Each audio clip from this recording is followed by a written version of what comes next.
La la la la la. Yo oh oh. Yo oh oh.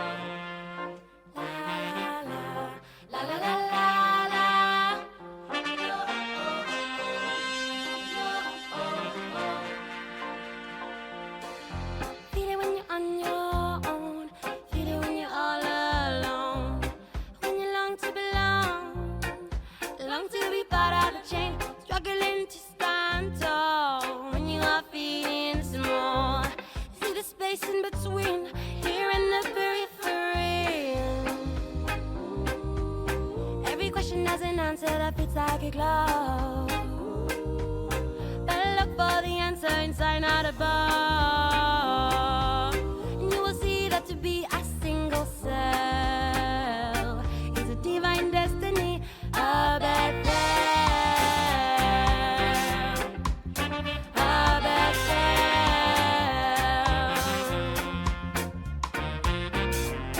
La la la la la. Yo oh oh.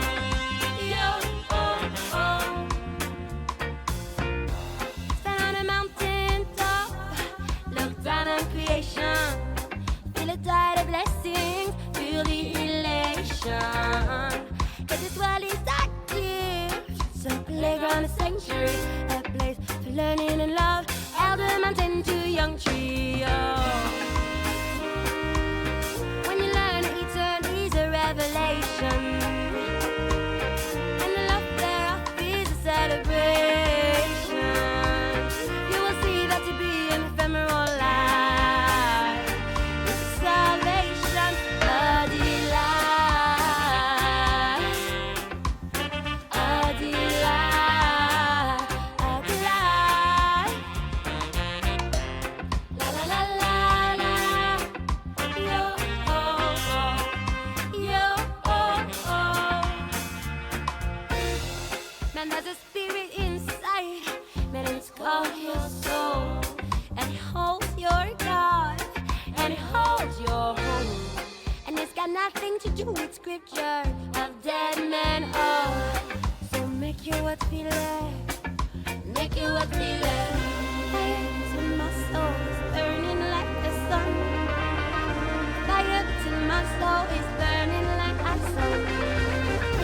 Fire till my soul is burning like the sun.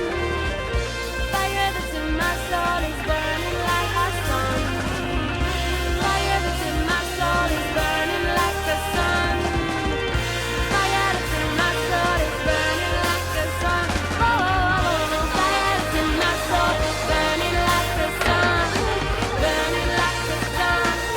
Burning like the sun. Feel the uplift, feel the uplift, find your Bethel. Feel the uplift, feel the uplift, find your Bethel. Feel the uplift, feel the uplift, find your Bethel. Feel the uplift, find your Bethel.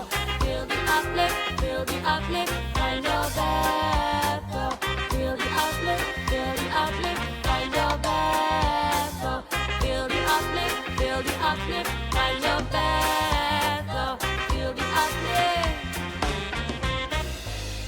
When the lights they go out, and the moment of judgment comes, you just have one instant to decide where you come from. The infinite sadness and the infinite signs of God. It is yours to behold, and it is yours to control.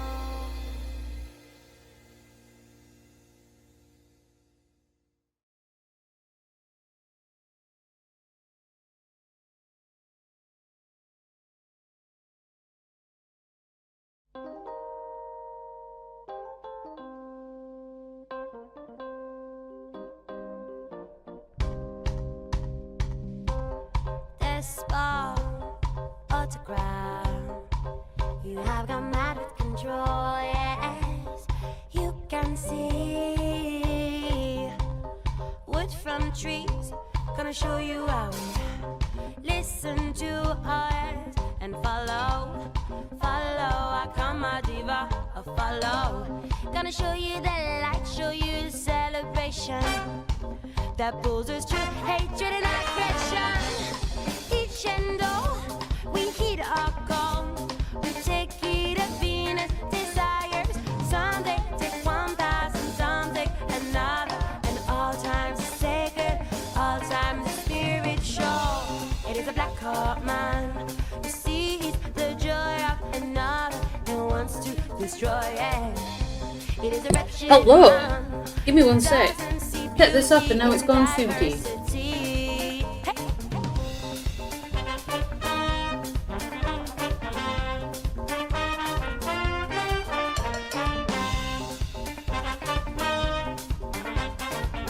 Rewatch what? Highlander. Just what a bottom would say. No, this is serious. I'm versatile. And because I'm such a bitch. I'm such a bitch queen. People think I am just a top. Actually, I'm not. I'm everything. I want everything. I want all of it. And I never get that. I'm just laying out. Oh, Manti, what's up? So, Falcon, give me one sec. Lovely. And I'm going to put some background music on. Right. No, I know what we want.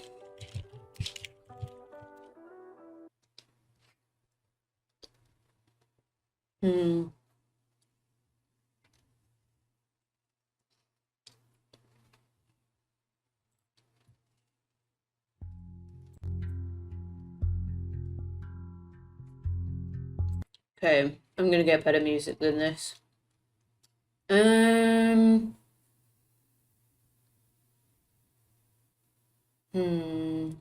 got a new album.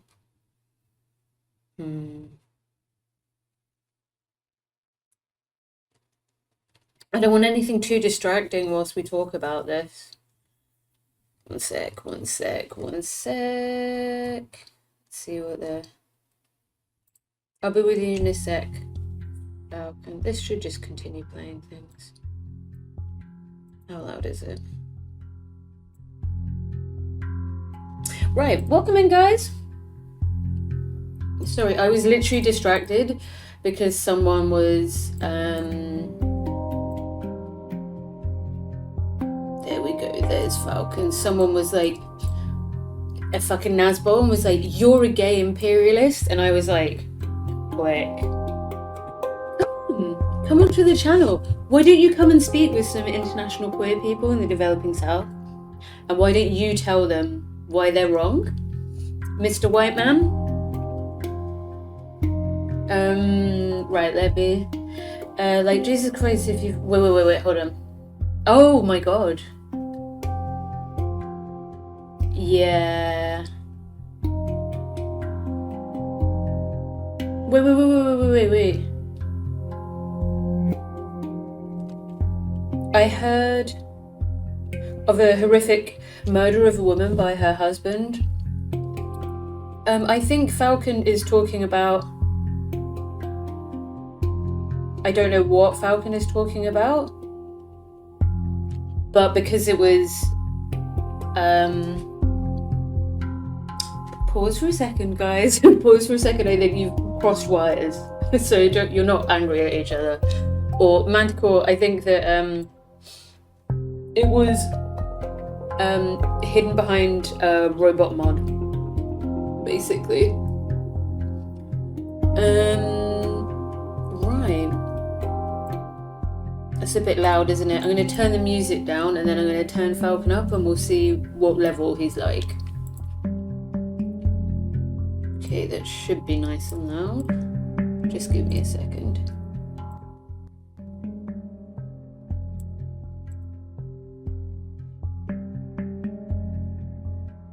Just because I live in the Empire Core doesn't mean I'm pro-Empire. I mean, hi Ziv. It's just stupid. Like, my literal entire job is taking money from rich people in Britain and giving it to people in the global south. And I'm literally, he was like, yeah, but it's gay. And I'm like, oh, so it's queer. And like yesterday, I had a nice moment where I was talking to someone from Samoa, and talking about like the reclaiming, a project that we're doing, the reclaiming of the traditional pre-colonial gender identities that like one of our projects is promoting. I can't tell you the specifics. It's like work stuff, but like, and I'm like, please come on the channel, please come on for a chat, because like I would just love to humiliate the bitch. I really, really would. Incel imperialism they literally, this is the guy that was like, there's no LGBT rights or people in China. Meanwhile, China has like one of the biggest developing queer scenes in the entire world. It's like so stupid. It's so stupid, and I would find it erotic to shame these men. But right, let's bring in Red Falcon. Okay. Hi, Babs. Can you hear me? Yes, I can. Let me mute the stream because it's a little behind. Yeah, it will be. Okay, you're quite loud now. I've got you on 200, so it might be a bit loud. Want me to count? Oh, hold on. Where you're loud. Yeah. Just say something gay. 1, 2, 3, 4, 5. Something gay. Dicks and butts. Girls eating each other's asses. Excuse me, you're being really colonial. Thank you very much with your gay agenda. You're not allowed that. Oh, that's true. That's true, yeah. Says the white person. I should have thought about that. Literally. Oh my gosh, you can't make it up. Like, I didn't know who all these like weirdo has people were until I started sort of... I suppose dicks and butts aren't always gay, are they? No, dicks and butts aren't always gay. Like, some straight men love to be pegged. They might love to be pegged by a trans man. They might I know that there's like a fetish / appreciation. I think it varies a bit between people who want to have like sex with trans sex workers who have not had bottom surgery and stuff. It's just gay, it's just queer, it's just great as long as it's, not what's the word, like commodifying someone and reducing them to that, right? Yeah, commodifying and predatory, yes. Yeah, exactly, yeah. If it's celebratory, all fucking power to you. Very loud and clear, excellent. Right. Is it still pegging if mine is the me? Oh my gosh, that's a good question. Well, you're a woman, so yes. That's a great question. I would say yes. I was gonna say I don't have the expertise to answer that question. Neither do I. I've never pegged a man. But I think maybe, if you were straight as a man and into a trans guy, I do have some questions. You mean like... Wait. Do you mean like straight and into trans mask people? Because that's gay to me. That seems like gay. So hear me out before we go into masculinity. Have I told you Sure. when I hooked up with a super hot trans guy? I don't know what it means either. But dude, this guy was like way out of my conventional league, like drop dead gorgeous, and we were at a queer club. And this is like in a couple of years after I'd broken up with someone, and I was feeling myself. And I was just like, oh my God, like I knew them when in a different life, should we say. And then I hadn't seen them for a while, and I was like jaw dropping on the floor, like, holy shit, like you're so fucking attractive. And I hooked up with them. And I know that I hooked up with them because they hadn't had bottom surgery, and that for me was my comfort zone at the time. But they're definitely a guy. They're definitely a man. And there was a part of that I found really hot. And then I wanted to explore it. I wanted to be like, I hope I'm not like you said, like commodifying someone into like, ooh, their transness is what's sexy. But all I know is it's like maybe this slight deviation from me being like a hardcore lesbian was being really into that person for that moment. That was my like little gay That makes sense. moment. Yeah. So I feel like it could be something like that. I've started, I don't know if you can see, I've been painting my room. And I've got like red bits and stuff. I need to work on the edges properly. But it's all nice and like autumnal. I'm gonna paint one of the walls over there red and stuff, and I've just started. I'll probably finish after we chat. It's all about self-care, babes. Would you know? What do you do for self-care? Me? Mm-hmm. Oh God. Me? Take a nap. What would you like to Take do a nap. more for self-care? What would I like to do? If I had unlimited time and resources, I'd probably just spend a lot of time in the woods. Like walking, like Yeah.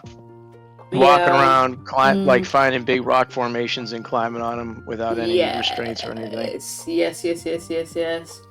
That sounds lovely. Where I live at the moment, you know, I'm like still in the process of like healing and trying to get over long COVID, like being able to go for walks in the woods, and it's becoming autumn here now, and it's really nice. And yeah, it's why I was a little bit late because it's actually sunny today, and yesterday it was hailing, so I was like, I definitely need a second outdoors, you know. Oh my gosh, sorry, this is such a janky setup. Okay, masculinity. We're here today with the lovely Red Falcon, guys, to talk about masculinity. So me and Red Falcon are gonna like have a little chat for like 20 minutes first, and then anybody of any gender who identifies as masculine, mask presenting, mask feeling is more than welcome to join into the chat as well after, to kind of share any thoughts that they have and any experiences, as long as it's TOS and as long as it's not like too trauma dumpy kind of stuff, you know, just because that can be quite a lot for an audience to take on as well.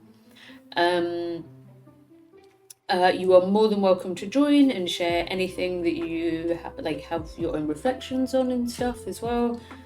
You might have cut out again. Oh, for fuck's sake.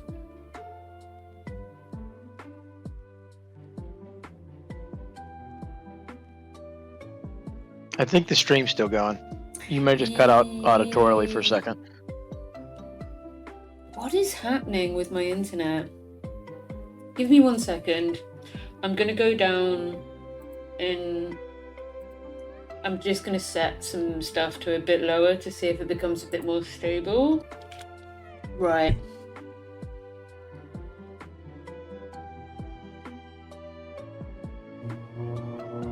Okay. The Mask film? Right.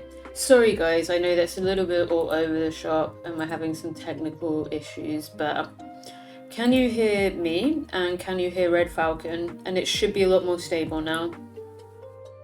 ABC 1 2 3. 1 2 3.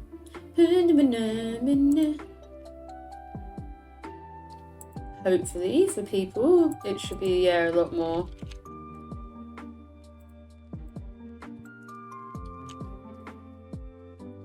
Okay.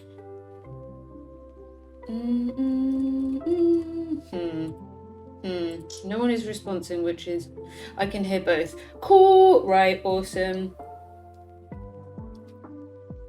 Sorry for the jankiness, but yeah.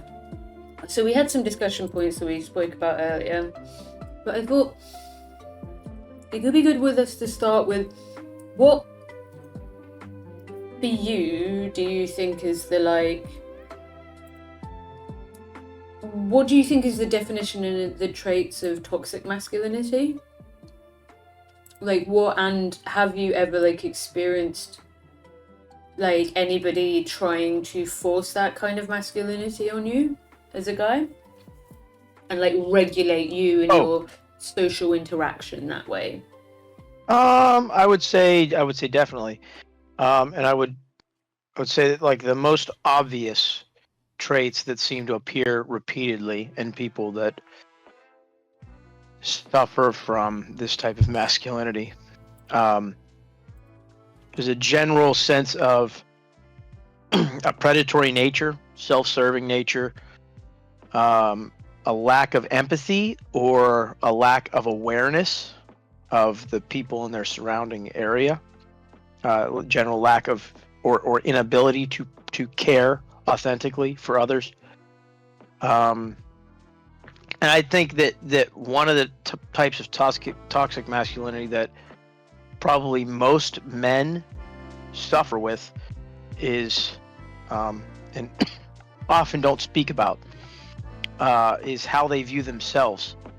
And this is something that I know that I engage in too. I often view myself negatively when I'm not making miracles happen. So when you're not providing some kind of thing for someone else that like makes you externally like fulfill a role. Yes, yeah, and I think is that predominantly like providing for someone? Like I wouldn't necessarily say that it's just providing for me personally, but I think that's where it comes from in general. I think it's like there's a societal societal need that's imposed on mask people to fulfill a certain role as a provider, and then there's this internal thought that if they fulfill that role they are due something in return, which is another aspect where the toxic masculinity comes in. People don't owe you anything for being a good person. You should just be a good person. Okay. I think that a lot of the way that particularly younger men perform a particular kind of masculinity, which is often quite insecure, can be very aggressive. They are potentially at a time in where like there's a lot more testosterone sort of like coursing through their bodies that's very new. And I've spoken to trans mask guys who have said when they've started therapy, like it is quite, because they kind of go, they've told me they almost view it as like a little bit of another puberty, and that their emotions do become a little bit difficult to manage for them because it's very new, and there is like they found that they couldn't cry when they needed to, and like the way that they were expressing it was like physically it was actually quite difficult to cry when they felt they needed to, and they felt like a lot more anger in a way, and like frustration, like their emotions would come out as frustration a lot more. So I do understand that there is like, obviously hormones are different for everyone, but there are broad categories in which people fit into. Not everyone, but there are broad categories, right? And like that will influence how we feel. But I feel like men perform a lot for other men as well as women. I agree with that. And it's like, this is the Andrew Tate phenomenon, is like, how to describe it? Like for me, it's like the most ridiculous sort of hyper, like insecure masculinity that I've like ever seen. Like I've got 5 massive cars and 20 hot women, and I'm like, okay, I like, if you're a 15-year-old boy, that's like the fucking dream, right? Because that's success. that's the idea of what masculinity should be, is to own things, have things, including women. Exactly. It's very possessive. That's where the possessive nature comes in. And domineering of others, right? Like it's like you are a leader, and your leadership should be to dictate the expressions that other people have. Your word is law. Yeah. Which is, I mean, that would be the hyper patriarchal. Would be, I think it's like a lot of things. There's like a spectrum. I'd also argue it's very delusional. Yeah, it is. Yeah, and it often backfires, right? Unless you are. I mean, the reason why Andrew Tate hopefully rots in a jail cell is because he's somebody who had to, for a start, stole money from other men who were deeply insecure, and he in some ways abused those men, and benefited from them, and benefited from the fact that they were so insecure and they wanted to gain something, and he capitalized on that, right? And simultaneously, what was my trailer of thought there? I've lost my trailer of thought. You lost. I was gonna say King of Silver River, but that's why toxic alpha males seem so gay coded to me. Yeah. Because they want it. Most of the focus is on impressing other men, and I agree with that. Or a very very particular kind of very superficial woman, who does just want, for whatever reasons, cultural, selfish, insecurity, genuine desire, wants just a man. But if you want my honest opinion, they want their romantic relationship to also bear some traits of a mother-child relationship, for whatever reason. A protective, but it's so aggressive, dude. Because that's the thing with the patriarchy. This is what I was gonna say. There was there was no romance behind the abuse that he offered these women beyond the first week. It's all hyper patriarchal. If you don't do what I say, I will hurt you immensely. And that's why he's going to jail, right? Because he did. I mean, he fucking better end up in jail, or amongst other allegations. Yeah. Essentially operating as a pimp, abuse of women. But remember, dude, predatory behavior to minors. He's tax evasion. I mean, the guy is a the guy's a fucking nonce. Criminal. How can we say that? How can I say that the guy's a nonce? He said it.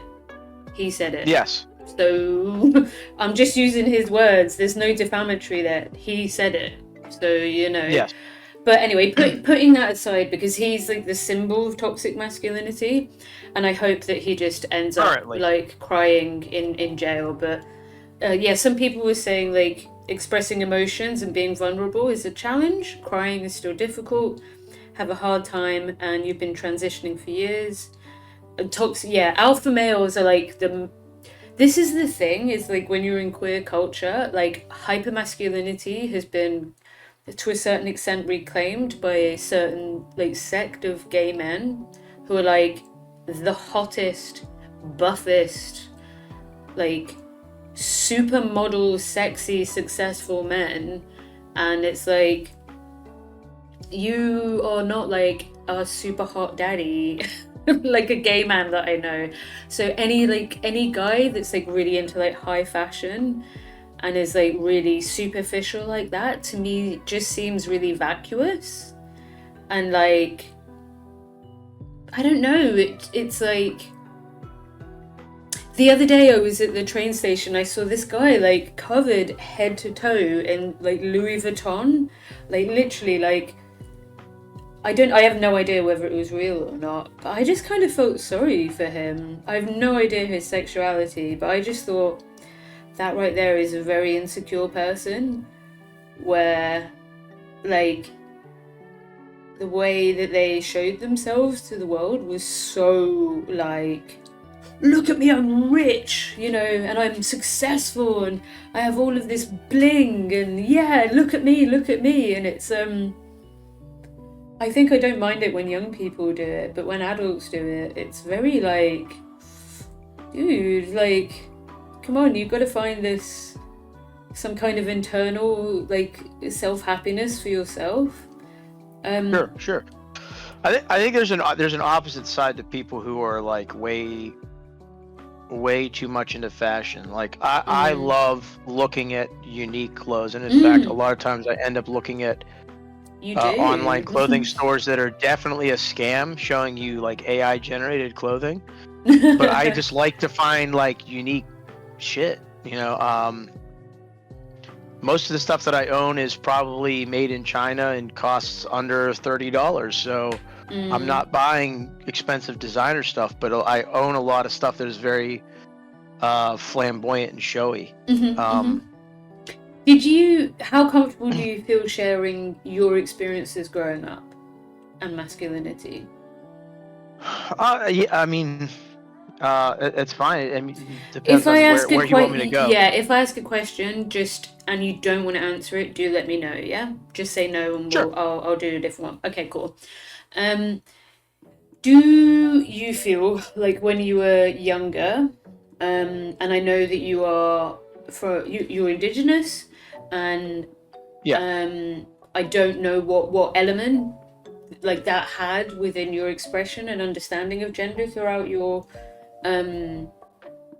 youth up to young adulthood, but what were the messages about masculinity that were given to you? I would say that as a child, most of my examples, my dad is a pretty progressive individual. In his older age, he's gotten a little bit involved in like UFO conspiracy bullshit, which is a dangerous area if you're not that intelligent. But UFO bullshit. yeah. But as a younger person, my dad wasn't really like women are this way and men are this way. I never really, I would say I never really got any sense of a defined masculinity from my own father, and in fact, most of that came from my grandfathers, who were both exceptionally hardworking men. More traditional masculinity, like I must do these things, and there was the sense of they were both extremely hardworking. I mean, one grandfather was an ordained minister, a licensed electrician, and certified CPA. What's he a had CPA? all that certified public accountant. And my other grandfather was a machinist, which I became a machinist myself, and also a plasterer, and he was always involved in labor unions. Both of my grandfathers were World War II vets. Both of them were deployed to combat zones. One of them was a POW twice. The example that I had of masculinity was my father, who was kind of jovial and funny, and didn't really have negative opinions about women or people who didn't look like us growing up. And then my other two grandfathers that were very sort of labor oriented, one being Indigenous and the other one being Scottish, and survivors. They lived through the Great Depression. One of them, like I said, was a POW twice. They were men that survived a lot and maintained not being like bitter towards the world, which I think in my teen years I struggled with. How did able to overcome? Was it just so a part of therapy is learning resilience, actually, and it's offered to young people, and it was offered to me when I went through therapy, which was we can have like very big desires about like who we are and what we want to do in the world that for a lot of people can be deeply connected to gender and their masculinity, or femininity, or dimensions in between. I feel personally someone very in touch with their masculine side myself, and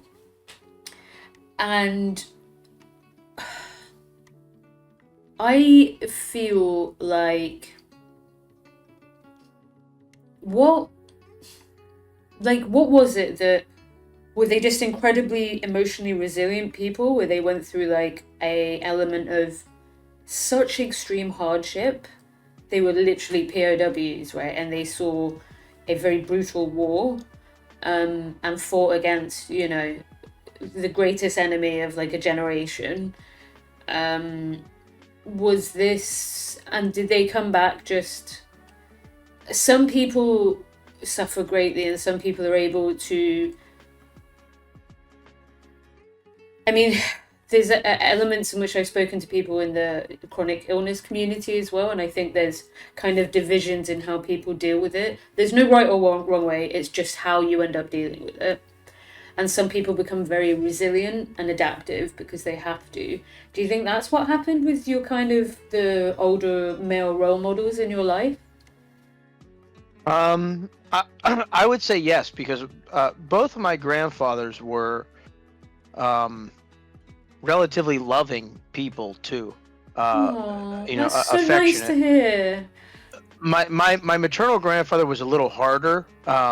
If I didn't like to work with him on home repairs or anything like that, because if I had an idea, it wasn't a good idea until he was convinced it was his idea. But other than that, He could be a they bit were hard-headed sometimes, kind of thing. yes, Yeah. yes. Other than that, I was lucky in that they were both very, very affectionate towards me. Yeah. Um, Do you mean that so you're saying you in some ways then you weren't presented with like a hyper traditional men do this, they dominate, that's how men are, women are like this, they cook clean, subservient. I think the extent of that for me as a child was like a man should walk on the side of the street that's closer to traffic. It was all about like protecting the people that you're with, and it wasn't specifically about women. Like I continued to do that with women or children or elders today. I still I walk see. I on, definitely see that in you. Yeah, yeah. I So would like like to it, explore that point as well with you. Sorry to interrupt, but go on. sh- sure. So excuse me. It for me personally, like the example that I was given is that it's that my role should be that I should try to reduce the possible damage or cost if something were to go wrong, right? Save as many people as I can uh type of reasoning like that was presented to me by my father. And that's really kind of the only instruction about masculinity he ever gave to me was, that it's good to have friends and it's good to be there for the people in your life and to keep them safe if they're possibly in danger. So other than that, I didn't really get like the instruction of toxic masculinity came from external sources, Yeah, this other is what I was other gonna children at ask. school. Yeah. You know what? um This is so similar to my upbringing. Um, Sebs did their like queer. They spoke to a bunch of like queer streamers and stuff. Unfortunately, I've not really been yes, able to see them recently because they're literally on I don't like think they've been on very much. they've not been on very much. I think they're settling into where they've moved into and stuff, but they're also Hmm. on the exact opposite timeline from me now, Yeah. unfortunately. So I might be able to get them in the morning or evening, but it might be difficult. But I remember discussing this where I was saying, um, I feel so at peace and at love with my queerness, and I had to go through therapy for that, right? And the way that I got into that, who am I?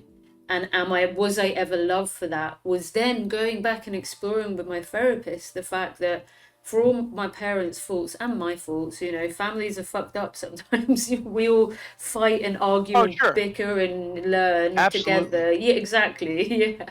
Was my I have always had a very masculine presentation and been very gender bendery and very happy and free with that since I was a very young child. and my family were great with that. But then everything else came from outside. So you had those similar experience then, where Correct. like I mean for me I was also forced into the church because of being adopted, right? So that's where all those codes about what being like a man and a woman came in, and Hmm. heteronormativity and blah blah blah. um so what was that like for you then? And then did you, when you were at school, did you ever get like confused or anything with the kind of, well, these people at home are like, these fucking war veterans are like chill, a nourishing, protective masculinity over a domineering one. Did you ever have any like conflict with that at school, or with any other men or women in your life, or people of any gender? I mean, I would say probably. I remember the first time that I ever got in a fight at school. I was relatively popular because I was funny. Um, I don't want to say also because I'm good looking, but many people have told me I'm good looking, so that probably means that it's easier to get along with me, or easier for people to give me a chance. I have a little bit of pretty privilege, but I would say that like the first time I ever got in a fight was because somebody misunderstood a joke and brought a knife to school the next day and wanted to stab me over it. Um, Whoa! What age were you? Fucking hell! this I was in grade school. I might have been 6 or 7, You were. and this was another 6 or 7 year old. I grew up in a relatively rough area, so um, this was not my first. Rodeo. I would say like this wouldn't, or I should say this wouldn't be my last foray into uh, violence, either coming from me or from other people. Yeah. That sort of folded in, as I aged a little bit. But I lucked out in that because of my popularity, because people thought I was funny and enjoyed being around me. The kid never got anywhere near me, and in fact, other people found out that he was trying to fight me. They didn't even know he had a knife, and I never had to throw a single punch. Um, So the kid it got got his. diffused in as best a way as possible then, really, didn't Well, I it? wouldn't say the best way as possible. The kid got absolutely trounced, and then they searched him. I guess they somehow found out that he had a knife. He ended up getting Well, expelled.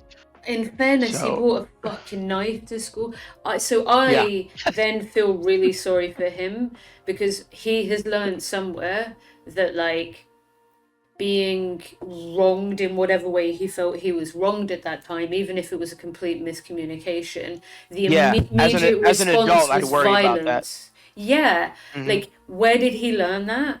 Where was he? Because that to me says there's some fucking toxic ass like masculine role model in his life who's like, the way we settle conflict is through fucking violence.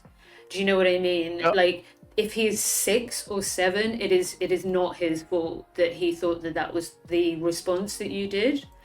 Like, yeah, I want to say that there were probably things that I was unaware of at that time. I haven't spoken to this person since because I never saw them again after that. yeah, I But guess they were gone from school, eh? Like, I would assume that because the issue was probably over like your mom jokes, oh right, that there might have been something between perhaps his parents that was causing an issue. I mean, I know it's and he relatively wanted to common like for a super child protect his mum, kind of of his thing, mother. maybe. Yes, Yeah. exactly. So I don't know if his mother was abused verbally, physically, or just for some reason he felt closer to his mother and it triggered something in him. Um, It's true. King of Silver says, I don't want to go all Grandpa Simpson. It's the children who are wrong. But like, yeah, TV for a very long period of time um, had exceptionally strong like we're a similar age, right? So we grew up at a period where the media was definitely like, it wasn't queer with either gender, and it wasn't gender bendery, and it wasn't very like progressive in a way correct. that it is trying to, if sometimes a bit slap-handedly. But there are some excellent bits of TV I think about masculinity now. There's a TV show, huge trigger warning, it has stuff about sexual violence and assault in it that is difficult, but it is done in a very emotionally impactful and respectful way because the writer is the person that experienced it and he's the main performer, which is Baby Reindeer. I don't know if you got to see it. I have not yet, but I have heard about it. I mean, I had to skip like some of the scenes. I find watching sexual assault really too much. But that episode has a trigger warning at the start, so you can kind of like, you could either like skip that episode and just know, because it's like a flashback, and know that it happened. I can generally get through stuff that I know is not actually happening. Like, yeah, for me, film. actually, weirdly, I have literally logged like war crimes of like babies being blown apart, and that doesn't affect me in the way that watching anything about sexual assault does. Like it kind of just shuts my whole body down. Like, I don't know why. I guess it's like a trauma response, but yeah, I would say that I would never seek anything out just because it's fake. I do tend to avoid that stuff, but I know that when like it's happening in a film or TV show, it's not going to hit you super hard, kind of thing. It's not real. I know it's not real. I know it's two people or however many people acting. So it tends to not. I mean, I get the power of the scene, but it doesn't affect me as hard. I know like it was really popular when we were in middle and high school for kids to go on like gross sites where like they had like rotten.com, the Taliban beheading video and all that stuff like that. Yeah, I could never do any of that stuff. And I still don't want to see that shit. Weirdly, I've been avoiding social media basically since October because I can't deal with dead kids. I don't want to see it. It's hard for me.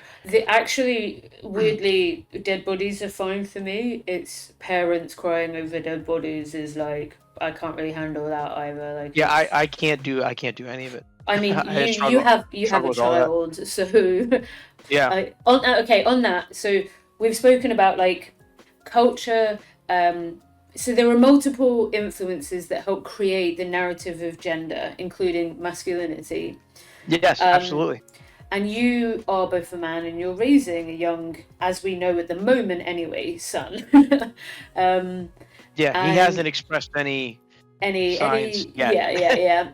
So. But like, how do you... Hi, Captain. Hope you're well. We're just having a chat about masculinity with lovely Red Falcon here. Yeah, guys, like I said, anyone who wants to join in the chat, like after me and Red Falcon have had a little bit of a chat, you can jump into the Discord as well. Yeah, with your son, you are both like one of the main role models about how to, like, this doesn't even matter about gender actually, like how someone parents someone regardless of their gender is like absolutely definitive to a child's like upbringing, right? For you, whilst we live in a world that is like getting better at least at a superficial level of having these conversations about different kinds of genders, different kinds of expressions, different demonstrations of masculinity, your young son is still going to grow up in a world where there's, unfortunately, I think this Andrew Tate effect will continue for a while. Do you know or have any thoughts on how you'll navigate that for your son? With your son, I should say. I should say that I feel like I have relative success with how I'm doing things right now, and I think that I'll probably adapt to new challenges, but I probably won't deviate too much.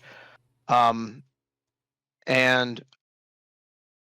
really, I've worked on correcting what a normal person I would assume would consider ill behavior, and making it very clear of what my role is in his life, so that he understands if I become his example as a man, he understands what a dad is supposed to be, at least.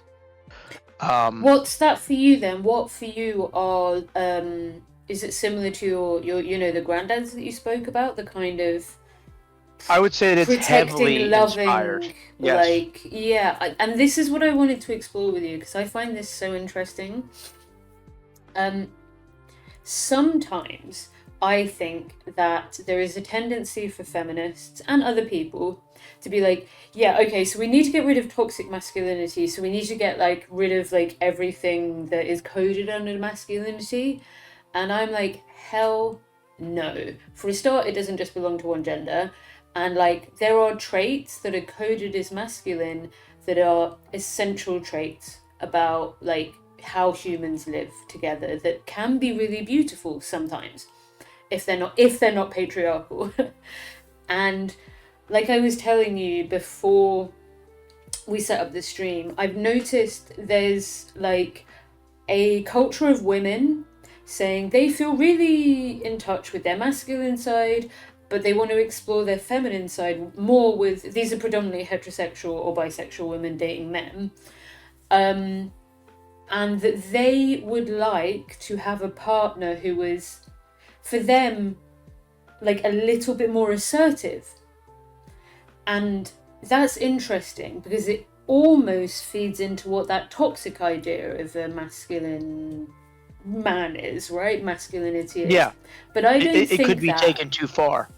Yeah. What are your thoughts on it? So they're kind of I want they want their own life. They want to go out and get their own money and get their own job. But when they come to the relationship, they kind of, for these specific women, they're like, I want to take a bit of a back seat. I want to kind of be led a little bit. And I like that. And that's erotic for them. And it's something that they're choosing to do. Therefore, I, as a feminist, acknowledge that and think it's totally fine, right? Because they're not like, I want to submit to whatever my man does. Not that. But what, for you, Right. with your idea of masculinity, what would you tell or explain to other men about how could you be that in this modern world? How could you be that kind of man for the women that want that? I think what you want to avoid doing is taking that a little too far. I think if somebody wants, someone who's more assertive or more direct or anything like that, I think that's fine. And I think in some ways men should be direct. I think everybody should be direct, communicate directly. I think that helps a lot of people. It definitely helps autistic people understand, which, as you know, more and more people are diagnosed every day because they've gone for years undiagnosed. So I think direct communication is very important, and I think that sort of plays into that. But you have to be careful not to not become domineering, right? There's a difference between a leader and a dictator. Leadership is not always a dominant role. Sometimes leadership is a very passive role, and you have to know, communicative and consultative and exactly. Should we and you do have this? to know when to switch up. Yes or no, and I get the impression though, because I know what you mean. And when I went through my landmine training, it was modelled off the military, and it was modelled off officers in the military, where there was different ideas of what leadership meant, which is often very coded in masculinity, right? And a lot of the women there who were working would be women like me, right? The women who were digging up the landmines were kind of butch as well, basically, to put it in as simple terms as I can. And I think what I learned throughout that process is there is collaborative leadership of gaining critical consent and then being like, now we're doing it. So guidance through consultation, or you do this, and then no. Yeah. But I Chain feel of, like I, the chain of command, yeah, chain of hierarchical. command. Yes. Yeah. I'm the man, I'm at the top. And I'm not sure that's what those women want. I feel like they want something in the middle of that. They want, like, maybe a man who's like, or a masculine partner who's like, we gotta, okay, we're gonna do this today, is that cool? Kind of thing. Because that's being like, let's do this, but it's not like we're doing this, full stop, end of conversation. Do you know what I mean? Yeah. And I think a healthy person probably wants a little of that in the partners from both sides. Oh my god, yes. I think a Girl, secure yes. relationship, generally has people have the ability to say, I need a break, or I need to take the back seat, or this is not my forte, so I'm going to follow your lead. I think it's healthy for both sides to occasionally submit to that. As long as they're within their comfort zone, right? Or sometimes without of their comfort zone, but never outside of the bounds of consent in a non-sexual context, right? That's an interesting one where it's like you can feel a little bit like out of depth with someone, and you're like, okay, I'm gonna try this, like, and it could be just flowing with your partner's flow for a while, and like just doing what they want to do for a while in terms of like activities and hanging out and stuff. But then checking in with yourself and making sure that is what you want every so often, and then maybe your partner checks in with you every so often. This connects me to another thing about masculinity. Everything we've just spoken about requires a high level of understanding of how to communicate your feelings and how to recognize and understand feelings in other people. Yeah, which is really self-awareness. hard, and is something Yes. that we are always learning. But I am of the belief, and you can tell me whether I'm right or wrong, but I see this in the men that I love and I care about, that there are difficulties in discussing with others, recognizing how they feel themselves without it exploding out as anger, and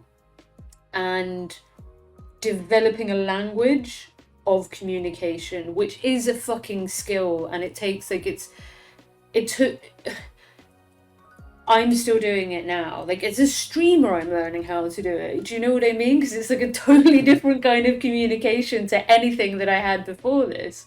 And like, with all my partners, it's like totally different. And it must be the same for you then. But do you think, I feel like you had a really fucking unique and quite beautiful upbringing. I'll be honest. Like, shout out to your fucking granddads. I'm sure they could be curmudgeon-y when they wanted to, but this explains a lot to me as to why you are the kind of man you are, actually, because you are a very comfortable, confident man that makes other people feel comfortable and confident around them. So it is an empowering presence rather than a domineering presence to be around. But yeah, being a support for someone can be a guide and a source of shared strength, exactly. And that's kind of why I really wanted to speak to Red Falcon about this stuff, because he is, I think, a lot of the things that I personally think are coded as really positive in masculinity. But I'm going to flip this to a question. Do you feel that men are not taught to engage with their emotional selves? And did you experience that to a certain extent? And do you think there's a solution to that? If it is a problem that you think is a problem. I would say that from what I hear from other men, right? Or just other people that consider themselves masculine, is that there's a general societal consensus that men don't feel as much, they shouldn't cry, They They need to be shouldn't there for other people complain. and produce things for other people. Therefore, Exactly. you They haven't need to got be time to have productive. feelings. Yeah, yeah, I yeah. wouldn't even say that the general societal consensus is that you need to be there for other people. It's that you need to be productive. Mm. Yeah, yeah, Which yeah. is that's not just patriarchal. That's also very capitalistic. That's very much Capitalism. that's very much a European like epistemology Mm. from within the last 400 or 500 years. Protestantism, basically. It's Yes. you as just as someone who got a slight like, even though I've worked through my disability, the terror that I have about losing my ability to work is like, you suddenly are like, you're not productive, therefore you're no good, and like all of this ableism comes crashing around you. And I feel like that shit's even stronger for men. I really do Oh genuinely yeah. believe I mean, that. Yeah. that's something that even I deal with because I'm technically partially disabled, right? I Mm-hmm. receive subsidized medical benefits from the state because I'm somebody who does qualify for disability, but I choose to work. So I Mm-hmm. get a special it's like a reduced Is insurance that just premium from? is Do what you I mind me get. sharing what it is, or do you not want to? I mean, it's I have insulin dependent diabetes. Yeah. That's not really that's never been a secret. I don't talk about it much because it's not like a major focus of my Mm. life, even though it's It's a a sort chronic of, illness. But it's a weird thing you have to deal with day. This is what I see with my mum that has it. It's like, once you get into the swing of it, it's just like, oh, beep, check my blood. Oh, yeah, sugar. Oh, you insulin. forget it's there. It Yeah, becomes a part of your background almost, and like yeah. just It's like sort getting of up for in the morning and me. brushing your teeth. You just do it. Yeah. And for me, when I Yeah. wake up and I take my all of my meds, it's like, oh, yep, okay, and then like that's it. Like it just becomes a part of who you are. But yeah, sorry, go Mhm. on. I forgot where I was. Masculinity, I think I was talking about production, sort of the example. emotions. Like I feel like I maybe got some of that, but not really that strong. Like I know specifically from my mother. My mother tried to teach me um, if something was worth crying about or worth being upset about. Um, Interesting. which So it I don't wasn't know if don't that's cry. also that might also be a product of patriarchy. The feminine roles need to regulate itself uh, in order to interact with the very masculine Yeah, domineering yeah. world, right? Yes. Um, and I think that that's kind of helpful, although it can sometimes be somewhat inwardly toxic because you're denying some aspect of your feelings or managing or compartmentalizing them. But Can I I think that I want to that explore has that with you. How did sure. she frame it? Like, how was it? Let's say you had like an emotional reaction to something that was there was a justifiable emotional response. Something bad happened. You broke up with your first girlfriend or something. Let's just say that as a hypothetical, and you're really upset. She never tried to manage those feelings. No. Okay. I don't know what an I, example could be then, but let's say there was um, something extreme. What would I mean, she communicate with you then? How would she say it to you? never aggressively. It was more like inquisitive. It was like ask yourself, sort of present it to yourself as a question. Is this worth wasting the time or the energy or is this worth distracting yourself from whatever you were trying to do or accomplish uh, Hmm. in order to take the time to I wouldn't say crying because I'm not a big crier, although I do cry. I don't really have any complex about that at all. Hmm. I would say I jokingly do. I jokingly say things like when I'm actually crying, I'm like I'm not crying, but obviously that only saying that as a notification to the person I'm speaking to that I Yeah, am. yeah, yeah, But yeah, yeah. Hey, I do that as as a well joke, because you do yeah, feel a little bit like um you are vulnerable when you're with someone that you cry. You just are. Like, Sure. Oh yeah. that's just a Absolutely. part of the Absolutely. dimension. Okay, so from what your mum said, I do feel like, and you can, I'm not in any way accusing your mum of being toxic here, but I feel like it's to me, at least the way that that was described, and you've just told me something that's like 1 second, so I don't fucking know what I'm talking about here, but I am of the belief that, let's say you have like an emotional reaction to something that's important in your life, something's falling apart, something's failed, and you feel really sad. I am very much like, you need to sit and feel this for a bit, and you need to cry and get it out, and then you can move on, which is almost the same as, is this worth engaging with? But it's more, let's honor the emotions, let's engage with them so that they don't have any dictating role in your life. So the end goal is the same, of it dissipates, it doesn't control you anymore. And my only fear behind, because there can be different ways of getting there, my only fear behind the way that that was constructed, with the way it was communicated to you, is if you stop, like, listening to those feelings, and some feelings are productive and some aren't, but one of the truths in this world is that we can't actually control our feelings very well. This is why, like, mental health is a thing. All that we Yes. can do is control our responses to them, you know? So I don't know. I don't know how you've navigated that yourself, but do you feel in your experiences of like extreme heightened emotional things that this way of thinking of, is this productive for you? Do you found that that's been helpful? And again, I am just going to check in because it's got super personal on you. If you do not want to answer No, these no. questions, we don't have to.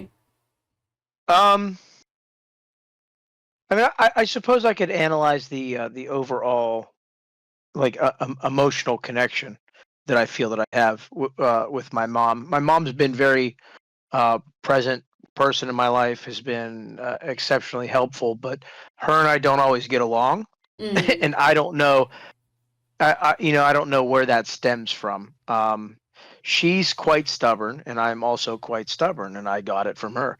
Um, Me and my dad can be a interest. bit like that sometimes. Yeah. You're actually quite similar to your yeah, one of your primary, caregivers, and you fucking Yes. butt Yeah. heads. And as you get older, you're like, God damn it, I'm so like you. Like, I'm turning into Yes. you. Yeah, Yes. yeah, Um, yeah. I think what's interesting is that my mother has quite a unique ability to be unbelievably calm in a time of crisis and very focused, but in times of, we just describe them as peace times, right? She's Mm. quite jovial, generally easy to get along with. You know, she's still a parent. Yeah, you, yeah, you know yeah, in, yeah, yeah. interacting with parents at our age is sometimes not fun because they have a way and you're an adult now, so you have a way. Mm. um, I would say that, like, I don't have that ability that she has to remain calm in crisis. um, and I can point to an experience from my childhood where I was sledding with my brother, and we were riding these sleds that were made out of, like, bed liners for a tractor trailer, Mm. or a lorry for the English over there. Um, I'm with you. Yeah, yeah, yeah. yeah. And it's like thin plastic material. It rolled up, right? So I'm pushing my brother, getting him to speed, and he's going down the hill. And for some reason, he turned around, and I let go of the sled, and it rolled up, and it cracked him right under the eye, and he started bleeding immediately. Mm. At this time, he must have been like 5 or 6 or 7, and I was like 8 or 9, Mm. maybe. And I remember like my brother, calm. Like it definitely hurt him, and he was uncomfortable, and he was bleeding, but he was like, oh, he's like, okay. He's like, we're gonna go to the doctor. They're gonna, stitch it or glue it shut or whatever. He's calm. My mom's calm. I'm absolutely a mess. I'm like, I just killed my brother. Meanwhile, he's not even injured that Oh, bad. So, bless. so You're a I don't child have, as well, though. yeah.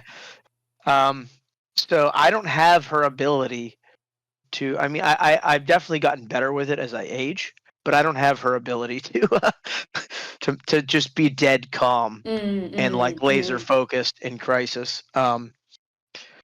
So I Raptors would say those here. those are the only times that I have trouble regulating my feelings. The Really, emotions in yeah. periods of crisis. Okay, fair enough, Mhm. fair enough.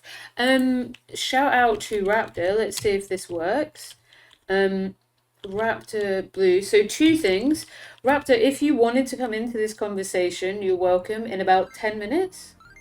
What are And you it's not playing? even really all that peculiar behaviors. What are you playing? But it was having the words to put to how I fuck. How I fuck. Damn straight, Raptor. How I fuck. Sorry, I need to share the screen with you so you can see this as well. But or you'll get like a delay. Did you want to give your Theof a shout out? Because I really got to go piss. And I might grab a beer. So do you want to give yourself a cheeky little shout out? And then Raptor, if you wanted to join in like 10 minutes, feel free to. Me, We're talking about the boys, the mans. what a shout out about what? About you and your channel on Twitch that you're going to restart.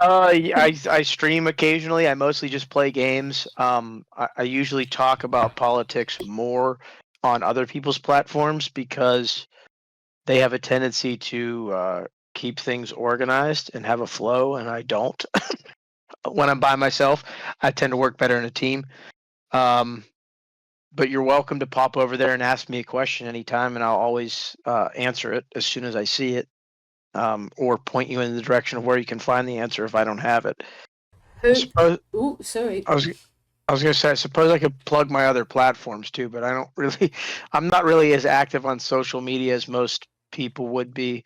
I'm somewhere in between you and everybody else. The only social media I um, use is Discord and Twitch. And yeah, I I know. just left a bunch of Twitch Discords because I was like, I'm way overstimulated. Like, this is way too much. I'm probably I gonna just leave a bunch I more just as well. I just mark everything as red. Yeah, fair. Unless it says that I was specifically tagged, I just mark it as red. Cool. Um, Raptor's gonna join, and welcome back, Manticore. So, good question for you. I'm gonna put this really bluntly. There's some aspects of masculinity, like, I fucking love football. I love boxing.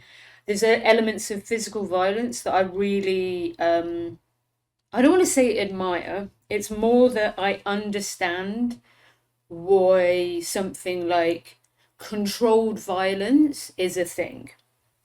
And what I mean by that is, like MMA and shit, right? Like, I used yeah, to I'm really hoping that I can spar a little bit with the bag like, I kicked the shit out of the punch bag yesterday, and I'm not too bad today. So slowly, I'm gonna be able to build up like being able to fight a bit again. Um, and maybe even get to a point where I can spar with people and stuff, which would be really, really fun.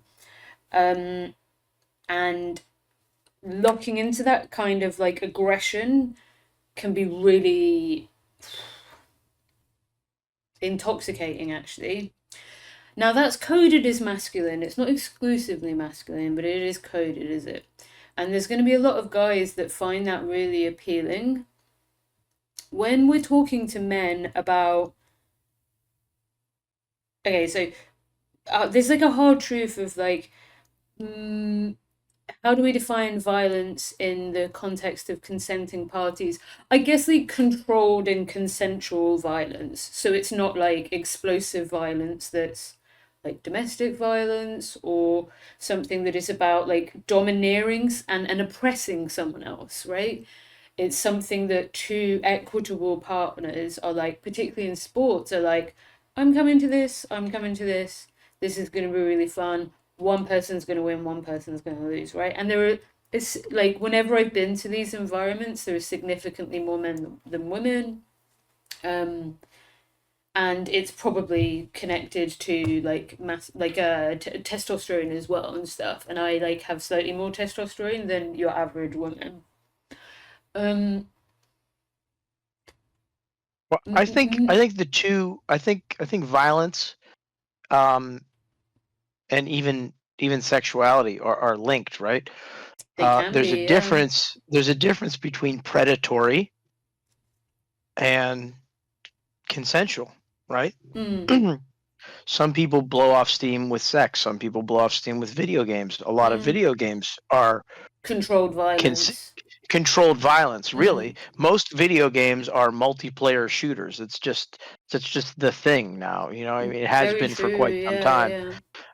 It's the same thing with boxing, wrestling. You can consensually wrestle with somebody for sport. You can consensually wrestle with somebody for in a competition, sort of venue, right? Or competition sort of context. You Mm. can wrestle with somebody playfully. You can wrestle with somebody as a form of foreplay. Like it's Oh my it's god, you can, yeah, it's so much fun. so like I love I think the that. question is a little bit Well, I think it's a little bit more broad than your initial question proposes. Do you understand? I guess basically, so somebody said combat sports is an example. Yeah, Fabuli, I'm really sorry to hear that you had these experiences with your partner, but I'm gonna put a trigger warning up just whilst we discuss this aspect of it. But clearly, there is an aspect of violence, predominantly but not exclusively, found in male partners. Violence can be enacted by women as well, and there is still domestic violence that's enacted against men that needs to be spoken about as well. So, just put that in there. Um, like when violence explodes out, because that violence is like coded into someone's being and understanding, like the young guy at your school, age 7, who was like, "I'm gonna fucking knife Red Falcon" because he made a joke, right? Let's say he grows up and he never learned from that experience. He was never And given that's the my concern. That's the concern I was bringing yeah. up. That would be Has my he ever grown concern. beyond that? Well, because he was so young, was he ever like presented with the tools to understand what was going on there? He's not like a 25-year-old man who really should start to know better and be held accountable. He's like a 7-year-old. So I really hope he was offered some kind of tools and resources to reassess why his initial reaction to an extreme sorry, I was rambling a bit. Violence, when it's used by men to dominate and hurt people and oppress them instead of being channeled in a healthy way, which is the way I love it. I'll go to football, I'll get really riled up, shake hands, pat on the back, love it. It's all a bit of banter, right? It's that expression of rah, but not which is targeted at someone, but it's very like, I'm not gonna hurt you, particularly in women's football, or like if I'm sparring with someone. I mean, I'd say hockey. Hockey Yeah, hockey, yeah. is a sport. Objectively a sport, but there's a lot of violence in it. There's a lot of Mm-hmm. fighting in it. Mm-mm. Um, Hi, love and Francis. hockey players enjoy that aspect. And Yep. you'll usually see, after a hockey game, Them having a beer everybody's together. yeah, they're okay Yeah. with it afterwards. They Because might it's have a part knocked of each the other's teeth out, game, and and yeah, then yeah. yeah, exactly. And now they're gonna go out and have beers together. Yeah. Mm-hmm. Um, But then why is it, and like I said, there's a trigger warning, guys. Why is it that this violence spills out to someone's emotional partner so much with toxic masculinity? Because that's what toxic masculinity is, right? Is the person that you've decided that you love, you a man has like channeled his aggression, his emotions, right? Because anger is an emotion. So when we say that men are emotionless, not only is it a fucking sexist lie, it's just like completely dismissive of some of the destructive ways it can come out. Um, why do you, yeah, let's say that young guy that we were speaking about earlier, like grew up and started like that with his partner and his loved ones. Like, when is it that that turns, when and how is it that that turns against people that you love and care about? I think there's quite a few explanations to that. Welcome in, Mobius. Sorry, someone just followed. I mean, I'd say one. I mean, and this isn't necessarily exclusive to men, although I would say it's objectively and obviously more present in men.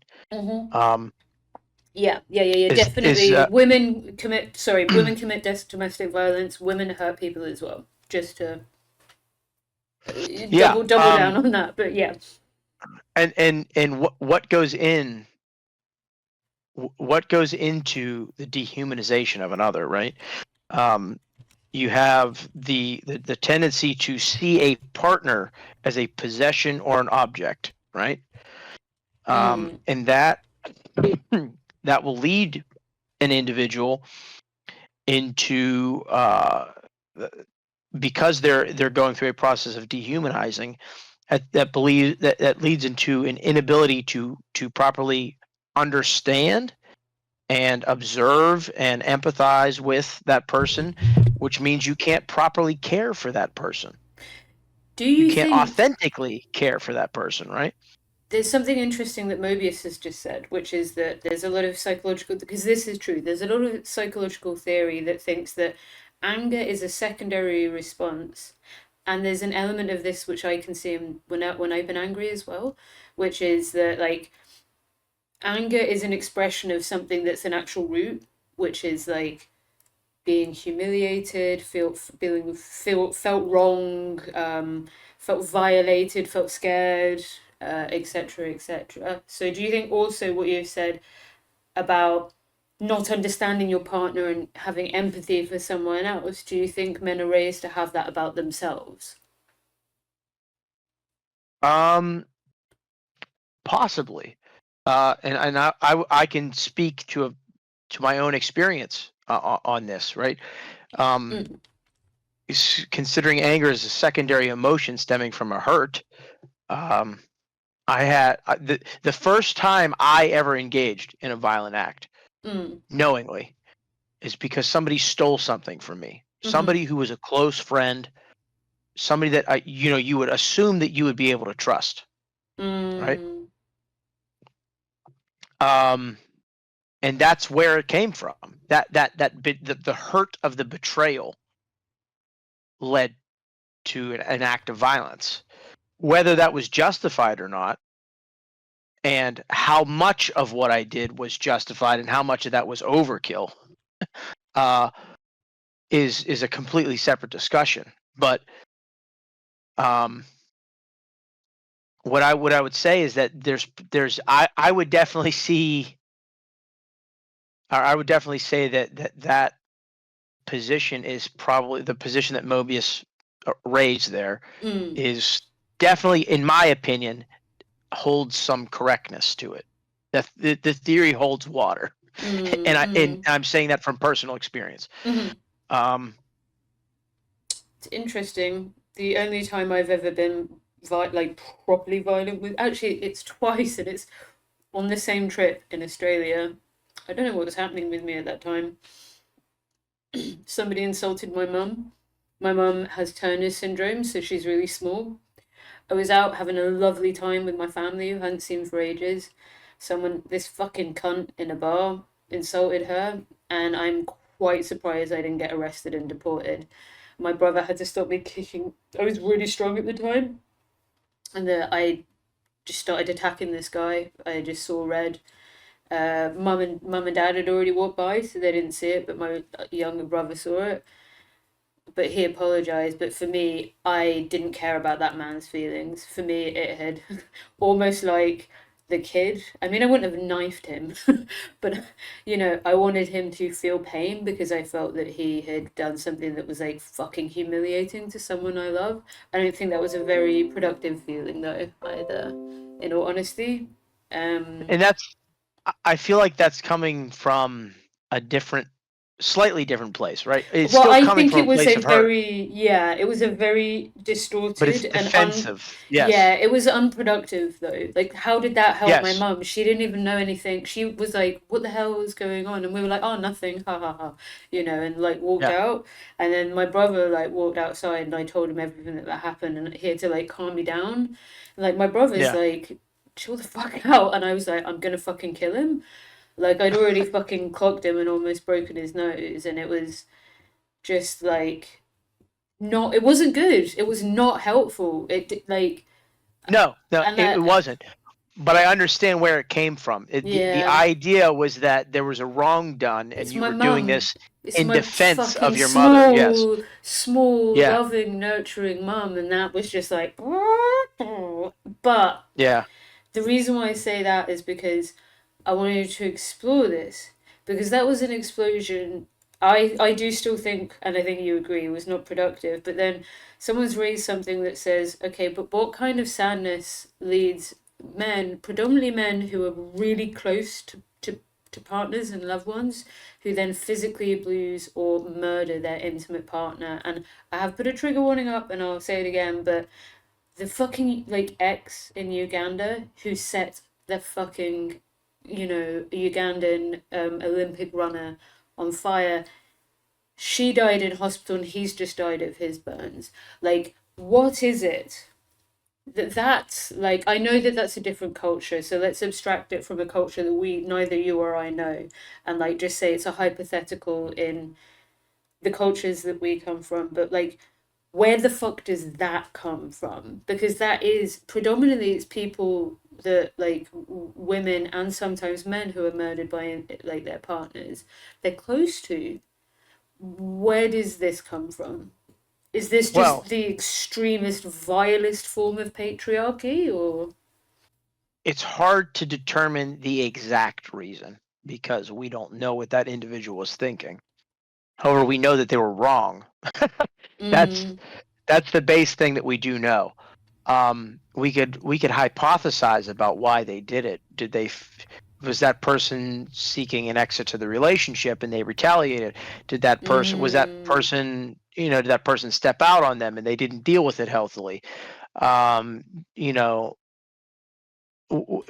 was it something else? Was it something so much more minor that they just exploded about and completely lost touch with their own humanity?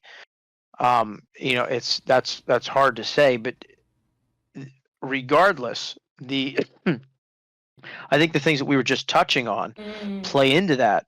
Um, People in chat have said hi Phil and Mobius and Manticore and everyone welcome in.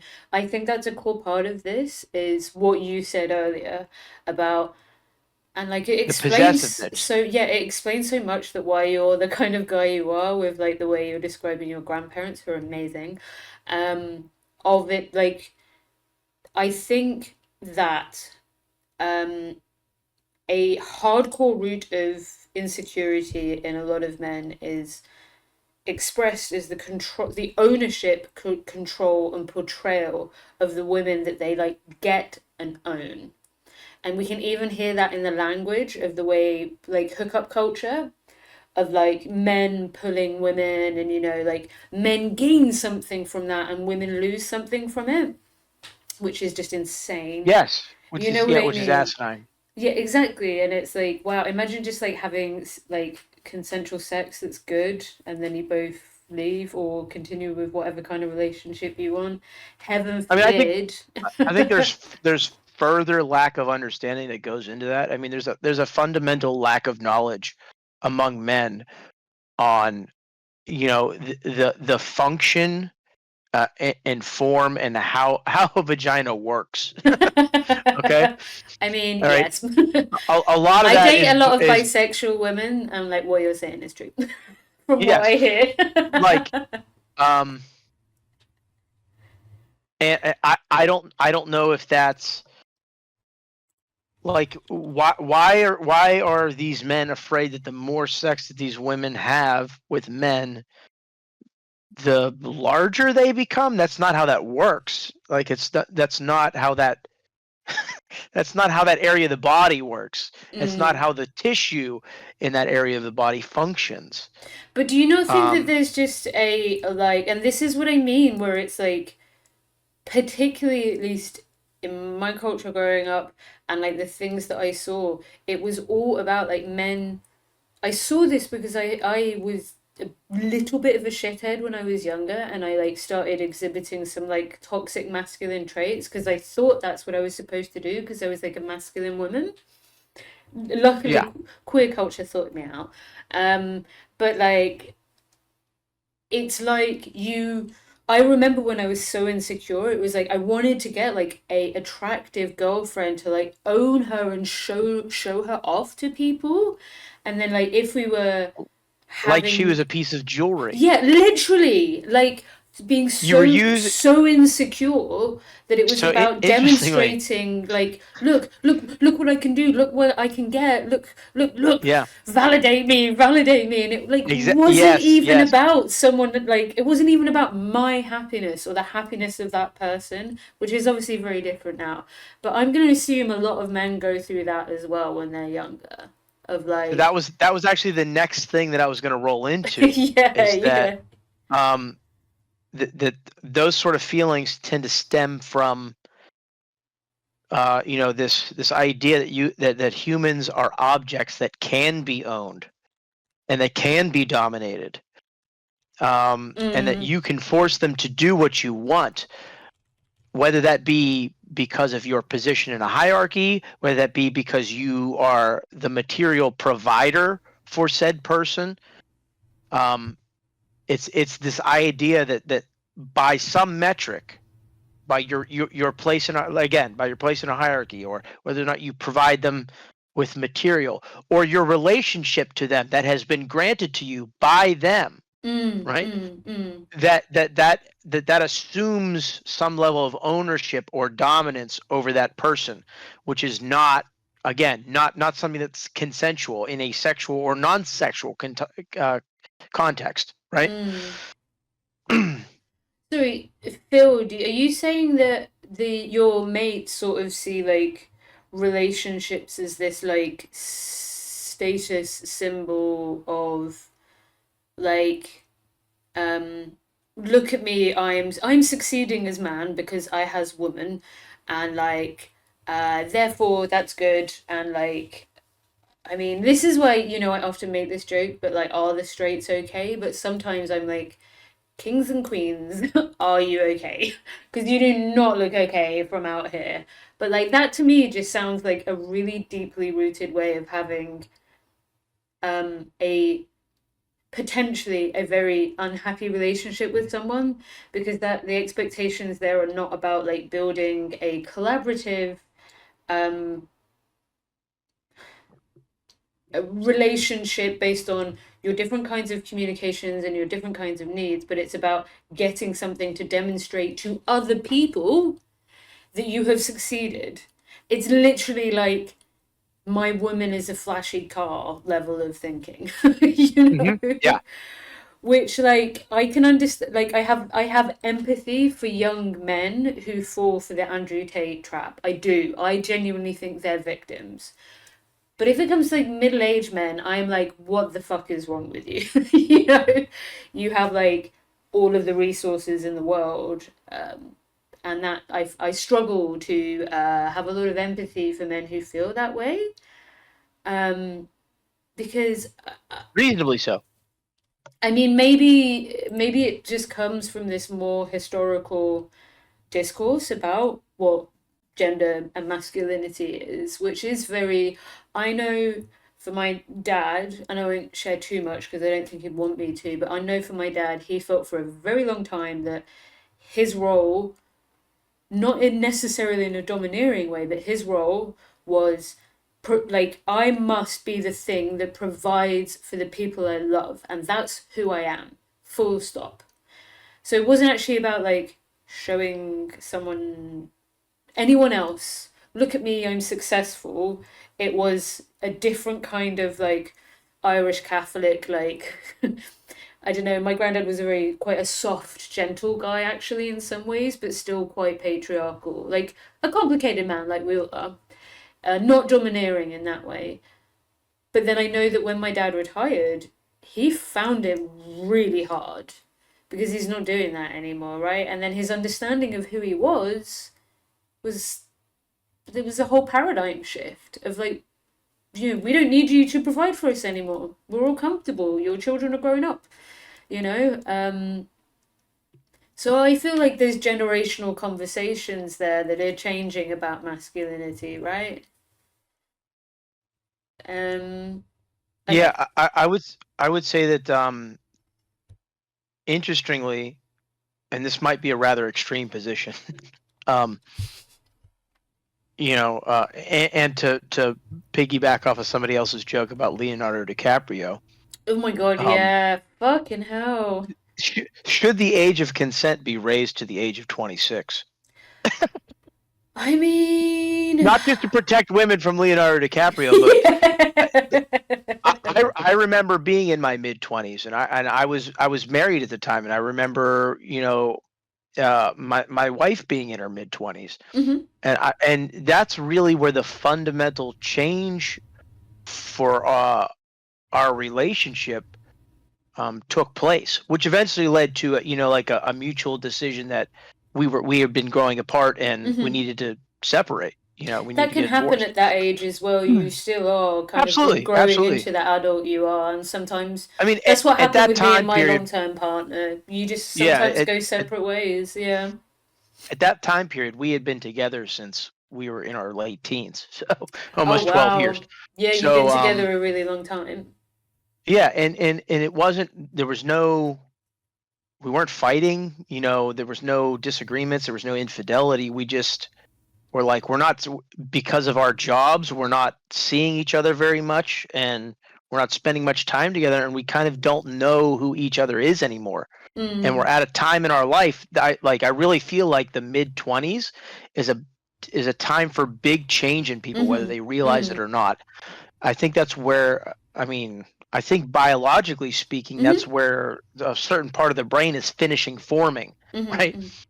And you're really coming into um at least some semblance of who you're going to be for the rest of your life at that time period, Mm. right? um and I'm not telling younger people not to date, but I guess I'm suggesting don't take it as seriously.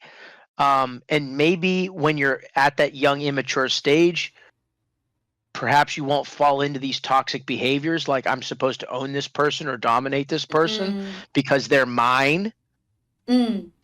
Or as opposed they're my to symbol to other people that I'm yes, good and yeah, successful and right your and your correct. your part. It's totally okay for you to be proud of your partner, to be proud of your Mm. partner's That beauty no, that's about different. That's very their different. accomplishments, right? But And what we're talking about is like, don't use your partner to peacock. yeah, that's a good way of putting it. So someone, yeah, feels like I have a 43-year-old friend who goes out with smoking hot women in their 20s. The fact that it's like a series of women, by the way it's said, it's like I got several cars over a few years that were all flashy. And like, I, I don't know, like, if this was a very close friend of mine, I'd be like, at a certain point, I'd be like, are you happy? Because like, you're sort of like recycling these people. And women do this with men as well. Like this idea of like the commodification of love and companionship is not exclusively like just men seeking women, but there's a lot of data that shows that women's idea of like the age of partners is like kind of like 5 years either side around their age for like ever, and then like men, it's like yeah, it's always like 25, and you're like fucking hell, guys, like um skills issues must be single, problem solved. I mean, incel culture, Mobius, it's like almost two sides of the same coin, where I think incel culture are people who feel that they can't win that like victory of demonstrating to others that they've succeeded in masculinity and being a man. So that they do Also, this like I rejection would of say it that's really toxic. I would say that incel culture also predates the modern idea of what we have of incels. There's a video online I saw not too long ago about that, but they talk about how like the roots of those sorts of ideas go back to the Middle Ages. Mm. I mean, the patriarchy has I don't want to say it's like time immemorial because there's a lot of evidence that like we don't know shit about ancient cultures, and as we started like getting better at dating things, we realized that like actually there was a significant amount of like mutual collaborative non-gendered relationships. True, Almost and like there there's was some kind of institution, Red Falcon, in like around the 16th century that like set itself up and like did a colonialism and like imported all these fucking ideas about men and women and sexuality what around the world. Almost. interestingly, I think that ties back into your earlier point, where we're talking about the woman who was burned to death Oh God, in yeah, yeah. I think that happened Uganda. in yeah, I think Was she was she in from Uganda, but Kenya? she was living in Kenya. Yeah, Yes. yeah. She lived in Nairobi, Um, right? Yeah, yeah. Interestingly, almost all of Africa at some point was colonized by an Abrahamic culture or a European nation. So France, Italy, Spain, Would Portugal. Ethiopia come under that because it has the Coptic Christians?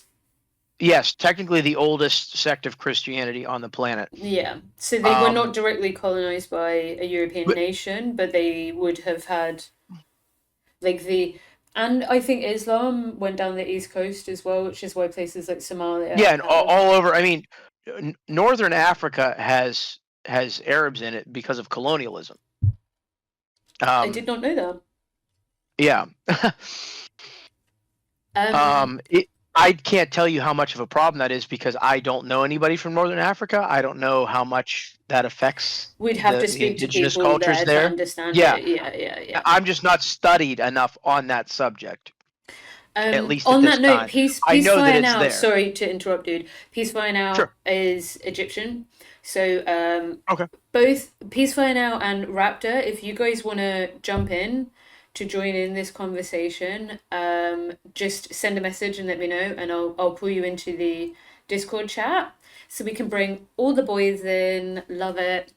And Peacefire Now says in Egypt there's a lot of toxicity, and in extended family there are people who would say, "What are you doing in the kitchen?" Peacefire Now loves to cook and sometimes does. In fact, I'm going to give a shout out to Peacefire Now, who's a lovely human being, and in a nice way, Peacefire Now, I fell asleep listening to your stories on stream last night.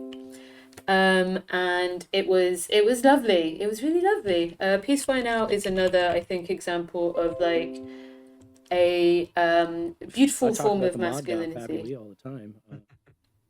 They believe in me, which is why I believe in thee, Fabuli. So, But I guess Oh, look at I him! should See, he's also I being found empowering Fabuli and at cute right the there. serfs, Sorry, there's I believe, you can't see it. and There's a little the shout majority out going report. on. It It'll seemed be like like every 20 time more I go into seconds. a chat that I liked, yeah. Fabuli was there, So always being awesome. and And I would I also felt say like that I won the lottery when Fabuli was part of like, the "I think evidence to you've the got fact that something it here, kid." wasn't And I'm like, always maybe this could be something. that Northern And it's just Africa like, wasn't really? always an You believe Arab in me? dominated All space right, I'm gonna would stream be the more of this. presence of people of African descent in Rome, and specifically in southern Italy, where they were quite Dude, and numerous. in fucking Ireland, and like all of the Irish chuds are going mad. It's really funny.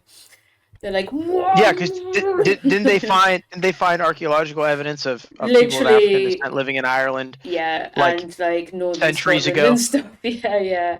Yeah. Well, clearly, we're not ready to have that conversation. There is a study that shows, yeah, Manticore. That's the study that I was talking about. That like, literally, like men on dating apps are like, I would like, to just have like,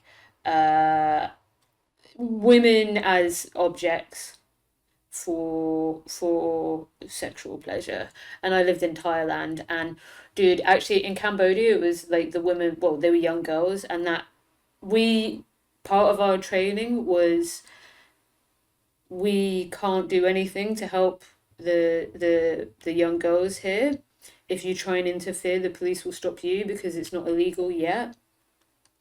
So we would have to see these fucking repugnant, old, horrible white men, like, coming in and basically abusing young girls in Cambodia. And I cannot say how I feel about these men because it's terms of service, but I'll leave it at that. And like this for me is the extreme of it when you see like all these men who are like passport bros who are like, I need to go get myself this commodity elsewhere. That's the natural conclusion of that kind of toxic masculinity. And yeah, Yes, I agree. I think Raptors. So what I'm hearing is I shouldn't say anything because I just came on in here. No, I don't think if anybody's followed me for any extended period of time needs any clue as to how I feel about that kind of stuff either. So Yeah. Right, 1 second, guys. I'm just gonna set this up so I can get Raptor in as well. Peaceful I'm now. right here. Hello. Hello. I wanted to let me know if you're gonna join in as well. Sorry, I'm just looking through. Thank you. Give me a minute and I'll hop in. Awesome. Okay, give me a second. Oh yeah. I'm gonna set this up so that people can see. You can turn your webcam on or not. It's completely up to you Well, guys. I'm also streaming, so I can't really. If I did, it wouldn't matter. Yeah, fair enough. It's not gonna come on. Fabulous, good to see you. And yeah, sorry guys, chat away. I'm just updating a few things. okay. So catch me up where we were. Where were we? Because I am admittedly very late. Toxic masculinity, Joining. and someone asked. Yep. It's a really difficult question, but I think it was Manticore Mobius who said basically like, we were talking about toxic masculinity and domineeringness, and there is a hardcore reality that is a really fucking horrible truth that at its absolute extreme, women are murdered, to put it bluntly, or significantly assaulted and hurted by lots of men who are very close to them in their lives. I would like to hear from a bunch of men who I know are lovely, the lovely boys, why we think this is a thing, and why, how can we combat it, at least from the cultures that we come from, because obviously there's going to be an extent to which like we can't talk about it for like the Ugandan example is something I know that your partner Red Falcon is Kenyan, but obviously like you, and I'm sure that you hear a lot from her about her experiences of like gender within there, because it's like a whole thing in Kenya at the moment, right? She's been very lucky, but there is quite a problem with violence against women there right now. Huge. There's a femicide. There is a like, it's terrifying. We watched this on stream the other day, like all power to the feminists there, and it was great to see quite a lot of men in the marches supporting women's rights, to not get fucking brutally murdered. But yeah, sorry, is nothing to apologize for. I just want to make sure I know where I'm at in that conversation. Yeah. So this is what we're talking about. I think I might be the wrong person to talk about like domineeringness just due to certain interests of mine, but it might also be enlightening, Yeah, no, I actually think that's a really interesting way of exploring it. Do you mean King? Yes. I think that you should, Absolutely. because those are completely different worlds with a very core fundamental difference. So I think you sharing your experiences about that is could be really interesting and really valuable. Well, I'm not going to go like into too much detail. Yeah. TOS. Otherwise, I'm going to get. Otherwise, I'll get you clapped by TOS. All right. Yeah.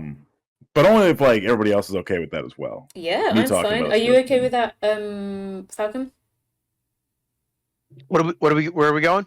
Kink and. Oh. I don't know how much help I'll be there, but yes, go ahead. Hey, it's not my thing either, like this specific kind of like kink, but I'm definitely interested in hearing it because it's about literally I think this is the sexual version of what I was just talking about, which is I fucking love boxing and football and like things that are very like aggressive and are sometimes about consensually hurting someone else and them hurting me, right? Or like Yeah. being against someone in a football team, you know. So I think it could be an interesting way of exploring it. So, Honestly, I think they're very similar in those senses. LHS is that it's not about being against someone, but it is about like pushing the boundaries with somebody mm, in a consensual and safe way, if that makes sense to people. mm-hmm. So it's not about sitting there and going like, I'm going to enforce my will upon this person regardless of what they want. It's very much about like, oh, I need to work with this individual so that we can have a safe place to explore a lot of these interests that we may both share. We may not both share it, you know? And again, consent is very much key, and that's Yeah. why there's usually like a red light, yellow light, green light, so that the moment that consent is rescinded, you can go, okay, like we're good. Are you okay? I would like Sort to of ask you a thing. question about this actually. And Sure. Right. I had a partner for a while who was sorry, Manticore, you asked you were saying did I oh yeah, you brought it up earlier. Christina Joksmivokic, oh gosh, Gilese Pelicot are highly public. I've said those names wrong. They sound French though. Being highly Oh, absolutely are did. It's they okay. I do too. people who've been hurt? I'm gonna grab a beer in a second as well. This sounds like a beer Well, and a chill chat. But I This my think is I think definitely a the beer and chill chat. I think Go ahead. The French woman is, I don't know, in her late 60s or early 70s, and just discovered that for an extended period of time that her husband had been drugging her and letting I think up to Jesus. 100 men in the community come in and have sex with her while she was unconscious, Well, there was also and that been case. filming it. Sorry. Go ahead. fucking hell. Yeah. That's Yeah, that's all over the news right now. I mean, I wouldn't say it's all oh over the news, but yeah, it's like I think they're giving him life in prison or something, which well I don't know if that's fucking extreme enough for my I Good. mean, tastes, but yeah, we're not allowed to say what we Good. want. I mean, if that person lives in solitary confinement the rest of their lives, that is a form of torture that I'm kind of okay with, because they subject the person that they said that they were going to love and protect and care for to um, horrific um, uh, abuse. Yeah, I remember hearing about that case This is actually. Vez told me this about is like it. Sorry, sorry. Go ahead. No, it's just okay. I just want to confirm we're talking about the same case because there was another case recently where I forget what her name is, but she found out or she found herself being SA'd by essayed, a yeah. bunch of guys because she was drugged at a party. Yeah, no, I mean, this is That's not unrelated. the same This case. is Okay. this is a they close to elderly married couple that have children. And I don't know when this woman found out. I think she found out, or she had discovered that this had been going on within the past 3 years. Took some time to process it, and then eventually took it to law enforcement. this Um, was the thing, was when I know that when she went to court, the judge was like, you have to stop describing it as our word because we don't know that. And she's like, I was drugged. I And you're like, absolutely do know this. Yeah. like, um, okay, yeah, so yeah, I think no, a lot of this also spawns from like a almost a stigma against talking about, you know, sexual assault that way for mm, whatever reason because people will inherently go, well, okay, if you accuse someone of that, their life's ruined. It's going good. to ruin their life. If they But I'm did also it, going like, good. Like, yeah, but I it's also know very that, much of a course. good. I mean, I just feel like it's probably an example. So I'm gonna say we'll move on after this, just because as I said earlier, I find discussing like actual sexual assault against women really difficult. So for me, Oh, it's horrendous. it's not. Like, Yeah, it's just. I agree with you. It makes me violently angry. Yeah, yeah. It like it brings up. Do you know what I was just saying about how the one of the few times I've ever hurt, Yeah. like properly hurt someone is defending my mum against what I perceived at the time as like an evil. Like this is how I feel about but like against the world, and it's like a very destructive kind of emotion that I have to deal with that I can't deal with very well because I'm like I just want to go and redacted all of these men but I can't, Based right? LHS. You fucking can't. But real. So let's move back to kink. I'm gonna go grab a beer, but I had yeah. Sorry, I just want to finish that convo. It's going to be too much for me, but No, I completely understand. Yeah, Well, that's what I'm here for. go get your beer. I'll finish what I had to say about it, and we can move on. Cool. And Please Peacefire do. Now is here as well, so he can do Hey! a Everybody little hear me? shout out as well. Yes, we can Yes. hear you. I'll be back in 1 sec. So chat away, guys. Yeah, I didn't want to interrupt. It's a serious topic, and I want to make sure everybody has room and space to express how they feel. And Yeah, as always, absolutely. just an honor to be hanging out with all of you. Always love an opportunity to be talking about important issues with streamers I absolutely appreciate. And Red Falcon, I'm not too much familiar, but I love what I'm hearing. And let me know when you are thank you. streaming. I would love to be part of your chat. my- community. Creep on in there, yeah. Yeah, my schedule is pretty inconsistent. Hey, it sounds like you're doing it the right way. No. Yeah. I show up when people ask me to show up. That's basically what happens, and then I stream games whenever I'm playing games. Manticore said it by definition was a case of sexual assault, and I think that should be obvious. I think if anybody's unconscious, they can't consent. If they're unconscious, they also don't have the ability to revoke consent. So by definition, if somebody's unconscious, that is sexual assault, whether you want it to be That's also or the not. law. It's the law in the UK. Just to double down on that, that is not the law. I'm not sure if it is, because I know that at least in the United States, there's some areas of the country that doesn't process sexual assault between married couples as hard as it does between, let's say, strangers. It's not the it's not the law. It was for a long time. When I was alive, at a certain point, there was no such thing as marital essay, and it was changed because which is fucked up when you think about it. Which is definitely fucked up when you think about it. It's almost like there was a historical idea of women as property of men, and marriage being the definition of that. Correct. I don't know where they could have ever inherited that idea. I mean, I vividly remember there was one time where my ex-wife and I had come home from a party, and she was pretty intoxicated, and I rejected her, not because I felt like it wasn't what she wanted, but because what if it wasn't? That was my idea in my head. Like, what if I do this, and what if she asked for something that she wouldn't normally, and then I'm supposed to decide whether or not she's serious about this or not, or if this is the influence of the alcohol or what have you. So I rejected her, which I don't know how that affected her. I don't think it affected her too much because we were fine for quite some time after that. So yeah, I remember. I think in that case you're okay. Yeah, I think I did all right. I think I made the right decision. You absolutely did. You did. And I would continue to do that, with anybody that I was with. If in doubt, check in. It's as simple as that. If in doubt, check in with someone. And if they can't answer you, that's your answer. Can't answer you, back up. Yeah, definitely don't. If they can't answer you, definitely don't do anything.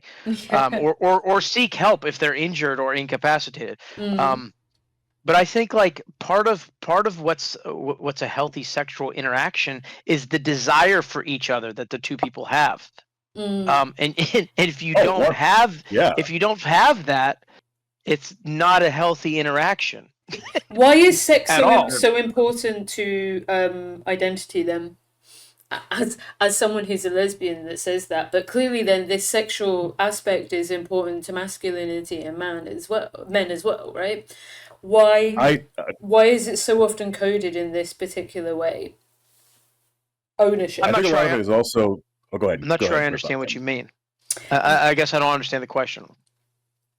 How to rephrase it? Like having. Can I give it a shot? Yeah, go ahead. Or- Okay. So I think what LHS is trying to ask is why is sex so important in relationships with mostly with men, effectively, with a lot of guys. Is that I accurate? think Is it's that- important for everyone, but what I mean by that is clearly like sex is a fundamental aspect of anyone's who has sex and isn't asexual or and doesn't enjoy sex, right? Is a part of like a physical relationship. How does that interact and interplay with like domineering and violence, and that might lead into the kink conversation as well. That Because might be I'm another one that I'm not qualified to answer as somebody who considers themselves demisexual and who has been described. It was either by Sebs or by Manticore as a service top. So hey, as a demisexual myself, I get you. Right, yeah, I get you. so I don't know if I'm qualified to answer that question because for me, I don't even really exhibit those feelings for people that I don't have a very deep connection with. Emotional, romantic Yeah. connection with. Yeah. Yeah. My question for you, actually, Raptor, is what. So people have a lot of preconceptions about kink, and Yeah, they there do. are some feminists who think that kink can replicate patriarchal relationships and therefore sometimes be destructive if it's like a scene where a man is domineering a woman or a particular gender minority and that because it's exhibiting something that can be so like violent and dangerous for some feminists, not myself, but for some feminists, is seen as replicating a violence and is therefore no matter what a violence. How do you feel about that? I know that seems really unfair, but that is what those people think. No, I don't think it's unfair at all, actually. But what I should definitely be preemptive about a lot of this is that it's all based on consent, informed consent. Sometimes risk consent where you are aware that somebody else, desires something more intense than what you're willing to give, and that you're willing to explore that with them. Oh no, you're willing. And you can definitely say no. So would that be you like? You can always say no. Let me put it out there. You can always say no. Yeah. So you might be like, okay, I'm up for trying it, but it's like a soft yes, right? Where it's like at any point I might be like, no, this is too much. I'm out. Yeah. And then the person when you're in a scene, that is the understanding, and you should always discuss boundaries and limits. You should never jump into a scene with somebody without ever discussing that. Even if it's in because there's nothing sexier than flirting with somebody who goes like, oh yeah, I like this and this in a certain way, and you guys start making jokes about it and start going like, oh yeah, you know what, that sounds really good, and then they can rescind consent at any time. A lot of, from what I understand as a top, is that a lot of these scenes do replicate patriarchal situations or environments, but it is done in a consensual, equal way. It is done with quite literally people discussing and having this mutual understanding of what is going on. Would it? So the reason why I ask actually is I dated a bisexual girl who, I'm polyamorous, so she had a bunch of other partners, and she was really unacceptable. Shut the fuck up. She was she was into kink. It's not my personal thing. I thought about it, but I'm just not into it. Like, I'm someone who prefers sexual interactions in a very specific dimension. Yeah, and I was going to tie this into another conversation about being like demisexual and like the intimacy and why that intimacy needs to be trained or taught to boys over like the desire for sex, because a lot of people, a lot of young men and a lot of guys also attribute sex sex It is greedy. to intimacy. I've got a lot of love to give. That's all I can say. What was Can I add say? Raptor Blue? Or Absolutely. I'm sorry, I don't want to interrupt. Just no, guys. You're good. Jump in. Like this freeform shout. It's me. I'm ADHD. Blah blah blah. Like just jump in. All right. Just well, one of talk over a woman. I'm joking. Well, one of the things I was going to add on to Raptor Blue is it comes back down to the need to deprogram and to re-explore what we teach in culture all around the world, because some of the toxic behavior we see come in at a very young age, whether that is in movies. And we see that every hero is a ladies' man who just, James Bond is going to sleep with whoever, and that's 5,000 women. Yeah. All at once, Yeah, and if you want to be as cool as they are, this is the kind of behavior you need to replicate. And then as we grow older, you start, like, when people turn to porn, there are terrible examples in that. On what relationships look like and what consent. That's not even talking about the exploitation of like the porn industry in and of itself too. There is ethical porn, and it's worth finding. Like, I had this sort of crisis about 10 years ago, and like the Swedish government did something called Dirty Diaries, guys. Dirty Diaries. It's queer feminist porn funded by the Swedish government. I'm not joking. Completely consensual, with people who were funded really well to create products that explore. There's like a series of like everything for everyone. Check it out, is all I'm saying. Ethically source your porn, guys. Sorry, anyway, Please do. But you're completely right. Yeah, the abuse. Sorry, go on. Sorry, Fabulous. I think older Bond films do not emphasize consent. Oh my god. He's like smacking around people. So it's awful. It's actually like, have you seen the video with Sean Connery? He's like, if a woman talks to you too much, you just hit her. Give her a smack, yeah. You just give her a smack.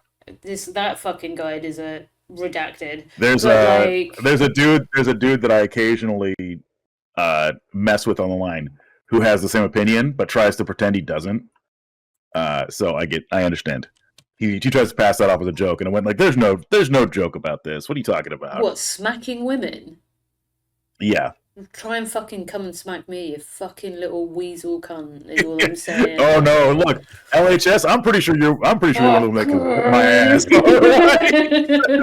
I train for this shit. Like, sorry, this is something I do want to explore later. Is because I think it was just before you two came.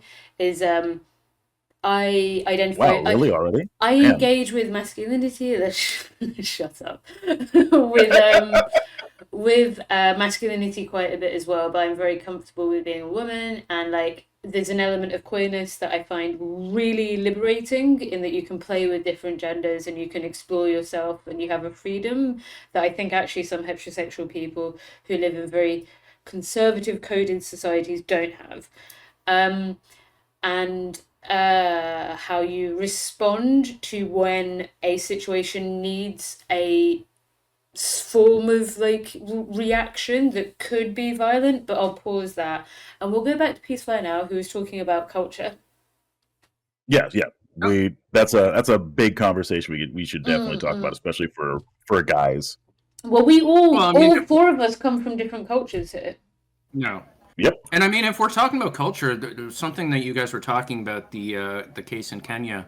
One of the things that absolutely gets lost sometimes is the built-in discrimination and racism behind it as well. Because one of the things we see often is that every day there are cases of femicide everywhere in the world. But the only time it makes headlines is when there are particularly disturbing or gory details that they can throw in their headline, like the case we were just talking about in France, right? It's the number of men, or Do you know or the what? way it was done. You're Sorry. completely right, and it feels like you're completely fucking right about that, because it feels like I work with queer women overseas. You know, we've done Yes, we are fundraisers for secular. them, and like there is so much fucking sexual violence and like brutal violence enacted amongst people that it's just like, what I don't understand is the sensationalism that we watched this fucking video the other day, and literally this interview from Al Jazeera was calling all these women who were like the most amazing activists who from Kenya were trying to lead the way. She was calling them like girls and stuff, and I'm just like, you are talking to someone who is a doctor, not only a medical doctor with a PhD, who's managing a feminist organization, and you're calling her a girl. Like, it just said so much to me. And then like the descriptions of what were happening to Kenyan women were so like triggering. They were just so like, it's kind of like, you know, war footage, where it's like or we so there was this thing in my industry for a while called poverty porn, which is, you know, like when Yeah. Oh, humanitarianism that's was still like, a thing. me, That's still a me, me, thing. look at this poor African who has no well. Yeah, it definitely is like Mr. Beast, right? Like, they can't even make a well for themselves because they're so fucking African.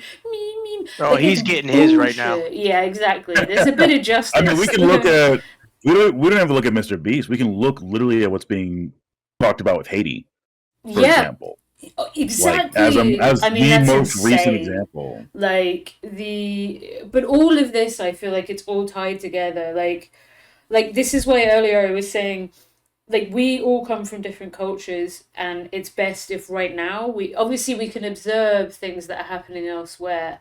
But this is what I was saying. We watched a video last night on Heishi, and you know, they're like trying, basically I was going down this Trump thing and then looking at this video that just so happened to come out like 5 minutes after Trump said the cat thing that was like cat eaters, almost like it was planned. Anyway, um and one of the women was like, these, you know, black Haitian men don't treat the women right. And I was like, I have no idea, and I don't want your opinion.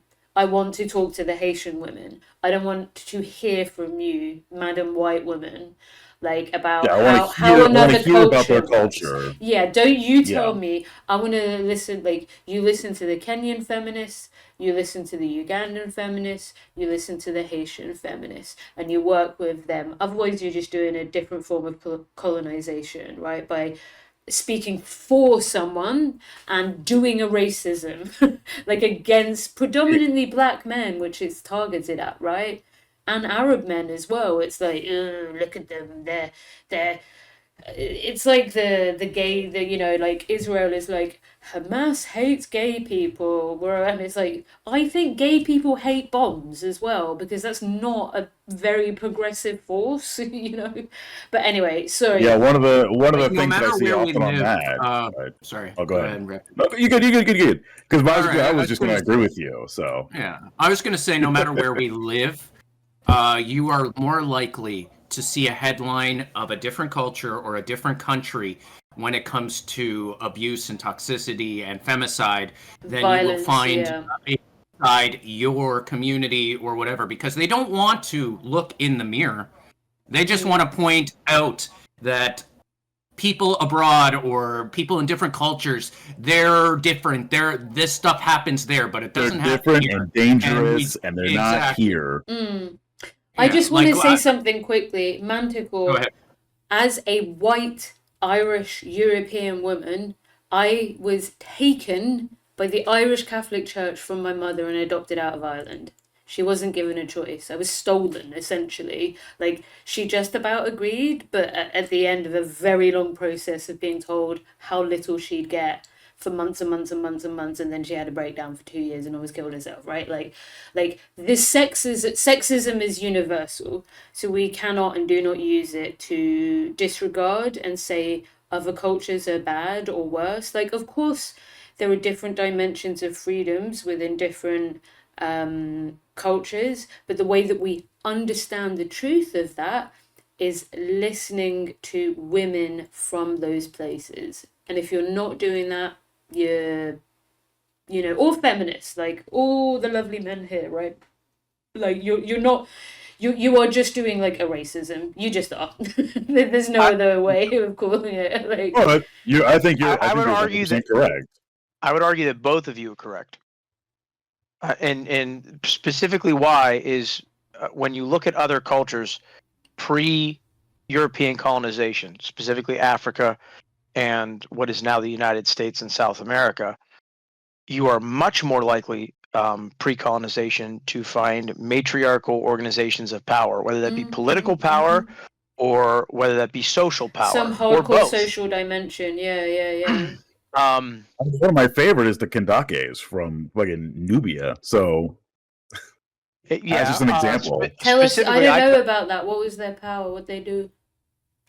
Oh, they straight up were ruling like Nubia for years. They actually pushed back Roman invaders repeatedly. And I come from the Haudenosaunee, which are more commonly known as the Iroquois, right? And from the Seneca Nation. But we were a matriarchal culture. Women held the political power, all the political power, really. Women were allowed, if they so desired, to take 3 husbands.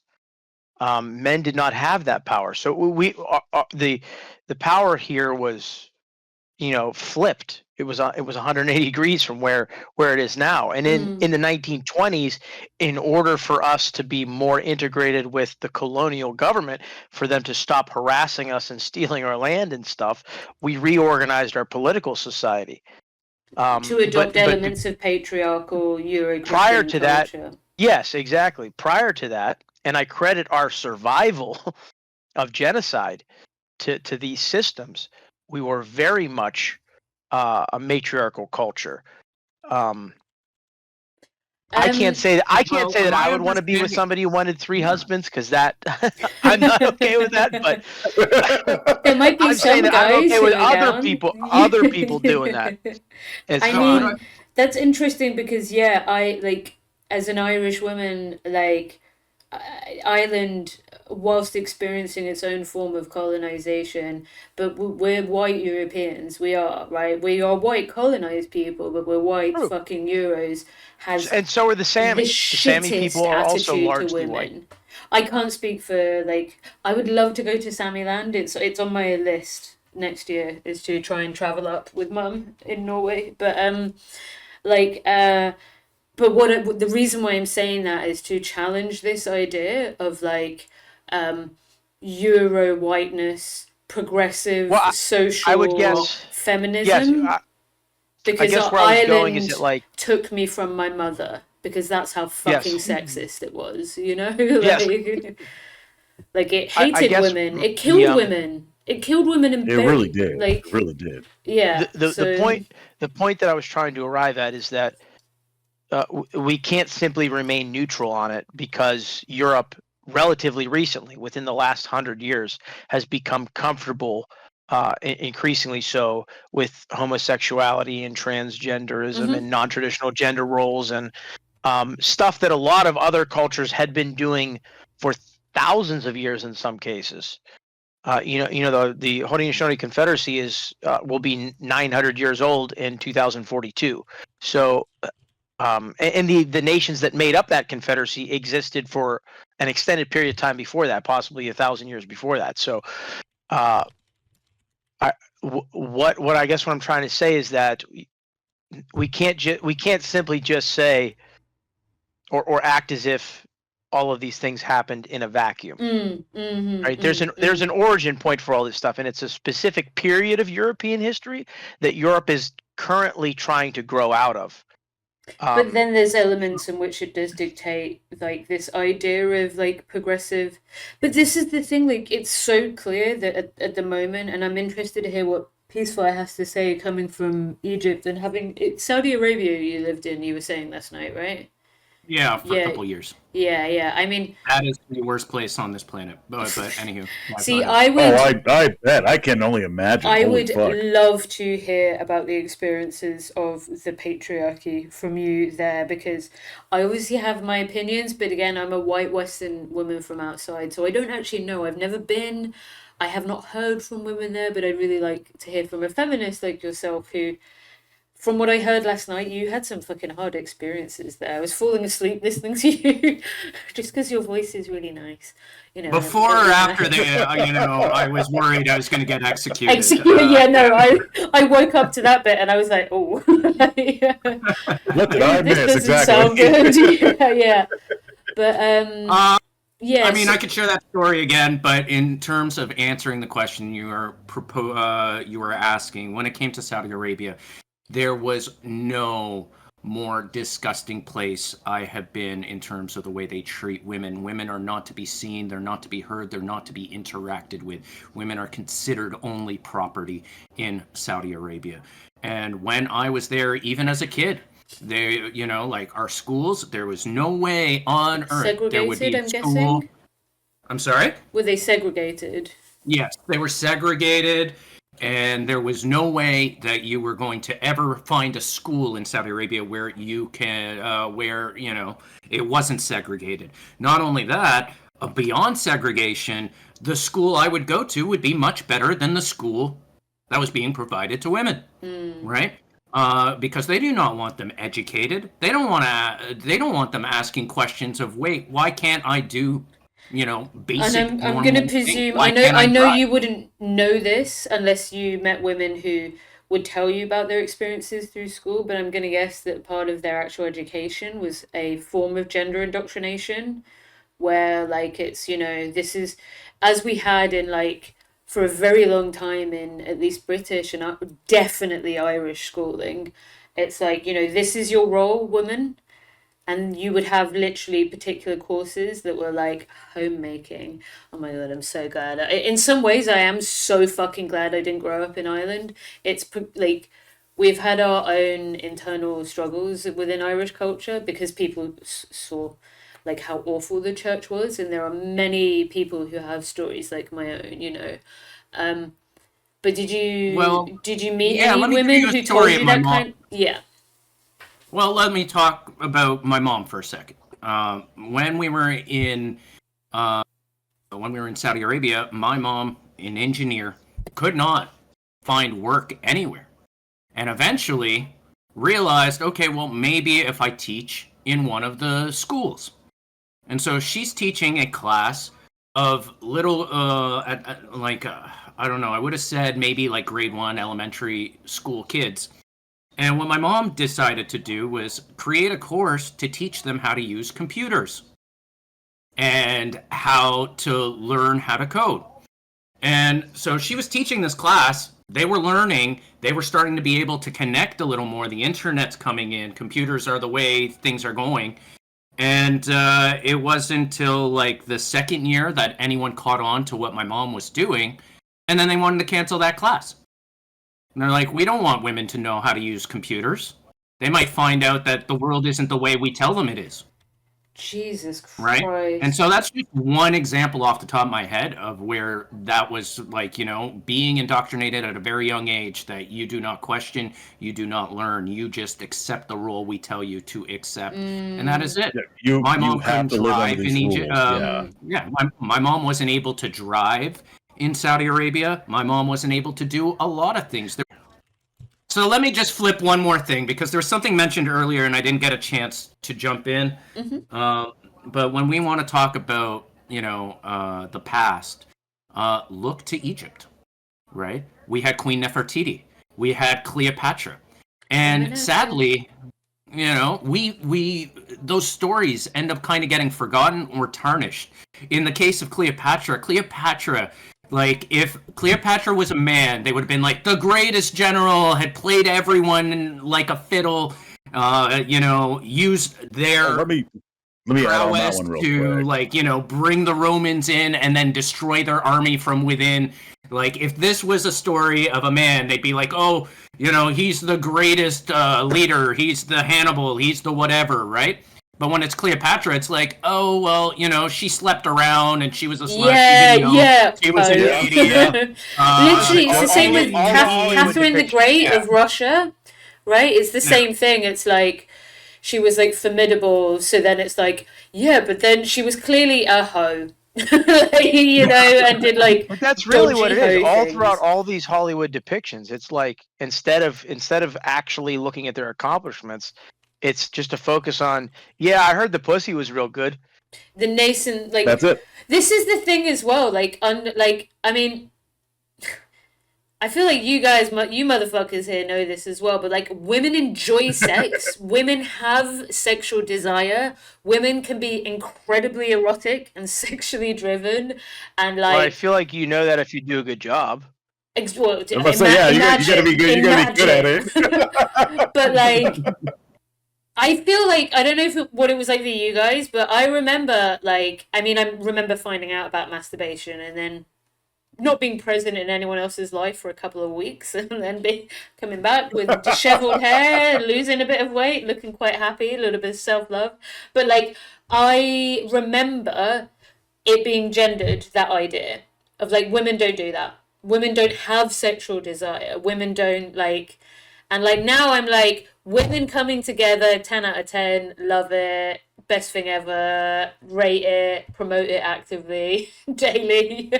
Don't do it anymore because the universe hates me.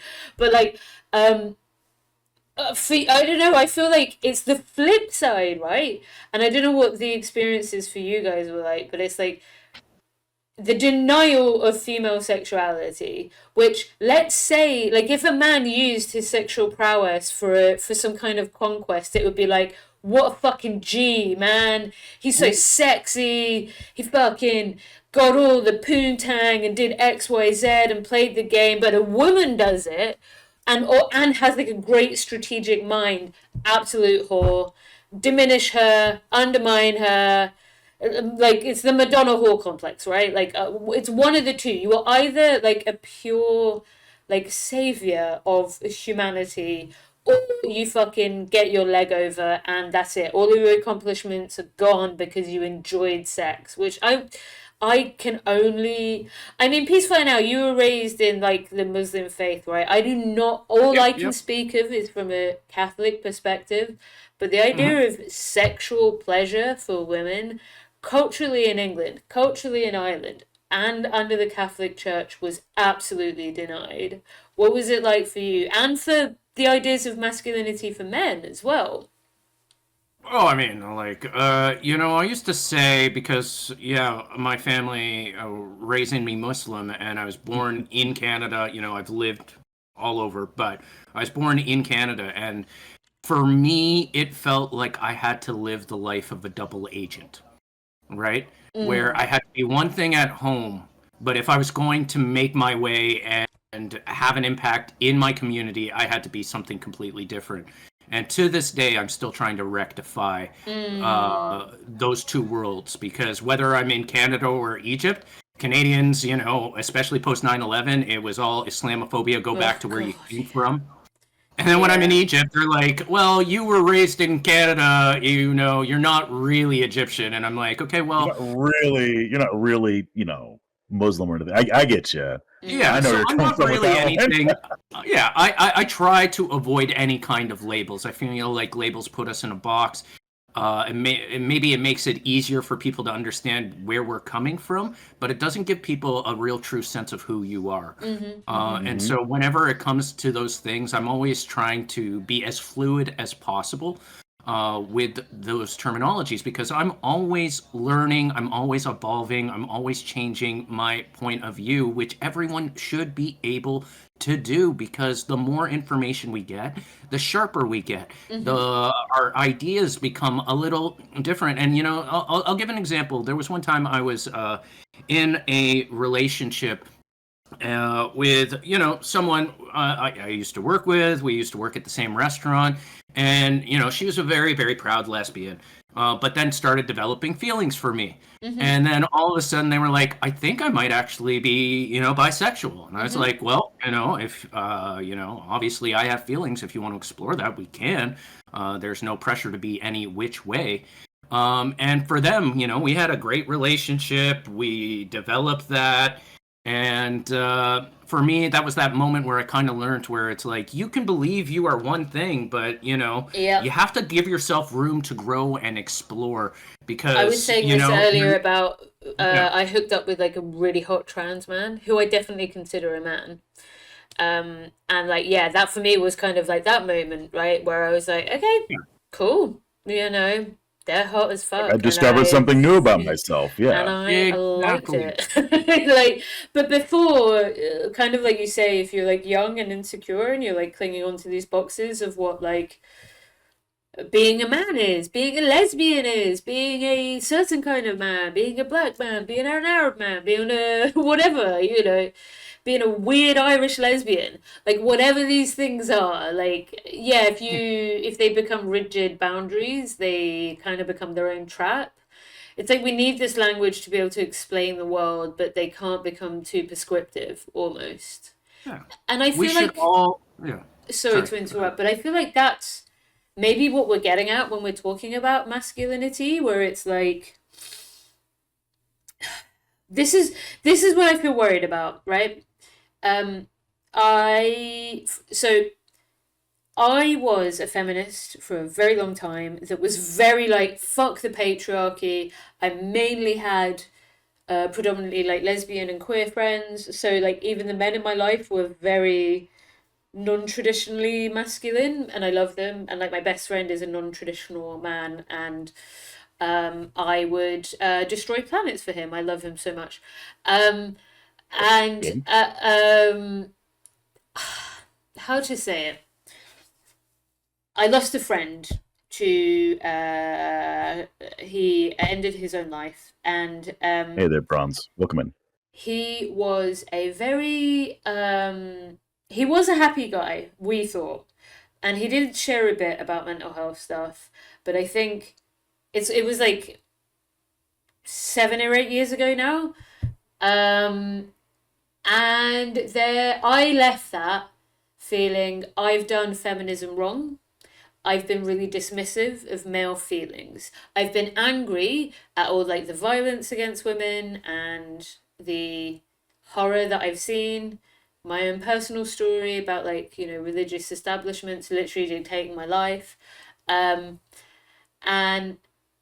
I felt very guilty and very sad for a long time, and then I explored like feminist material that explored like masculinity.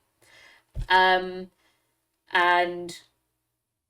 then massively expanded my idea of what like the patriarchy was, from being like a single oppositional force against women and other genders to actually the vast majority of men as well, which is I guess why I'm incredibly passionate.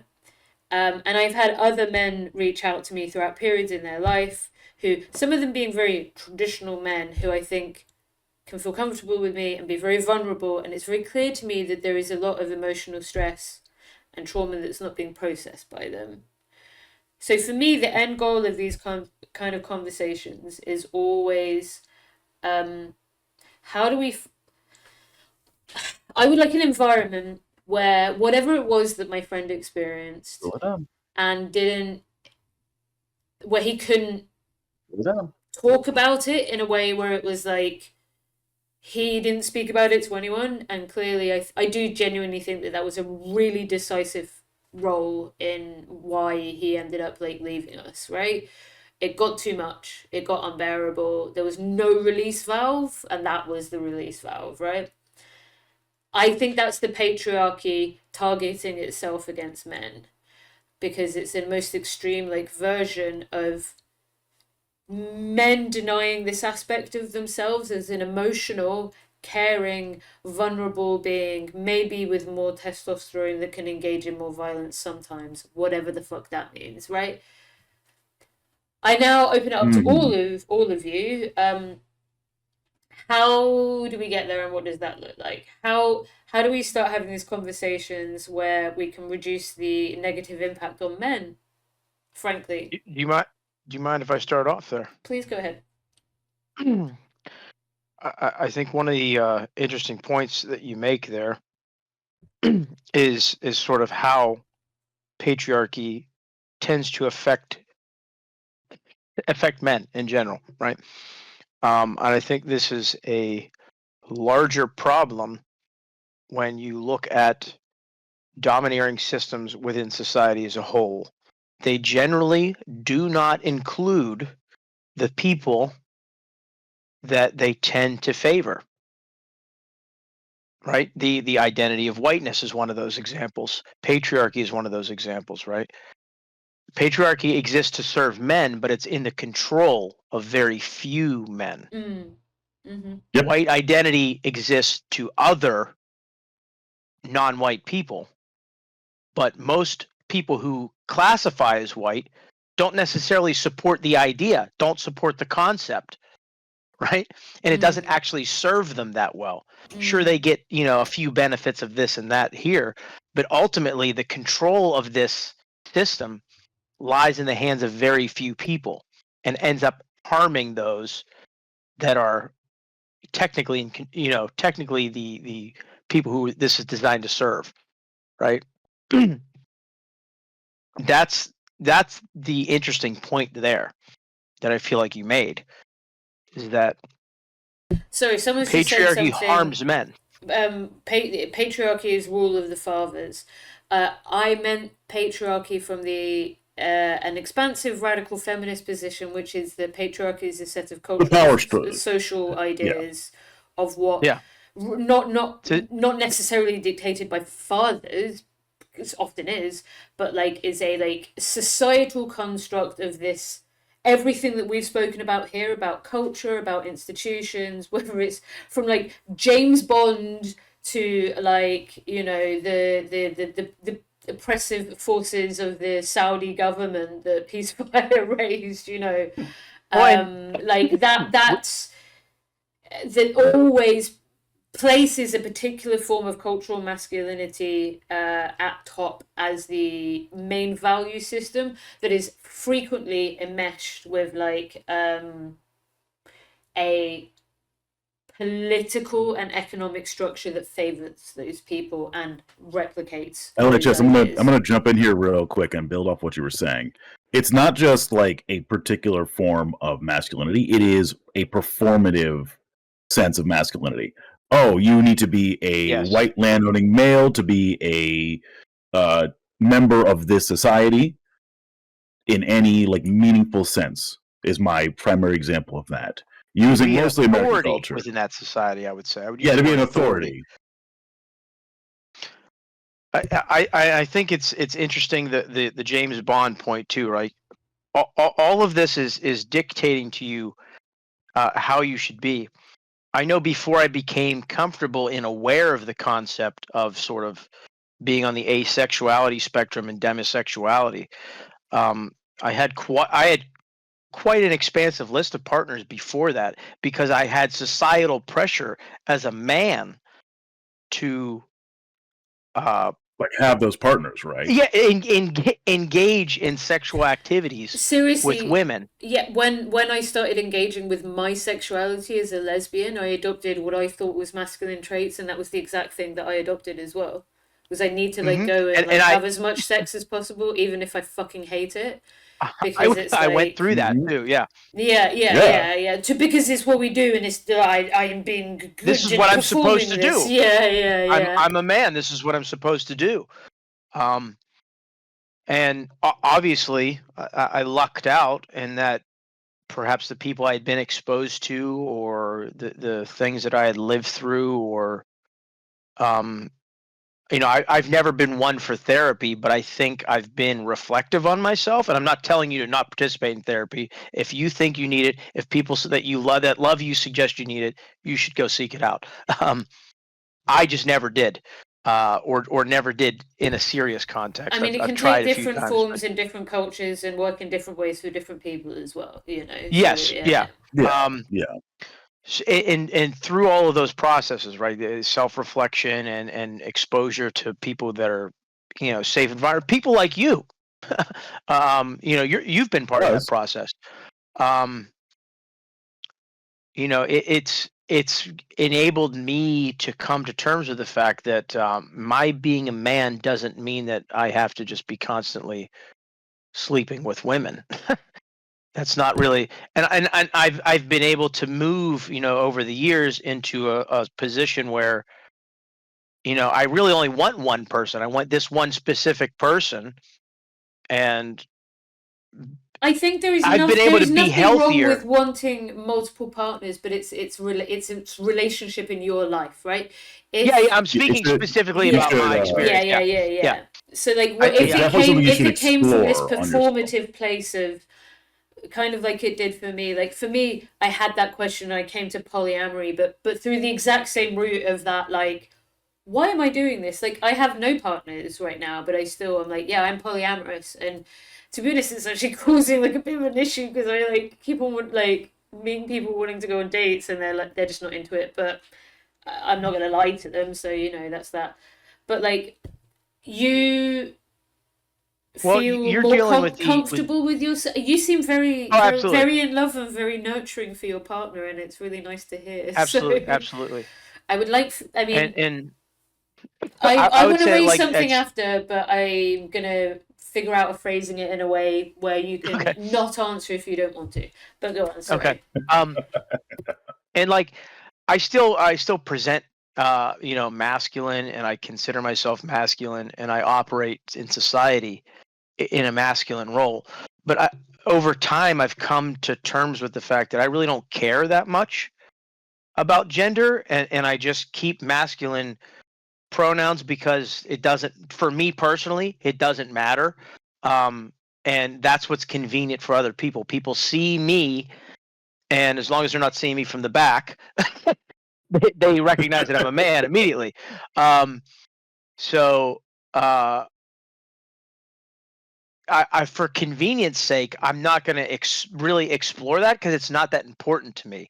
But I would say that years ago, I would not have been comfortable with that concept of just kind of like not caring. Like gender just doesn't matter to me, and there's an aspect of that that's privilege because I am masculine presenting, operating within a world that is largely patriarchal.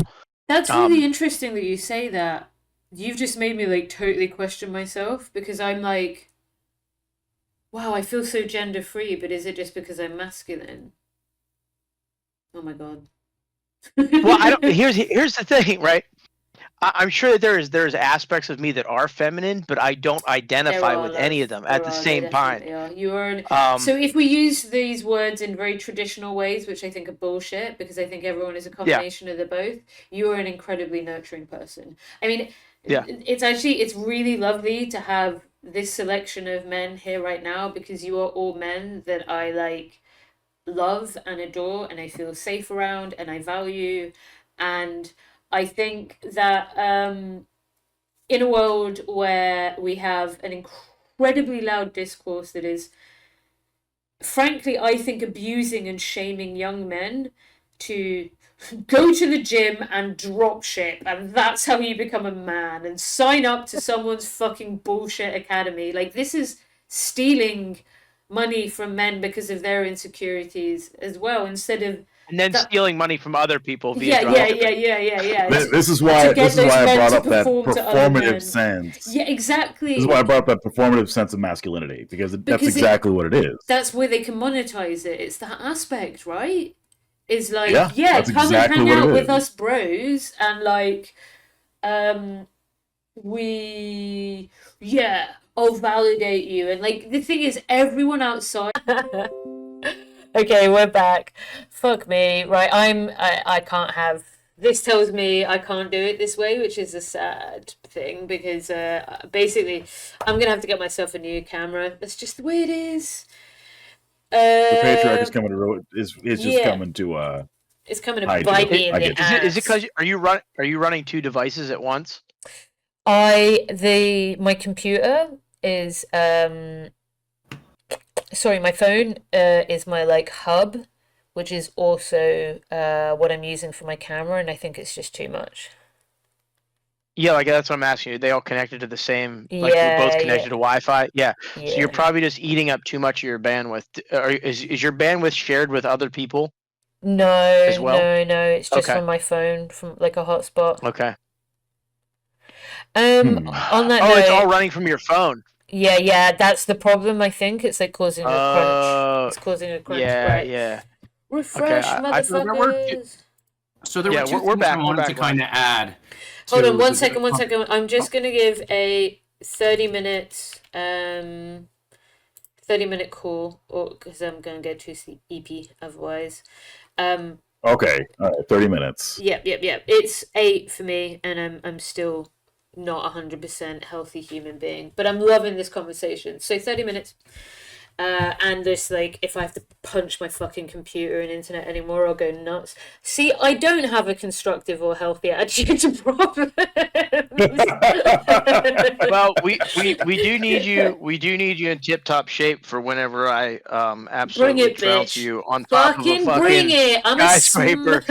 Just so you know, whenever me and Falcon meet IRL in America, we're getting on top of a skyscraper, and I'm gonna fucking show this man with a jewel Yeah. that is Are you got a sword worthy fight up there? of- Jeez. I don't need a sword. I don't need a fucking sword. Bring whatever you want. Bring a gun. I'll still get you. I thought it was just going to be bare knuckle brawling in Damn trench coats. straight. But I do have my All right. lesbian Jeez. rings. So. In the rain? In the rain? In the rain. In the Of course, in the thunder. rain. There you go. Of course. Right, sorry Of course. guys. Perpetual fucking like it kind of makes me sad actually, because it really is like limiting and crunching my streaming capacity to be able to do this, because I lose like 5 people every time and 10 people like every fucking time this happens. But whatever, it is what it is.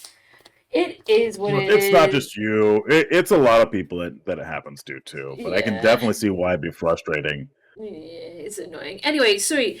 Peace fire now. Go ahead, lovely.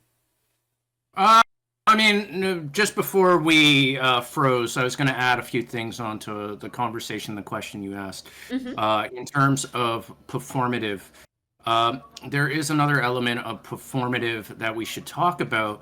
I don't know if that's the same case where you all live, but one of the things I notice here in Canada, for instance, is that for women to climb the corporate ladder or whatever, they too must become performative and act almost as if they're these white toxic males for them to be seen and to rise within the company.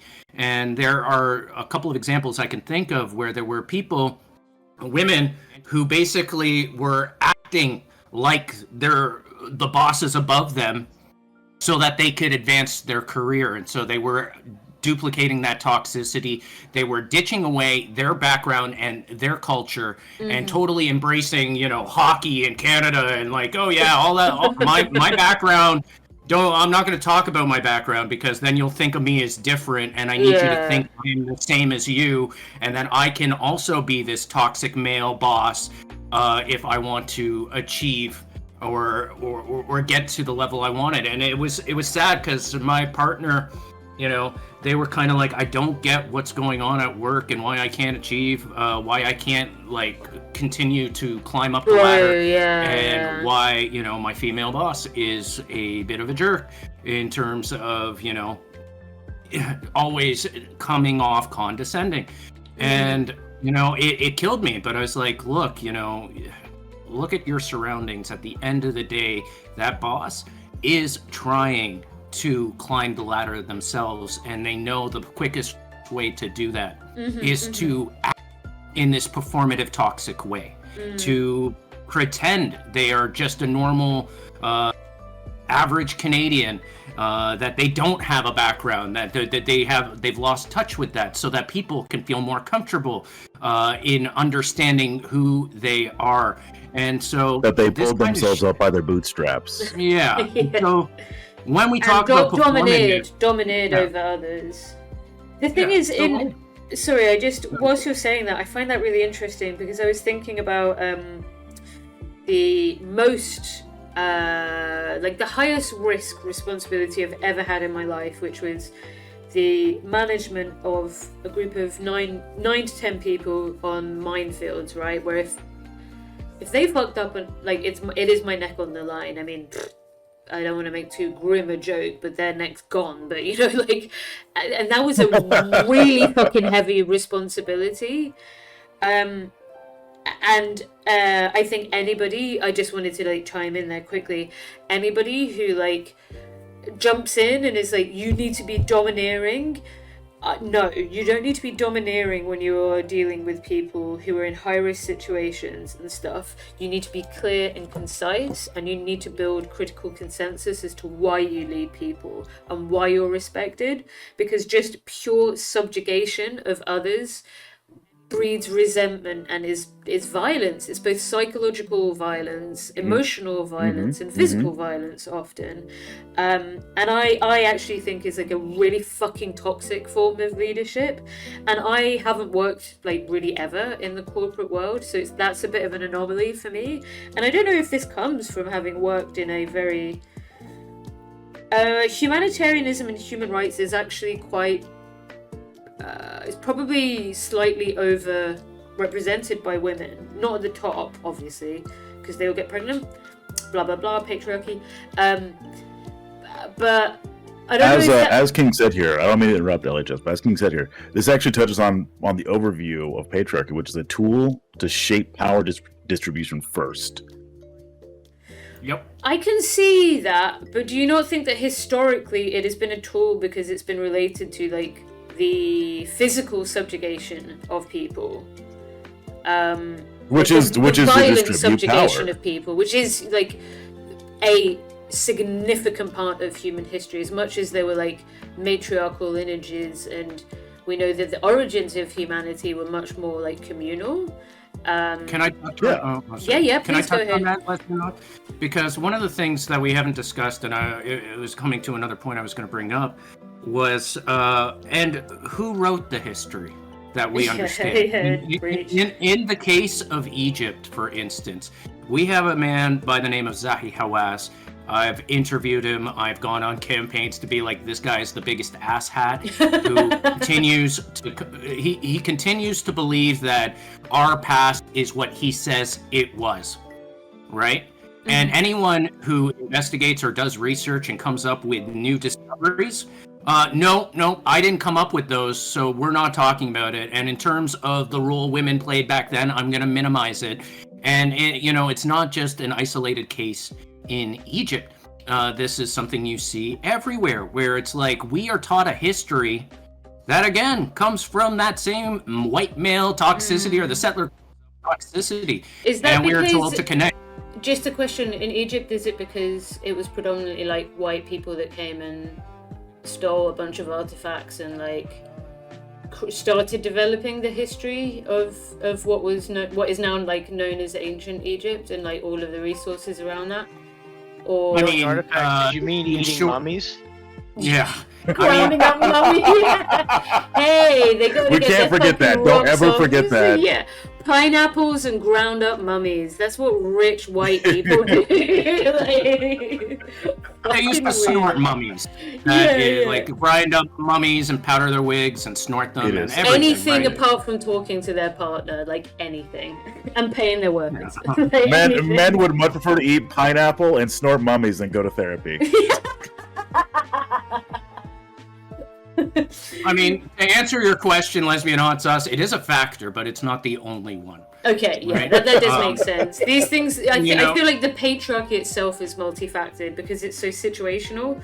Like the patriarchy of,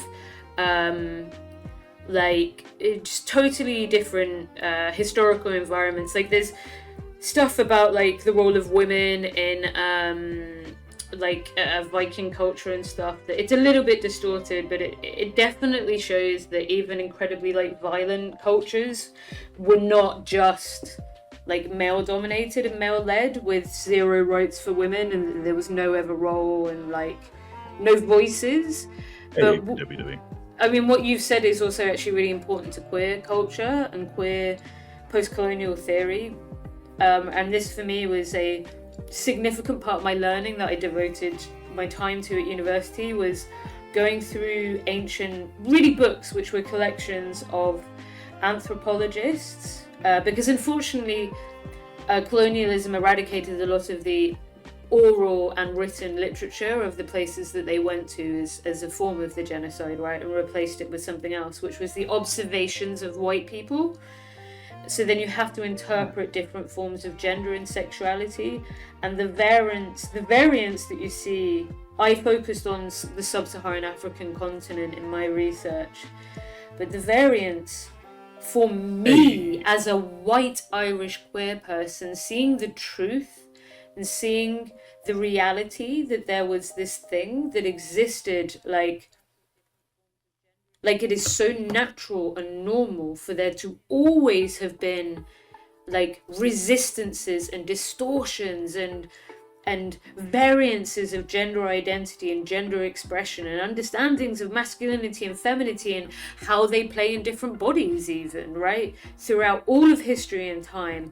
And then we had some fucking like pointy-hatted pricks who got a bit similar to some other pointy-hatted pricks who came and told people how to act so they could extract their resources. And I mean, I don't know, please find out the exact role of colonialism in Egypt because I did not study the North, but what that also meant was that the history of those environments was written by often either colonizer white outsiders, which were the initial text, and then it moved on to people from inside environments who adopted those frameworks and didn't critically address them anyway.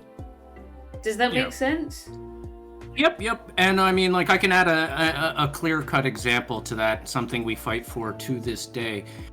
For instance, our understanding of hieroglyphics comes from something called the Rosetta Stone, because the Rosetta Stone had translations to different language that we could then decode to understand hieroglyphics. Mm-hmm. That is sitting in the British Museum. I've seen it many times in London. Instead of anywhere else, where it'd be useful. Yeah, and it's kind of like, okay, but this is how we decode our past. Mm-hmm. This is a very, very important part of our history and is important to human history, giving us that connection, right? We often talk about there is a collective amnesia with our past. And those who control the narrative and our story are usually the last people who should be telling us what happened in the past. And this continues on and on. And so we fight for the Rosetta Stone. In the news this week, we're trying to get the bust of Nefertiti that sits in Germany back to Egypt, right? And so there's a lot of our history that has been stolen, taken out, and it comes back to something you were talking about. You said that magical, horrible word, genocide, because this is all part of the genocide playbook, whether we are talking about the people of Turtle Island, whether we're talking about what's going on in Palestine, whether we're talking about wherever, right? And ultimately, well, the first thing they want to do is they want to sever the people from their culture so they do not understand where they came from. Makes it easier for them to 100%. be brainwashed. And you see this and you see this in Palestine right now with Israel being like, oh, the falafel is our national dish. And we are going to take all of your culture, rebrand it, resell it, and then claim you never existed. Moroccan Oil, the company, is an Israeli company. They do it all over. They just take other people's culture and commodify it and sell it around the world. Like Moroccan Oil, which is a hair product, is an Israeli company, and they steal this, like, they stole some trees essentially from some people in Morocco and planted them themselves and then commodified it. Like they do it everywhere. It's like the fucking origin of their fucking nation. Like, Egypt's national dish is something called molokhaya, and it's a plant. You make a soup. It's super delicious. It's a bit slimy for some, but love it. It's our national dish. And if I was to go to our grocery store here to go purchase molokhaya, I would find it being sold as Jew's mallow. And it took me over a decade before I realized that Jew's mallow is that's what that is? Holy shit. Sorry, go ahead. Yeah. So there you go. You might have seen it. So if you've I had have. Jews mallow, that is mulachaya. That is our national dish. And you know, this is just one of multiple examples where they'll take something, rebrand it, resell it, and then all of a sudden claim, oh wait, no, this is our heritage. This is ours. We're making it up as we go. It is funny how history is always like, yeah, it's an invention of someone else, right? And so you've got to be so careful about how it's used and how it's being sold to you and how it's being framed to you and by whom. Because it is a story that often they are stories that are so intimately connected to ethnicity and cultural identity that is very incredibly important to people, particularly people who are colonized. It's like, who owns that and how and why, you know? It's almost like colonization's bad.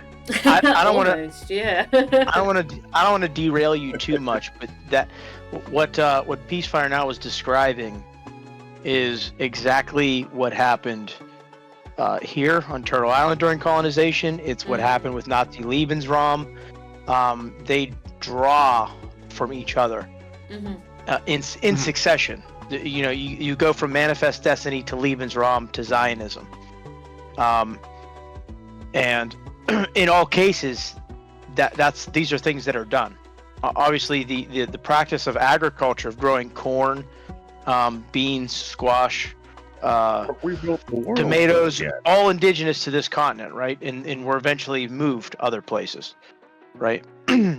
well, you have the phenomenon of Pretendianism, right? Or the $5 Indian with the 5 civilized tribes, where What's people who were 100. Indian? I don't know. That's what I was going to explain. Okay. You had people who were entirely of European heritage. They had no indigenous in them at all. And during a certain period of time, they went to the government office and bribed the clerk, the authority that was giving out this paperwork, with $5, which was it was a decent chunk of money at that time. It wasn't a whole lot, but it was enough to bribe this person to process paperwork to like certify someone's indigeneity, right? To prove that they were an Indian. And it was because at that time, levels. Okay, I get you. Yes. So at that time, the federal government was setting aside land, which they would later take anyways, at reduced prices for native people. Was that a part of any of the treaties at the time, or? Wait, if they had to purchase it, then why the fuck were they purchasing their own land? Interesting, right? Yeah. Good question. Good question. Excellent question. But people would go and obtain this certification of their indigeneity, right, and be able to go and purchase this discounted rate land on Indian territory that was, wild and uninhabited, and for them to develop agriculturally or whatever they did with it, whatever they used it as hunting land, if they were, trapper, fur trader, whatever, right? Those people today make up a considerable portion of there's I think 4 or 40 fake bands of Cherokee Indians in the United States. As in, like, there's no actual as in there's no they have no actual ties to any of the official Cherokee governments, but they're recognized by the federal government because activate the mosques. Oh shit, as a we've quote got unquote a, sorry, tribe. we've got a raid. Right toward the end, too.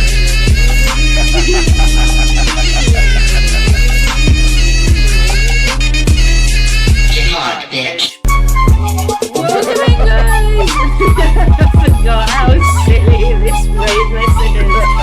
Jeremy Corbyn, release the masks. Hi, Kev Babs. Hope you're doing well. Sorry, I know you guys can't see this. So, guys, follow Kev. He is a equitable amount of silliness and seriousness, which I think is makes a good streamer. Galaxy Brain Vosh. Hold on, let me give him a real shout out. This is him It's a marker. Don't shitting on Vosh as well. Is that Naz? Let's just Google it. I can't tell, but We'll that's give him a very funny. We'll give Logan a shout out on our side too. Thanks, Kev, for bringing people over. Hi, guys. I'm Lesbian Hot Sauce. I am a bottle of hot sauce, and a gay one at that. Thanks, Jay Beck. Suddenly my alerts are working. Okay, great. Well, thank you so much for bringing hopefully. people over. I cover lots of stuff, lots of gay stuff, lots of politics stuff, half serious, half stupidness, like yesterday, which was just 2 hours of memeing about eating pussy because of the debate. And They're today, eating the cat. they're eating the cats and puppies. What are you talking dogs. about? I love how you immediately all know. Like the second I Yeah. heard that, I was like, "Who the hell's out there eating pussy in America?" And they fucking Without ate inviting some. me. But welcome in, guys. Lovely to have you. Thanks again, Kev. Today I am having a discussion about masculinity, positive masculinity, and toxic masculinity with three lovely streamers. Here we have Raptor Blue. Who do you want to give yourself a little spiel? And can one of the Red Falcon? Can you please do a shout out? Because otherwise it will be interrupted by another thing. But okay, Raptor, if you introduce yourself, please. Yeah, guys, I'm Raptor Blue. You are you. I am a voice actor. I am a mid-tier political and video commenter, and sometimes a gaming streamer. I cover a lot of Pan-African history. That also includes Black American history on my streams. And that's me. And I make really bad jokes all the time. Awesome. And then we have the lovely Peacefire Now. Hey everybody, I am Peacefire Now. You can also call me a Heb. A lot of names actually, but ultimately, you can find me on the left wondering if we actually have a true left party that represents us anywhere on this planet. So since that isn't the case... Oh, the answer's already there. Yeah, sorry. Nope. No, but we can try. We can build communities together. Well, that is why we need to come together. I don't believe that isolation will happen, or I don't think change will happen in isolation. And I am on a journey to try to be the best ally I can be to any community that's being marginalized, because at the end of the day, if there is anyone dealing with an injustice, then we are all dealing with an injustice. And until we come together and we raise voices for one another, nothing's going to change when we desperately need it, considering our planet is also under a climate crisis that our leaders also pretend they can push down to 2050. Anywho, that's me in a nutshell, but just great to be here, and I'm loving our conversation today. For all of the Raiders coming in, I think there is a lot of really awesome stuff being talked about today. Talking about the boys and the patriarchy and the boys. And finally, the boy that I'm gonna fight on top of a big fucking skyscraper, and I'm gonna defeat. True. And you're gonna lose too. Fuck you.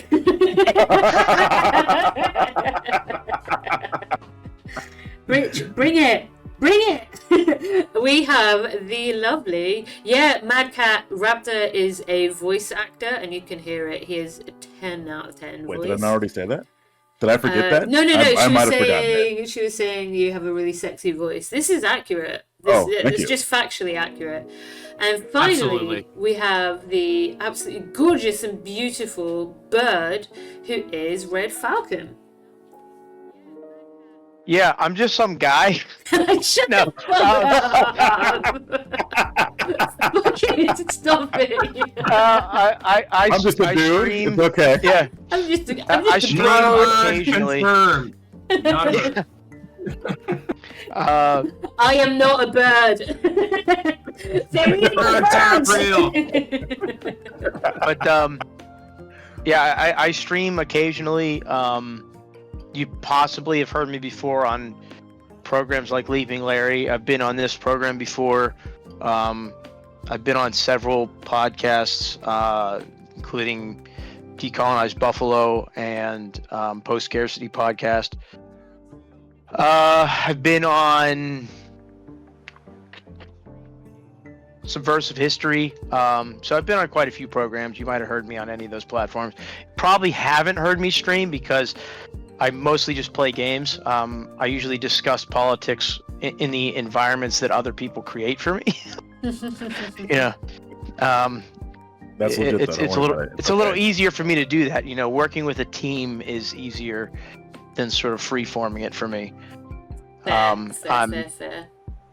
I'm indigenous of Seneca heritage, which is one of the 6 tribes of the Haudenosaunee, or more commonly known as the Iroquois, and Scottish. So that's basically it. That's me. Awesome. So today, Well, you're rad. yeah. So while bird is a slang for women, the birds here are all men. Yeah, exactly. We're doubling down on the patriarchy, Janie. The truth comes out. Who would have guessed? I'm 100% bird gang, whether it's women or birds. We've got a raptor, a lesbian, a peace, and a bird. Technically, a falcon is a raptor. Oh, True. We're part of the same kettle. So we're like distantly related.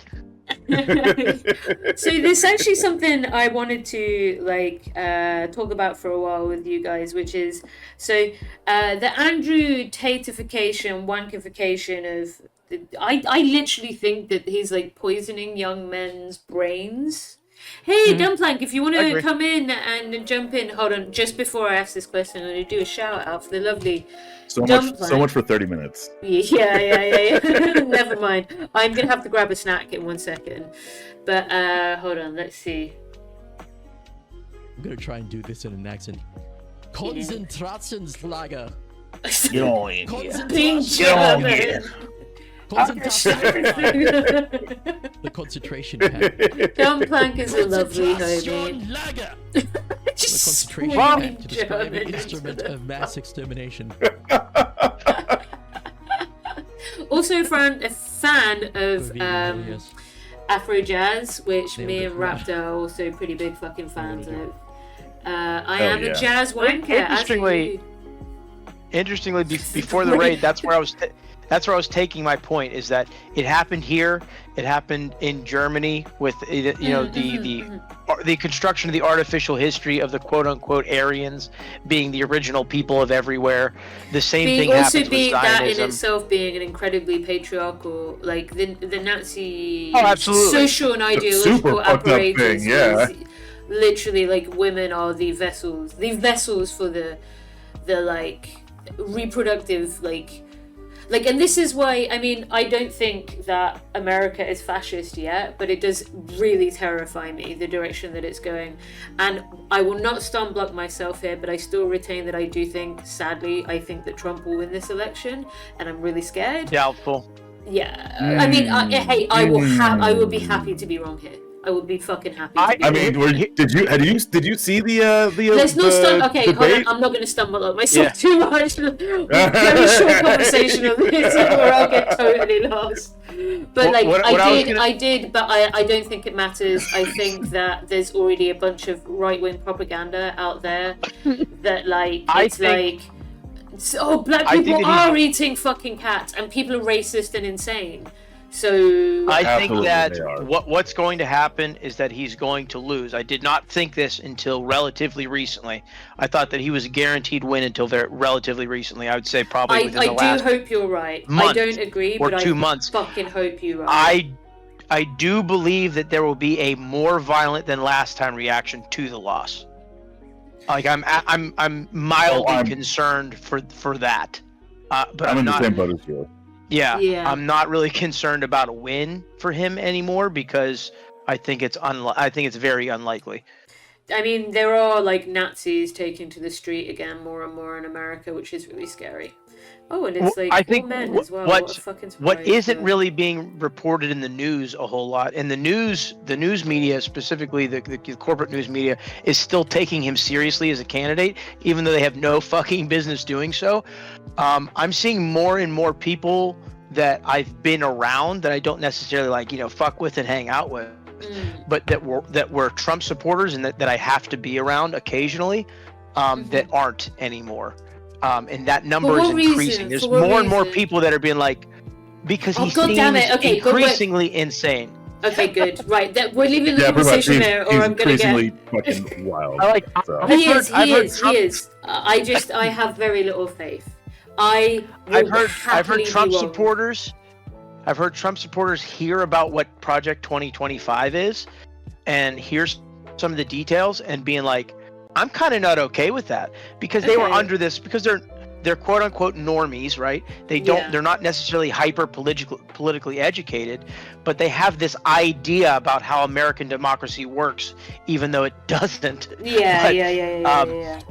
And potentially they might not they see. hear certain They might things not and they're see like, the "Wait a dog second." whistles for what they're actually saying. Like when Trump Yes, is but like, they're immigrants are spoiling they're- the blood of our nation, which is literally like Nazism. Blood libel. Like that. Literally is, blood libel. Yeah. Yeah.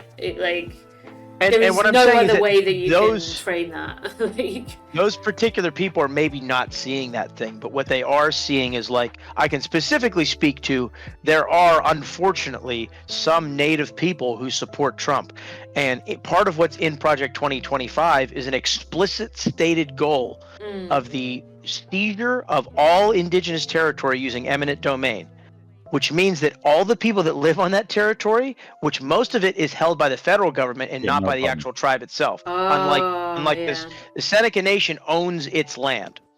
Not all tribes do that. Not all tribes own their land. Some of it was granted to them by the federal government. Didn't so if the federal Trump government do a small seizes, little bit of thing with one of like a band somewhere or something? Is that why they support him? that happened in the Lambeck? courts. He deserves no credit for that. Yeah, That of happened in course. state courts. Yeah.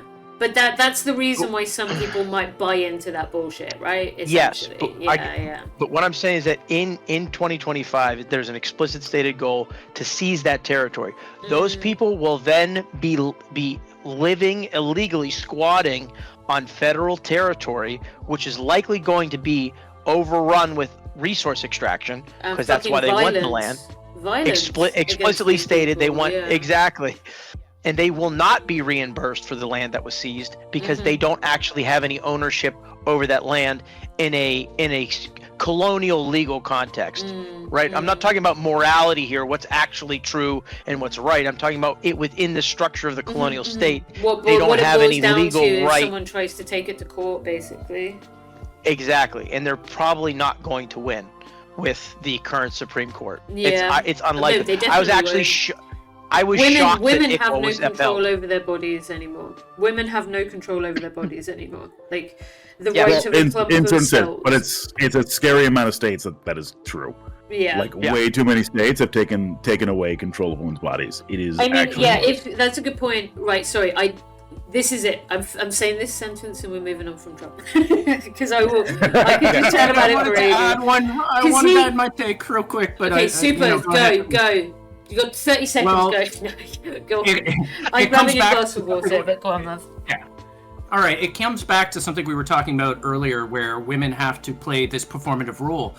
And you see this happening with Kamala Harris as we speak right now. One of the things that is driving me crazy is that instead of listening to the people and their base about ending this genocide and ending funding this genocide, Kamala Harris strategically thinks that the best way to go about this is to prove they're strong and talk about making the most lethal army in the world and selling us Bush policies and bragging about Dick Cheney.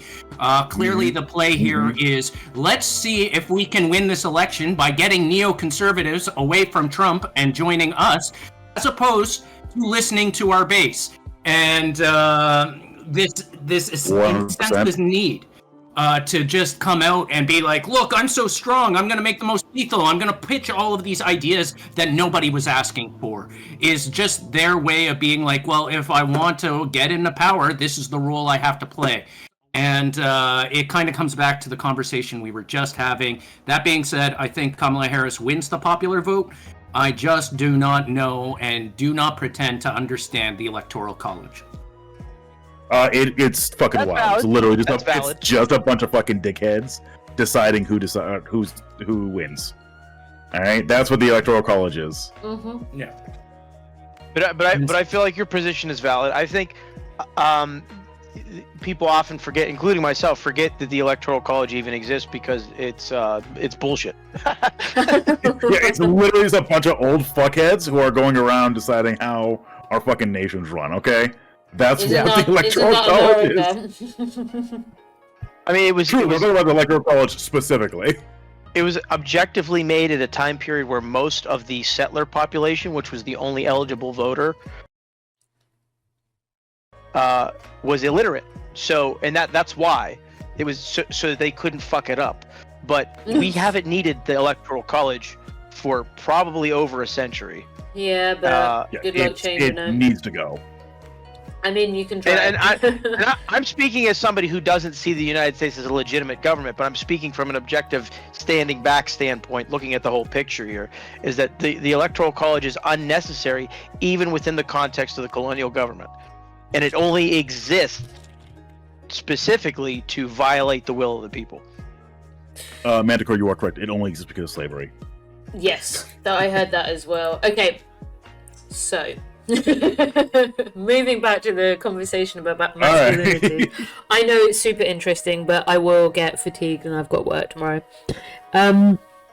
So even though if I was allowed in Minecraft to sit in a room and torture Andrew Tate, I would do that for free. I'd pay to do it.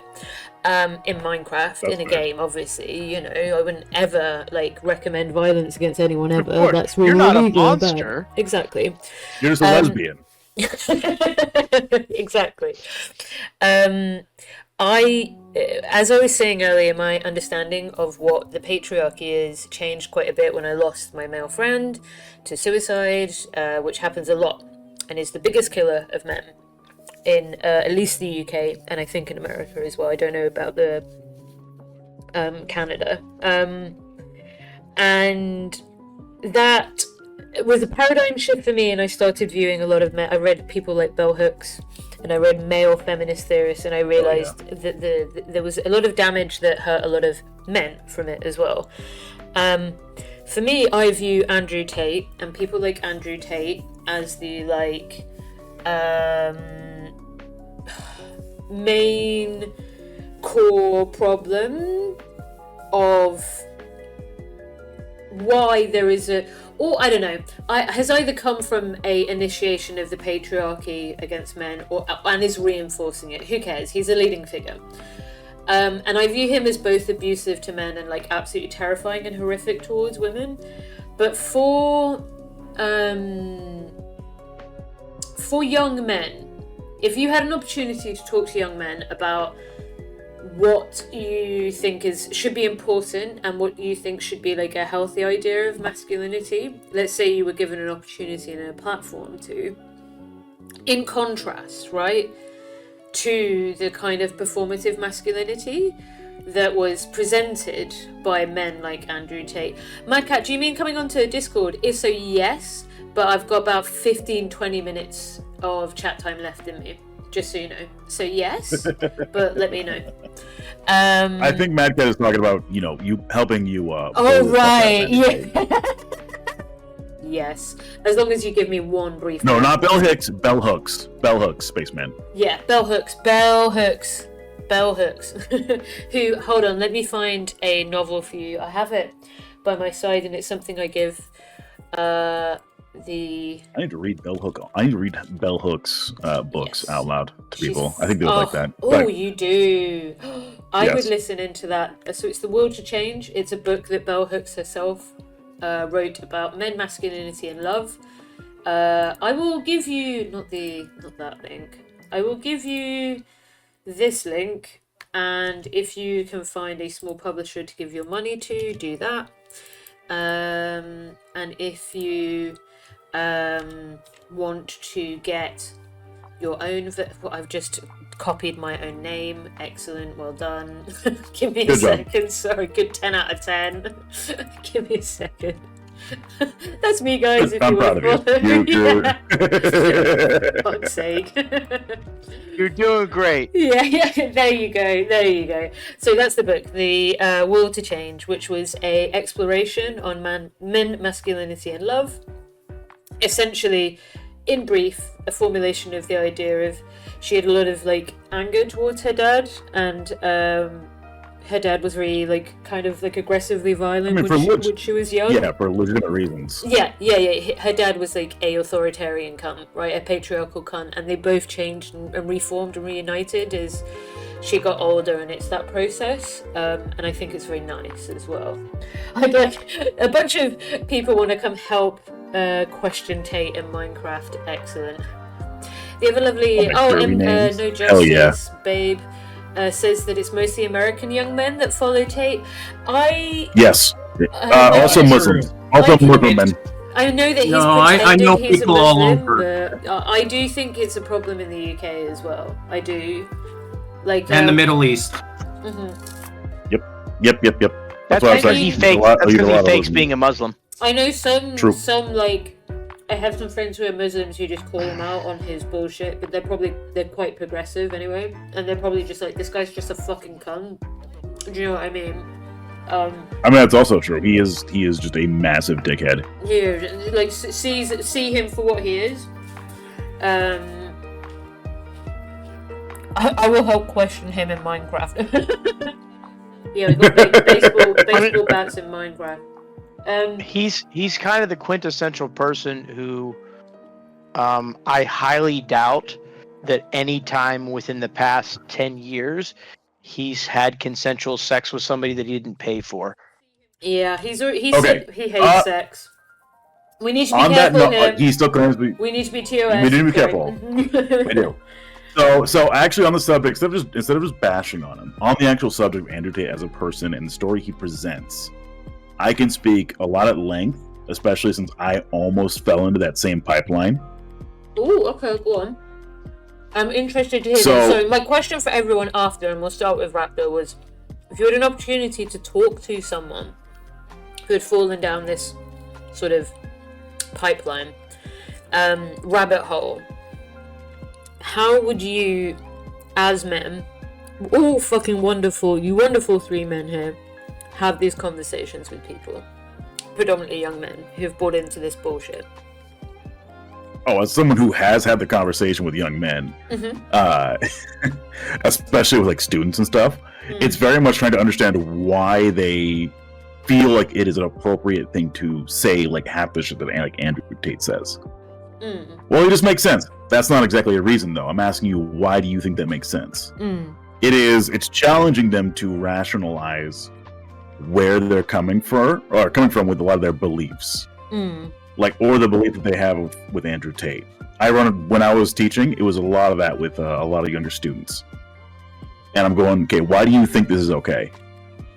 Well, I'm not sitting there debunking Andrew Tate, but I'm encouraging them to think critically. When I was going down this path specifically, the alt-right pipeline, we can call it, or the manosphere pipeline, it was because I was having difficulties with myself as a man or masculine presenting individual. Can I ask, you don't have to answer, what was the root of that, if you've been able to identify it? Like what was it a tension between a performative ideal of masculinity and then your actual reality and your own personality? Oh hell yeah! Oh hell yeah! Look, I'm black. The thing about I know, right? Surprise! No, the thing about being black is that you are viewed as hypermasculine regardless of like your entire existence for whatever reason. Well, I know the reason, but if you are black, you are viewed as hypermasculine. You are viewed as like the top tier masculinity, but at the same time, they also remove your humanity from. Yeah. What were you gonna tell us? True. This is the discourse about the Haitian guys. It's fucking awful. It literally is. It's like the most dehumanizing discussion about black male bodies. It's like, yeah, they're violent, they're aggressive. I think you're completely right. We watched Moonlight together, didn't we? which is such. Yep. Oh, I can't talk about that film because Great movie. I want to cry. It's so beautiful. Did that kind of It's a real good story movie. resonate with you because of the kind of topics that were explored there? Oh, absolutely. I mean, they still do. Like, when we watched it together, I was going through, a lot of it was also coming through, going through hard times. And for people who know, I'm still going through a ton of hard times on my side, but that's not related to what we're talking about. That's sort of like with Moonlight, where you had to be super masculine, hyper masculine at all times. It definitely resonated as a black guy. So just quickly, guys, it's a ever... story about like a hyper masculine, two young black men who grow up together, have a very brief form of intimacy, separate. One grows into like a gangster, very very hyper masculine, and another person just, I think, falls down a path and goes to jail very briefly. Then becomes a chef, right? Yeah. And they exhibit quite different dimensions of masculinity. One is quite soft and open and creative, and then the other is, I guess, a hyper, at least initially, but watch the film, a hyper masculine, like a portrayal of, I guess, what you were explaining, right? Like aggressive blackness, aggressively masculine, like standoffish, scary to people, like hiding your emotions. You're stoic at all time. You can't break frame. If you do, it's only to beat the fuck out of somebody who's pissing you off or something like that. Even with your really close friends, he is really stoic, like 24/7, right? Yep. Oh gosh, that's such a beautiful film. And like that was very much my experience growing up too, like as a black man. And it didn't help with like the abuse that I was suffering at home and being unable to like explore or talk about that abuse for a very long time.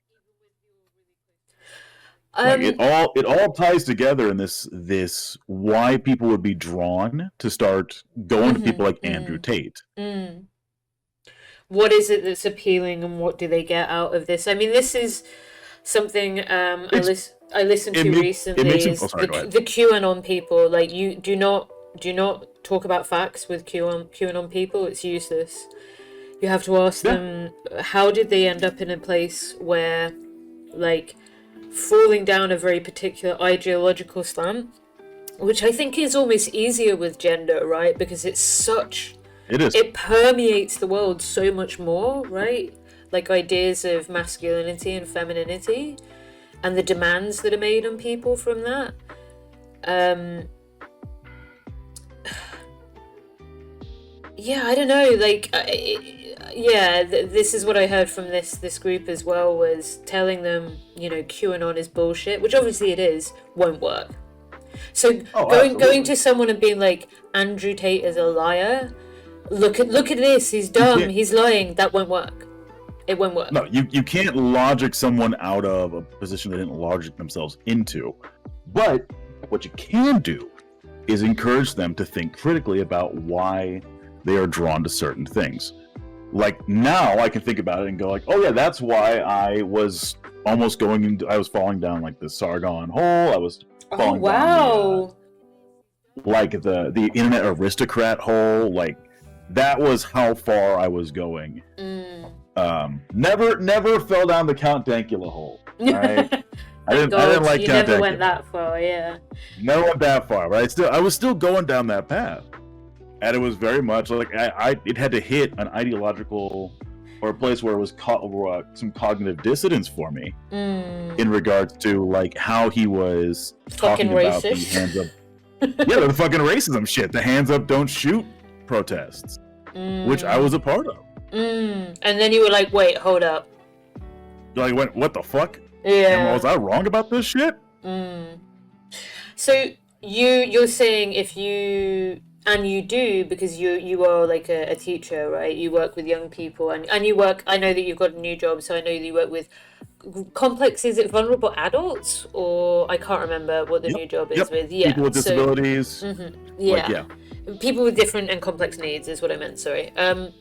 Yep. And what you would do is you almost don't tackle it head on then. It's like, okay, what's making you say that? You know? What is it that's making you feel that way? Because you yourself experienced in a period of crisis.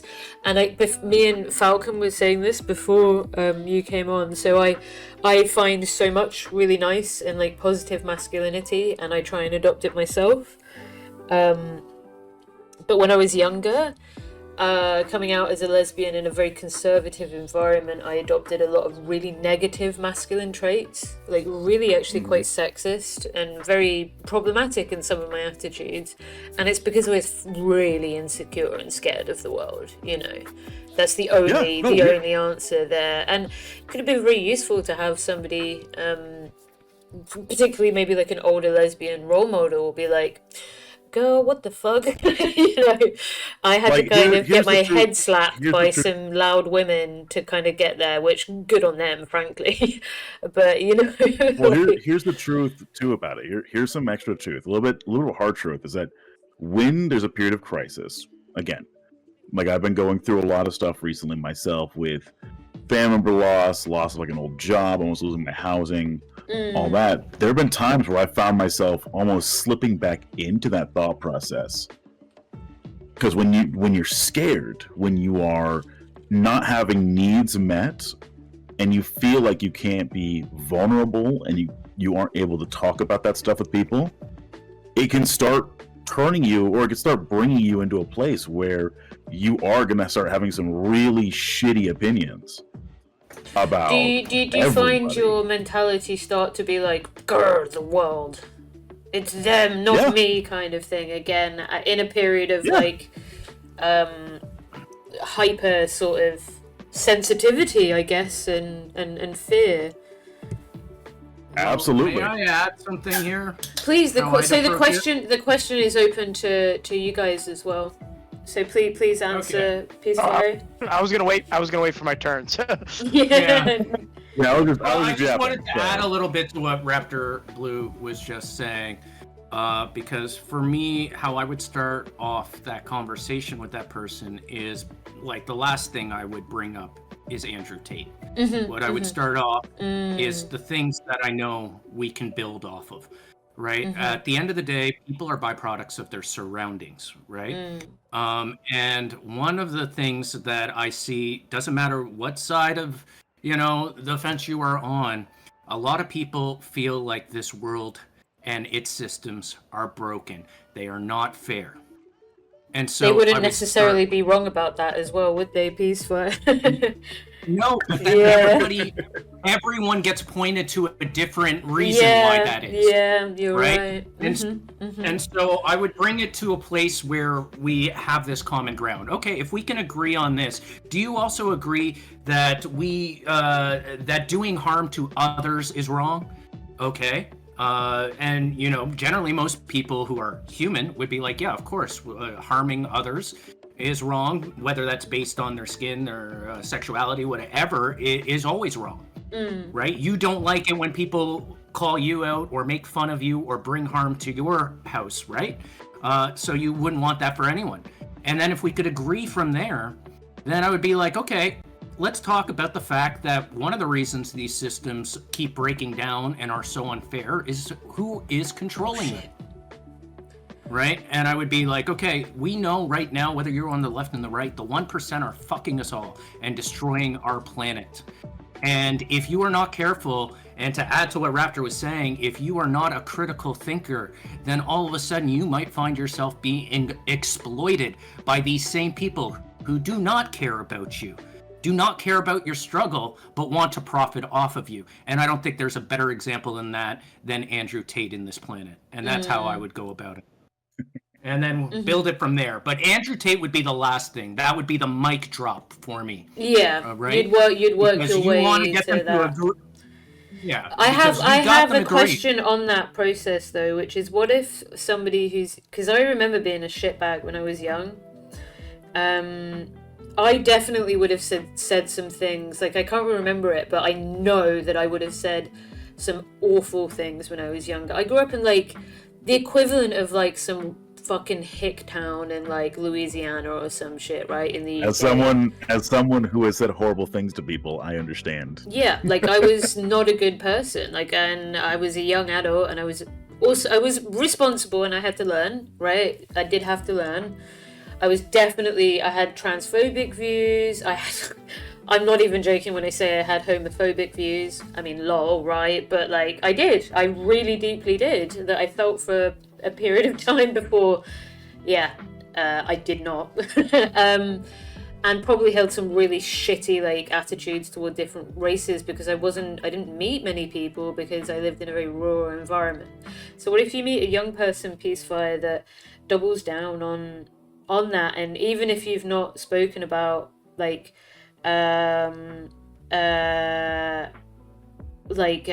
Tate explicitly, but it's like, how to say, you try and get like a shared commonality, and they're like, nah, I don't believe in that either. Like, where do you go with that?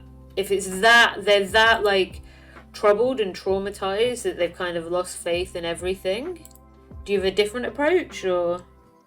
Well, here's the thing. When someone is that far gone, there's very little you can do. All you can is find some commonality. If you can't find a commonality, there's nothing to build up. There's no discussion. There is no changing anyone's mind.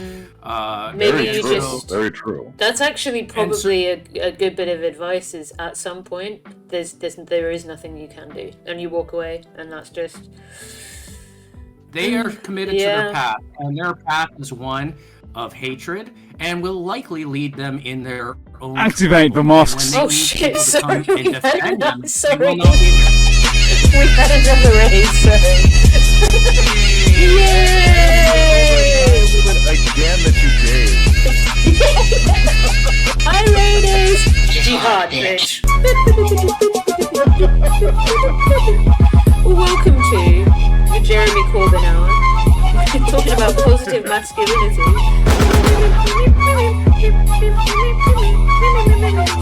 Thanks for doing the shout out. Guys, Adrian Vixen, I often hang out in there. Lovely vibe, queer streamer, they're awesome. They cover Palestine a lot. Their Thursdays, I believe, today is for a nice mental health space. Give them some love. Nakba. Very a calm and that and will they have a overshadow the cat. Nakba of 1948. Really? Wait, is that a cow or dog? Hold on, Calling guys. for ethnic cleansing. This is genocidal. And as if Western can't see. hypocrisy could not be enough, It's a while floof. these Western It's a governments, floof. like the US and the UK, That's a cat. are sponsoring It's a cat. this Israeli genocidal ethnic cleansing in Gaza. Meanwhile, at the same moment, these governments, along with Israel, Thirsty at the Thursday. United Nations, pulled off a ridiculous, cynical stunt. Oh yeah, Adrian Vixen does Therapy Thursday. Yeah. Let's be, if I may, there aren't enough positive words out there to fully describe how amazing Adrian Vixen is as not just a screener, but as a community builder. And in terms of like places I love to just hang out, even if I'm chatting or just lurking, just hanging out, I know I'm going to see something I haven't seen that I really enjoy, that I learn from. And it's such a supportive community. There's, like I said, I struggle sometimes because there's just not enough positive words I could throw out there in their direction. The only negative side of Twitch is how many awesome streamers there are and how I can't watch like 10 streams at once. There's too many good streamers out there. Stop it. Stop it. Not enough time. All of you. Anti-corporatists, You can welcome do it. I in. have faith in you. Thank you. So thank you so much, Adrian Vixen. Hi guys, I am Lesbian Hot Sauce. I'm a leftist, queer, gay bottle of hot sauce that is half silly, half serious. Today we are having a half silly, half serious conversation with some absolutely phenomenal streamers who I will let introduce themselves very quickly again. Thank you so much for the stream. Welcome in, give a follow. We are coming to the end of the conversation. I think if you've just come from a comfy, cool, nice therapy space, this will be a nice space for you. We're having interesting discussions about masculinity, how to support young people who are being radicalized into like masculine extremism, right? When to give up as well, to be blunt, right? When you can't help people, which I do actually think is a very good point Peacefire just made. At some point, it's their responsibility. You have to let it go because we cannot change and fix everyone in this world. But we can try, right? And it's the trying that is the important thing.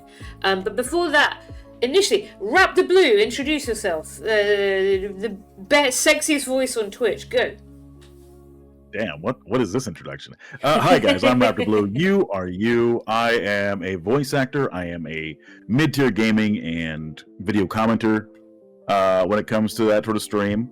And I do a lot of African American and Pan-African history on my streams. You guys might see me occasionally working in other people's chats, kind of like LHS or Adrian Vixen. And we have a really chill community over here. We are also a bunch of nerds. Yeah, you are a big nerd. You're a big sexy nerd, and I love it. I'm a big ass nerd with a big ass. All right. Very true. I actually, as well, just whilst we're going through the rounds, because it can lead on to Raptor discussing stuff, which is, could you give a very brief summary about what? So the topic that we were just discussing on is, I asked all the guys here how they feel that they could go about like communicating with young men who've gone down an alt-right pipeline, particularly in terms of like the patriarchy and Andrew Tate and stuff, right?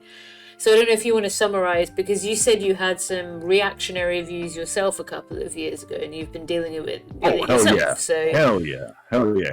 Yeah, so we circle back. But yeah, sorry, go on. No, a lot of it spawned from uncertainty. It spawned from hurt that I had not addressed at the time. I believe at that time I actually had just gotten out of I had just a really nasty breakup with somebody. Ooh, so it had led to very emotionally raw. Exactly. So it had led to a lot of reactionary views on my end, and I was looking for answers and a sense of control, and this is what these people could offer me, in a sense, until I had actually begun to listen to what they say.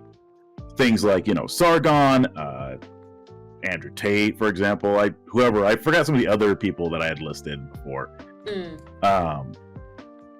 And that had really colored my views for a long time until it finally hit like a cognitive dissonance for me. And I went, wait a second, why are you talking about the civil rights protest? That's not true. The civil rights protests were hella fucking disruptive. What are you talking about? And then I started questioning everything that I learned from them, and I went like, oh shit. This is all a complete house of, it's like a house of cards, right? And then you take one from the bottom and it all sort of crumbles in on itself. Yep, and that's when it started hitting me like, oh shit, I am like really far down this wrong, like this terrible path. And I wasn't able to, I had to really, really try to work on myself and get myself out of there. And it's very fucking scary to try and do that on your own. I'm glad you made it though, because I described you the other day as a man that I hope all of you take this as a compliment. I feel like a lot of women and gender minorities will understand where I'm coming from where I say this, but it is a reality in the world that I don't always feel safe around any man, and it doesn't matter about the kind of man you are until you prove yourself as safe. I'm sorry, that is just the way it is. But around all three of you, I feel like really safe and silly, and just like it's a pleasure to know you kind of guys as well. So I'm glad you made it through to the other side, Raptor, because I think that you are a very cool, very beautiful form of masculinity. And just before we go on to Peacefire, I'm just going to give a shout out up to Complainy Laney, who covers... Also, last night, I think you were covering some mental health stuff as well. It's all the Vogue guys, all these kinds of chats. Everything happening with crypto. Isn't it like only 1% of the platform is actually making enough money to even like warrant an audit? Like, I don't know. I don't think they're that concerned. All of that, but also What's this crackdowns about? on what is allowed. Where? Omega lol. Where? Technology? Technology legislation? Do you see any? 'Cause Complainy, fucking iconic glasses is see all I have any. to say, Crazy. love. Rocking it. Yeah, guys, go give Complaining Lady a follow as well. Another lovely human being as well. It was more of a mental health break day, just history, but I do mental health sometimes. Cool, lovely. Thank you for doing the shout out, whoever's modding as well. Super duper appreciated. Me. I have 4 arms. And they're all being used at once. Okay, peace for now. A little intro and then a little summary of what we were just talking about, which like Raptor did as well. You can find me on the left pushing our supposed left parties to actually represent it, because I don't think they actually do.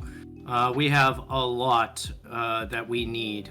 Like, I honestly believe we can be doing better. I know there's a lot of people out there who know we can be doing better. And so I try to talk about the intersectionality of all of our struggles. Anyone being marginalized means we're all being marginalized. And when we come together, we will realize there are more of us than there are of them. And hopefully in time, we can build something special. I'm already seeing it, you know, as a streamer, I always talk about, I want all of our communities to grow. This isn't a competition. If we want to get serious about change, we need to turn this one day into a movement. You know, obviously we're not there, but the point is, if we get that message of peace, love, understanding, and the fact that if anyone is struggling, we're all struggling, then that is when we see change actually take place. It will never happen in isolation. It'll never be happening as long as we allow the constructs we live with to divide us. And so we need to break through that. And to get back to what you were asking about, how you talk to Andrew Tate fan and stuff like that, you know, a radicalized young man, yeah. Yeah, understand people are byproducts of their surroundings. And just as we heard today, Lesbian Hot Sauce, you were saying, yeah, there was times where you could say I was homophobic or transphobic or whatever. Yeah, right? I was literally a homophobic transphobe. I mean, I obviously laugh about it now. Lesbian. Oh, I know. Well, I mean, like, lol, right? But seriously, I grew up in a very, like, conservative environment. So, I mean, I cancelled myself by fucking eating pussy, right? So, like, got around there and... Damn, who would have guessed? But also by, like, going to lots of therapy and, like, sorting my shit out and realizing why I was quite angry at the world. Actually, in a weird way, which is quite similar to what all of you guys are bringing up. Which is like, I was a bit of a cunt to some of my friends who sort of called me out, and then I grew up and just started being honest, you know, and that was it.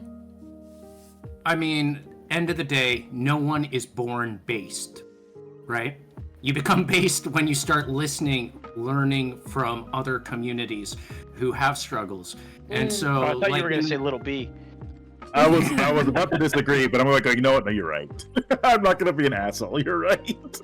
Well, and that's the thing. We're all on a learning journey, right? Some people are more receptive than others, but ultimately, what I generally believe is that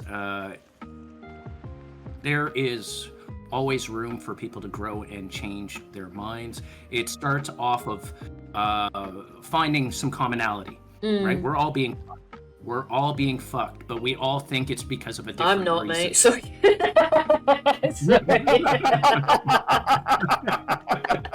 It's a bit of a sore spot at the moment because this girl tried to flirt with me, and you know I've been sick. I was just like, my brain short circuited. So, I was like, oh my god, woman, me muscle now. Also, oh, she's gone. Never mind. Damn. Yeah, hey, sucks. I'll get there again. All right, have faith. But no, well, like I was saying, we're fucked by the system. Yeah. Oh, no. I was going to go back to that. I was like, an injustice on anyone is an injustice on all. All of Please us, do yeah. your part. Let's get lesbian hot sauce fucked. No. Give lesbian hot sauce that lesbian Don't worry, hot sauce. You guys. know what I'll I'm get saying? there. I'll get there on my own. I'll get there. I will remember how to talk to Your women. struggle is my struggle. You married. True solidarity.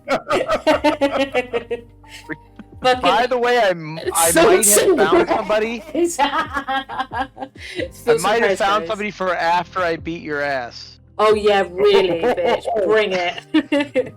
And Yeah, on that note, I think I found somebody. I think she'll take care of you after you lose your wrestling match to me. finally give me the cuddles that I want. Everyone assumes that I'm the butch top, and no one ever gives me the cuddles that I so desperately need. No one knows that lesbian hot sauce actually a bottom. It's versatile, switch, baby. Everyone assumes I'm a top. Anyway, different conversation, different time. No one is born on bottom or top. That is something we come to learn in this journey. Okay. And finally, the question to the absolute lovely Red Falcon. And you need to introduce yourself as well because you're restarting streaming. Oh, jeez. Do it. Okay, so You can basically, do it. All right. I'm just some fucking guy. So she Shut had a up! leather glove on, and I landed on it, and we became friends. No, I go by Red Falcon or Victor Jacket. I stream on Twitch occasionally, not very often. I started streaming again, was planning to stream more often, then I got pneumonia. You may have heard me on this program, Leaping Larry. You might have heard me on Subversive History.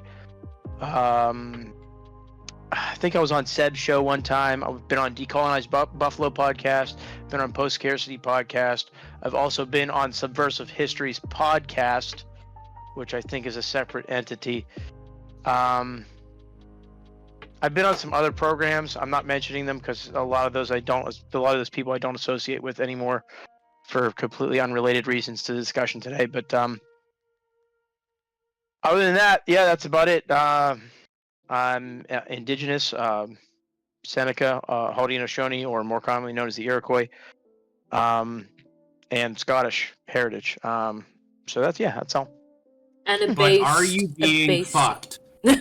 That's the most important No, question. his partner. We need to send our energies towards getting Falcon towards. So his partner's in Kenya at the moment, and he needs to get there. So Yeah. thoughts and prayers to get that man there. We were scheduled to be together this summer, and the United States Embassy denied her visa for dubious reasons. For racism. Fucking racism. Yeah, it was basically racism. They denied her, 12 other black people, and approved one South African white guy before they pushed her. I wonder why. I wonder why that is. Yeah. Whoa, how did that happen? So. Wow, hey, it's just the system. Yeah. So now, I guess the way that visas work is if she applied again, it would show that she was denied previously, so that goes against her. So I'm going to fly there, meet with her, document us being together, and then maybe apply for a K1 later. If she decides that she wants to stay here, I'm not going to make her stay here if she doesn't like it here. We got to get her. Fair enough. We got to get this boy to Kenya. Is absolutely true. That. Yeah, it won't immigration is racist. Won't be my first as fuck. time. Yeah, it is. Won't be my first time out of the United States, but it will be my first time in Africa. So I'm excited about that. I'm excited for you to be with your partner, DJ. Okay, I'm gonna do Red Falcon in a second. You need to do a shout out to yourself, or a big thing will come up, but don't do it yet because I'm gonna do a shout out to the lovely DJ Che, who followed for super duper in depth, amazing explorations of. Oh gosh.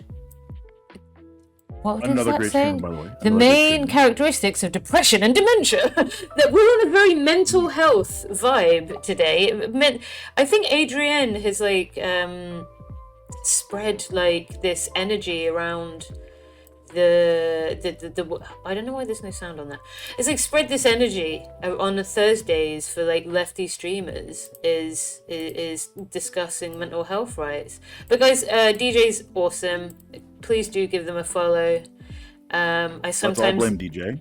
I'm sometimes lurk and listen to their like they will go over like one paper in a stream kind of thing, which is what I used to do at university, but now I'm like, no. I did it. I want someone else. Can someone else read it to me, please? I don't ever want to have to do it myself. But awesome people. And Raptor, give yourself a shout out. And whilst you're doing that, I'm going to ask that question for you, which is, if the boys, the men's, is going down the right-wing pipeline and they... Pardon? Oh, sorry. I'm trying to see if I can give myself a shout out on your stuff, but okay. I think you have to be a mod. We'll see. I'm not sure. Give it a try. Oh, yeah, look, I did it! Yay! You can! Yay! I thought I've been doing it the correct way. Yeah, you can do it in the way where it comes up like at the top, if that makes sense. But everyone, please do give. So if I do it, it'll come up with the voice messagey thing. But please do go give all these three and Dumplank and DJ. That basically they're fucking amazing streamers in here. Please give them all some love, or I will use my big strong muscles to cuddle you. But I don't actually. I don't want to sound threatening. I would take that threat as serious because the only person that she's not stronger than is me. Shut the fuck up, bit. You wish. You wish. I don't know if you guys have ever met Vez. He's like one of my really good friends in here, and he mods in here sometimes as well. But like half of me and Vez's relationship at the moment is sending each other cat memes and then just pictures of us at the gym, like topless. Obviously, I'm wearing a bra, but just both of us being like, "Look at muscles. Yeah, your muscles good. Yes, your muscles also good." Like literally, we're gym cells. But we're affirming gym cells. We're like, "You're looking good, bro. You're looking good as well." Well, I love it. Good job, bro. Good job. Use your muscles for good. Yes, exactly. Use muscles to fight the patriarchy and cuddle all the people who want to be cuddled. So the question, Raptor, is what do you? Falcon is what do you do? Like, how would you engage with someone in your life? I mean, you could say, like, if you got older and your son started having this stuff, if that's too personal, just use a hypothetical. But, like... Whoop his ass. Yeah, I might fight him. No! Depends on his age. No! If he's an adult, I'm swinging. No! Oh my god! He's grown up. He's meeting the alleyway. Okay, no. No, I'm joking. I'm not gonna. By the time that he's an adult, I'll probably be a very C-shaped old man. Aww. I don't know. Hey, look, if you saw my Baba, you'd be swinging too. All right. But, like a 5'2" man, he'd beat my ass. Well, you know what? He's got the lower center of gravity on you, so. It's same with my mum. My mum is tiny, but you've seen, I work out. Like, I have strong muscles. My mum could fucking kick my ass. I don't know where it comes from. There's some secret mum strength. Like, every time I see her, I'm like, whoa, chill out there, you know? Anyway, sorry. Question to you. What do you do? How do you, like, engage? Like, yeah, how do you de-radicalize someone if you think you can? I mean, I would say there's generally speaking, there is universal hatred towards people who prey on children. Mm-hmm. And when you talk about really any of these people, they've either advocated for or objectively preyed on underage people. And then admitted it on video. And they sometimes admitted it, yeah. So you could pull it up and show them. No, it's not me saying this. They said it, right? Mm-hmm. People don't want to be associated with that, and if you make them feel like you're accusing them of that, sometimes that has an effect. I think all of the answers that we've been given so far have been effective in different situations because every person is different. Yeah, right? maybe it'll work with like it's a bit of a carrot or a stick thing there, isn't it? It's like yes. Yeah, some I feel people like... need a bit of a tough, like, sort of. Well, have you actually thought about this? Because you're associating with fucking scumbags and then kind of hammering it into them and being like, "What the fuck are you doing, dude?" You know. Yeah, I mean, in the case of Donald Trump, Andrew Tate, that scrawny little pencil neck kid that associates with Tate, what's his name, Sneeko. They've all admitted to or actively have, preyed upon children. Does anybody actually like Sneeko now? Yes, quite a few people like Sneeko. That's crazy because I can't even. That's horrible. Yeah, I don't get that at all. I've never seen anybody like that and be like, wow, he's cool and knows what he's talking about. I mean, we're not like 15-year-old boys, right? So that's the problem, and that's what I'm thinking is like, how do you? Are you sure luckily. Fucking over. What? Not a That's a joke. That's terms of service. That's a joke, guys. He's been a minor the whole time. Oh shit. I mean, that's worrying. But then, yeah, maybe all the different like ways of approaching it, because there's been 3 different ways I think here. Like Raptor's kind of empathy and understanding, and then Peacefire's like slow getting people analysis. to realize who their actual enemy is, and then you're like a harder version of that, where it's like, why are you associating with these people? They're like dangerous. And I mean, bringing out the PDF file kind of shit, right? Like I would say that my methodology, and maybe not every Indigenous person has this, but there's a level of tough love that comes from being within an Indigenous family, right? And I think this also exists within Black families too, is that we're just, Indigenous people and Black people are just like totally ace at roasting. So, mostly myself. Yeah. Well, I mean, yeah, we are self-reflective in roasting ourselves as well. We do engage in that. But I think that there's a level of that that's like, it's designed to make you to give you the idea that like, I didn't think that you were that kind of person. What are you doing associating with these absolute clowns, these predators, these these people are below you. What are you doing? That it's probably not always effective. I would say that after hearing all these explanations, I probably most likely see Peacefire Now's solution being the most effective. But I know that what I would engage in immediately would be that sort of tough love. Like, what are you doing with these people? I thought you were better than this. You know what I mean? The disappointed dad route. Very effective. Yes. I'm not angry, I'm just disappointed, kind of thing. Yeah, yeah. But I mean, you are a dad, so that checks out. Yeah. Sorry, go on. One of the things I know definitely doesn't work is name calling. Once you start devolving into just name calling, then you make them dig deeper and entrench themselves, and they're like, "Okay, we've got to fight back against it." One of the things we don't talk about that a lot of people are guilty of, including myself, is the effect of hate watching. If we keep the cycle of hate watching going, what ultimately that does is it helps these asshats who we want to deplatform get bigger, make more money. They say, look, see how much we're triggering the left? They want you to use pronouns. Do you want to have to figure out pronouns? Of course you don't. Come join me, pay me. You know what I mean? And so it keeps this cycle going. But if we just tuned out and we didn't give them that oxygen, their flames would die out, because ultimately all that would be left are a slew of people who followed the wrong person and will come in time realizing they've been exploited.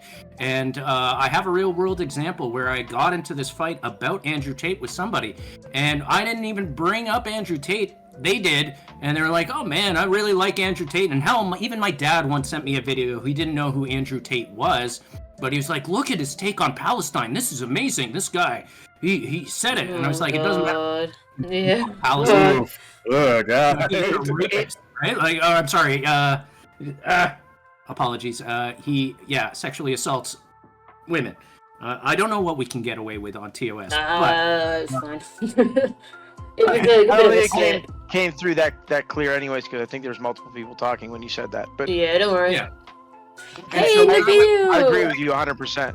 Yeah, what I told this person was straight up being like, do you think that you should be able to go out and like assault women or have sex without their consent? And they're like, of course not. I was like, okay, well, then why are you listening to someone? yeah. Well, why are you listening to this? Yeah. But Andrew Tate, no, that's all lies, all lies. I was like, well, I'm sorry, but there are plenty of cases. If you want to go figure out what is what, go take a look at the cases. Go hear the statements that are being made. This isn't an isolated example. There are multiple examples. There are multiple cases. And that same person, I am happy to report, I found out through my brother that they actually watched my stream a couple weeks ago. And I know what I am talking about is not where their head is at, but they reached out to my brother and they were like, yeah, your brother's stream was really awesome. I like learned a bunch, and you know what I mean? Oh, cool. All I know is if I went and I attacked him and called him the same names I would call Andrew Tate, there was no chance he would ever open up. Yes, I agree with you. And I can speak to that with firsthand experience, right?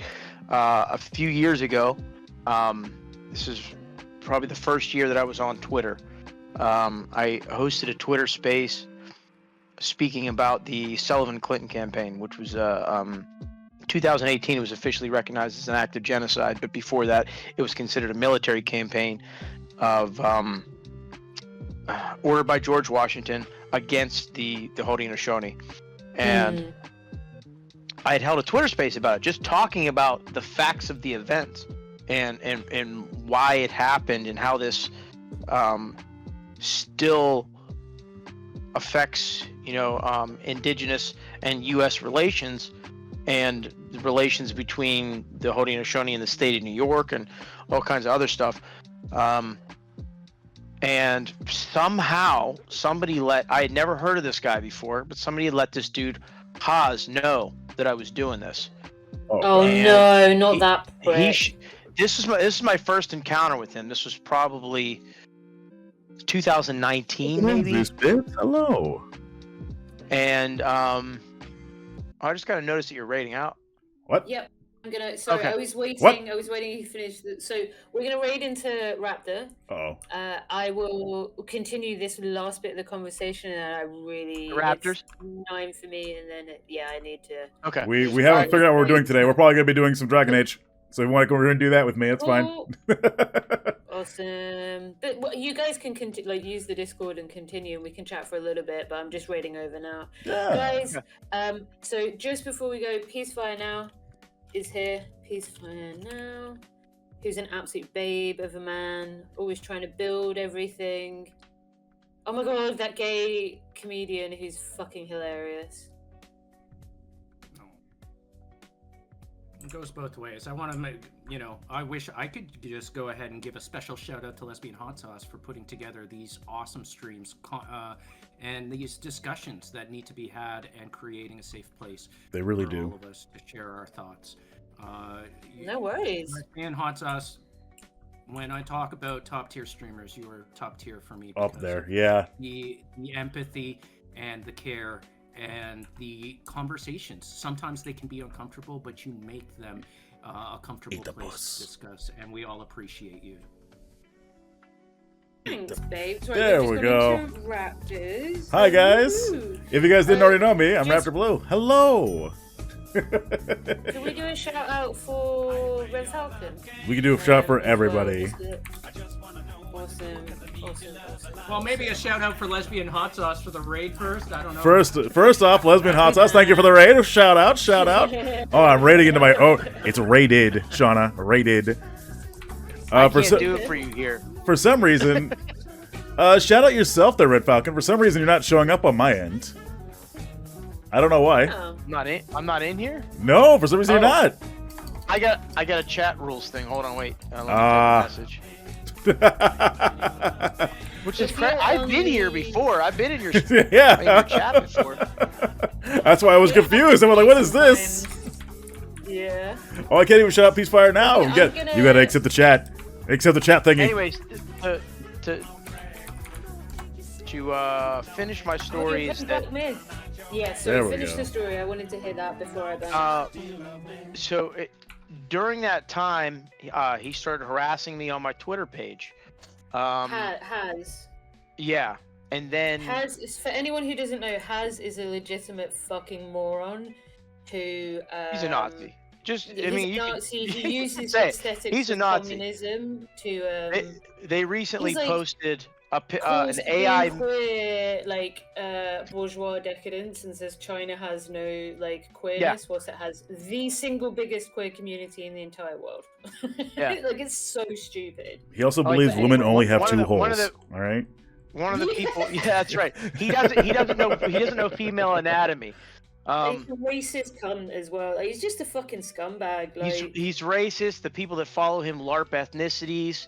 The weird fake communist party that he just founded. The leadership members were. It's just a scam, right? One of the leaders of that fake party just the other day posted up an AI generated picture of Jews dancing to September 11th happening. Oh man! And God. Well, you can tell it's AI because if you zoom in on the license plate, they're not real letters. They're not real letters and numbers. So they're also what the fuck? So they're doing anti-Semitic conspiracy theory. Yes, Nabil. Yeah, Nabil. That's exactly who I'm talking about. Exactly. So, anyways, Nabil.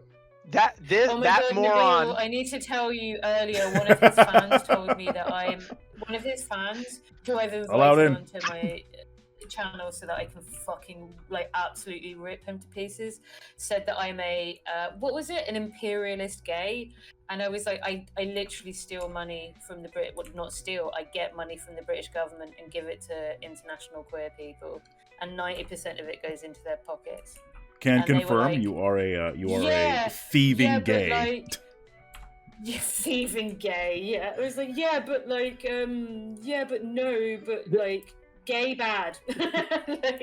the thought that Europe is importing non-binary forms of gender and sexual relations that's the single to foreign countries thing I've ever heard.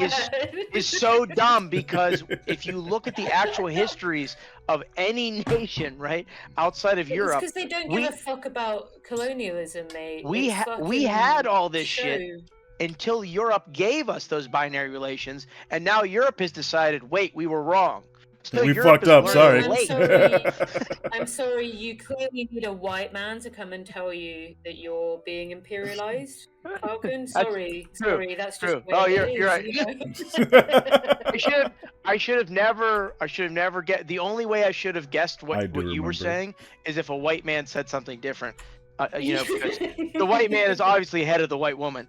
In obviously. Exactly. Yeah. But anyways, so sorry. Yeah, I just wanted to contextualize for people who didn't know who that absolute thundercunt was. But yes, he is the Trumper that didn't know what the urethra was, and is currently advocating. He's currently advocating for landlordism to fund his party. Very leftist, very socialist. Hell yeah! What type of socialism are you talking about? That's clearly socialism right there. That's how socialism works, right? Yeah, of course. Yes, I think they call it national socialism. But Yeah. So, anyways, his followers started making threats of violence against my children in What? plural. I only have Yo, one, what the so they fuck? obviously don't know. Yeah, they obviously don't know who I am. I mean, and they obviously don't know who I am because they were dumb enough to make threats. I think if they knew anything about me or my past, they would definitely have thought twice about that. But so for about a period of 2 years to 3 years until Haas just started ignoring Haas's fans. all my stuff. Haas's Every fans. time Hello. every Sorry, time go ahead. that he would stream, I would immediately start sending tweets to him to absolutely derail him and make him have a total emotional meltdown on stream. And it was working very well for a long time. And then I ended up leaving Twitter because if you were paying attention to some of the security stuff going on in the background of Twitter, there was quite a lot of concern about firms that work closely with the IDF doing ID verification. I just decided that it was no longer a risk I was willing to take. I left Twitter, and now look at them, they've blown up because I wasn't there to fight them. But I would say that they haven't actually blown up because only 4,000 people like Jackson Hinkle's anti-Semitic conspiracy theory about 9/11. So, Well, you But I heard it mean, here we first. now Let's all know that it's collectively like- blame Red Falcon. Yeah. So we can blame Red Falcon Yeah. for it? Confirmed. Yeah. Yeah. yeah. I'm sorry, guys. I really dropped the balls on that one. Never drop your balls, mate. Fucking Yeah, hell. yeah. They usually really- drop for yeah. you. I'm surprised. I think really what I failed in is that when I found Haas's address the first time, I didn't go there and scare the shit out of him. I mean, I don't think. Okay, I gotta bounce. Hey, have a good one. No worries. Lesbian hot sauce. Okay, Get some thank rest. you, Thanks for making this happen. lads. We all love you you. can stay in this Discord if you want, or go somewhere else. It's totally up to you. Thanks so much, guys, and thank you for being Well, a lovely. I probably only got a few minutes left in me, anyways. I gotta go pick up my son soon. Okay, But cool. No Yeah. worries. Remember, I was like, I'm not going to stream for long, and now it's like 5 Almost hours. 3. Yeah. Well, you guys are just too wholesome, and real talk. So, just to finish on this, just to finish my little point, yeah, the patriarchy. Sorry, I'm gonna be real and serious for like a second. Okay, do it. But like, Do it. The patriarchy is incredibly dangerous, and women and people of people of different genders need the support of allies. We need allyship, and I thank you guys for being good allies. I thank you guys for being honest and truthful Thank you, DJ Jack. for yourselves as well. And Hell yeah, Zeus bites. yeah, it's just it's an important thing, and I love that I have a lot of really cool men in my life, and I thank you for being there.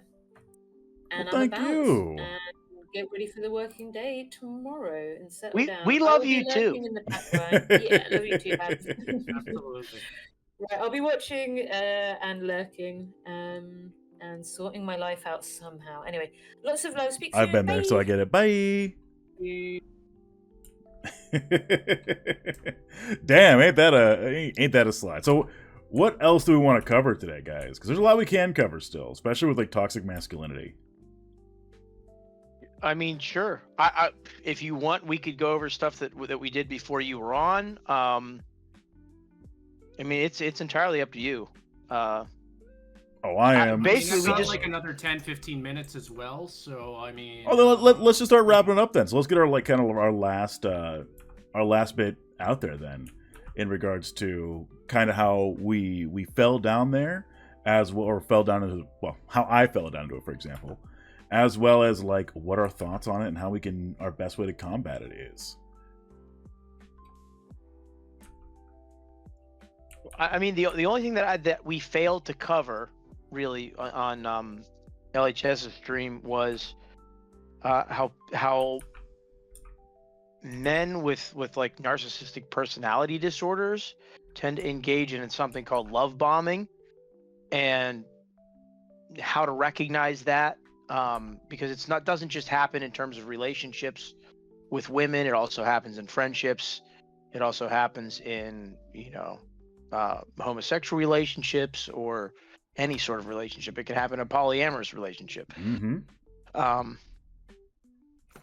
And I think it's a complex issue because I feel like people specifically like that might be on the spectrum also get really excited about new friends and spend a lot of time with them, and it's difficult for some individuals to differentiate between a narcissist love bombing you and somebody hyper focusing on you because you're new and exciting. And I think you, as people who might be on the spectrum, like myself. Oh, I totally am. So I get you. Yeah, it's important to realize, to stay aware of how other people are interpreting that that fiery new interest that you have in a new friend, and be sure to tamper it or explain it when it seems necessary. Well, damn. I mean, like, honestly, I think that answers a lot of my question there. Because I know, like, as someone who's on the spectrum, I totally understand how it is to, like, be super excited about a new friend. So I get that. But another big one that just popped up, somebody actually put in chat here, I think it's Fabulous, is how can men also be better at allyship? Well, let me try to see if I can hit both of those questions in one. In terms of love bombing, well, you know me. I'm always trying to be lovely with everyone. I don't know where anyone's coming from. I don't know what their struggles are. All I know is I want to treat them with as much respect as I can and hope that they respect everyone else. And if they don't, well, they're gone. But the one thing I always try to hit on is I'm not interested in growing a community that is cult-like. And I make it very clear all the time that the goal of the stream is to create a community of critical thinkers. I am not going to always be right. And I need to count on the fact that my community is going to be there to call me out so that I can learn.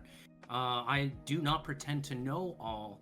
And so this is one of those important things that, like, if somebody you are following completely is constantly talking about how they're never wrong, then that is a person you shouldn't be investing your time in, because we can all be wrong and we all have to be open to learning. And so when it comes to things like allyship, being receptive and understanding that we all have different education and there is always more information out there that we should be absorbing is very key. When it comes to allyship and different communities, one of the things I try to make sure I do more than anything, even though I love talking, is listening. And when we listen, we learn. And I think that that is the first and most vital step to becoming an actual ally. Because if you think you can mansplain these issues, or you think that you are somehow be all know-it-all, well then guess what? You are definitely going to be excluding parts of your community, and you're going to be doing a disservice for those of the people who do enjoy what you have to say. Respect. I agree with you. Yeah, no, that's hella correct in my opinion. Yeah. I think one of my character traits, besides trying to be comedic, and it's definitely open to misinterpretation, but I try to be flirty. I try to make people feel good about themselves, even though I have no interest in exploring romantic relationships options with people. I like to make people feel good about themselves, right? Mm-hmm. And that makes me feel good. Making other people feel good makes me feel good. So that's one of the reasons why I wanted to bring up that point about love bombing, is that some people do it for legitimate reasons and some people do it to manipulate people. And I would say the secondary part of that is part of my comedy is making jokes about myself. I think generally the people that know what I look like would say that I'm relatively attractive. Some people have called me hot before. I don't personally see myself that way, but I've turned it into a joke where, like, I'm an 11 out of 10, so all of my friends have to be 10s, otherwise they'd be washed out in my shine. Like, so I just say, if you're my friend, you're obviously a 10. If you're my friend, you're obviously hot. Yeah, I get you. Yeah. Yeah, exactly. So like I've learned to turn All my viewers currently are like super hotties. Okay. exactly. You're all here and I can see you, so you definitely are tens. um, but yeah, I've learned to turn a lot of the praise that people give me into a joke that's mildly self-deprecating, but also self-validating and validating of the people around me. I feel like that's a good way. I mean, I haven't had any complaints about it to make other people feel good, and making people feel comfortable and feel safe is part of. Why would I lie about you like that? I think that was directed at me. Oh, uh, I think I've heard that you're pretty good looking. I don't know, but yeah, I would say like making people feel good about themselves, making people feel safe is part of being a good ally. People will not communicate to you when they feel unsafe if they generally feel unsafe with you anyways. They're just going to avoid you. So you're not going to be able to help them. You're not going to be able to be a good ally. And I think that's important. That's a great answer. Honestly, I think it's a big one. I think that's a very big or best way to answer is that you want to make people feel good. And sitting there just insulting people and like constantly calling them names. I mean, sometimes it's warranted, but for the most part, like to have that engagement with people, it is very important to be able to like make sure they know they're welcome. And like you're actually there to communicate with them. It works. And I mean, streaming comes with its own sets of responsibility, and it's something I'm still learning. True. I have no clue anything about it yet. Yeah, and like when it comes to like one of the things I've learned on my journey here, and I've just passed a year, so I still kind of new at this and tried my best, but ultimately what I came to realize is we talk about heavy topics on our stream. We're going to always talk about Palestine and its need to be free and to end the occupation and the apartheid and the genocide we see going on. And these are heavy topics, right? We wave into Islamophobia and racism and discrimination against a variety of different marginalized communities. But what I came to learn is that if you do not consider the balance and you do not consider the people on the other end, then you also can do harm, because it is never going to help any cause if you leave people feeling hopeless. If you put people into such an endless cycle of doom and gloom that they don't feel like there's anything they can do about it. And that's something I'm still trying to get better at. Like there are times where I'm just like, I'm canceling the stream because I don't have enough stuff to balance off all of the heavy stuff. And like it's getting too goddamn much. Yeah. The last thing I want to do is do harm. And people don't realize streamers can do harm if they're not careful about what it is. 4 hours of nonstop.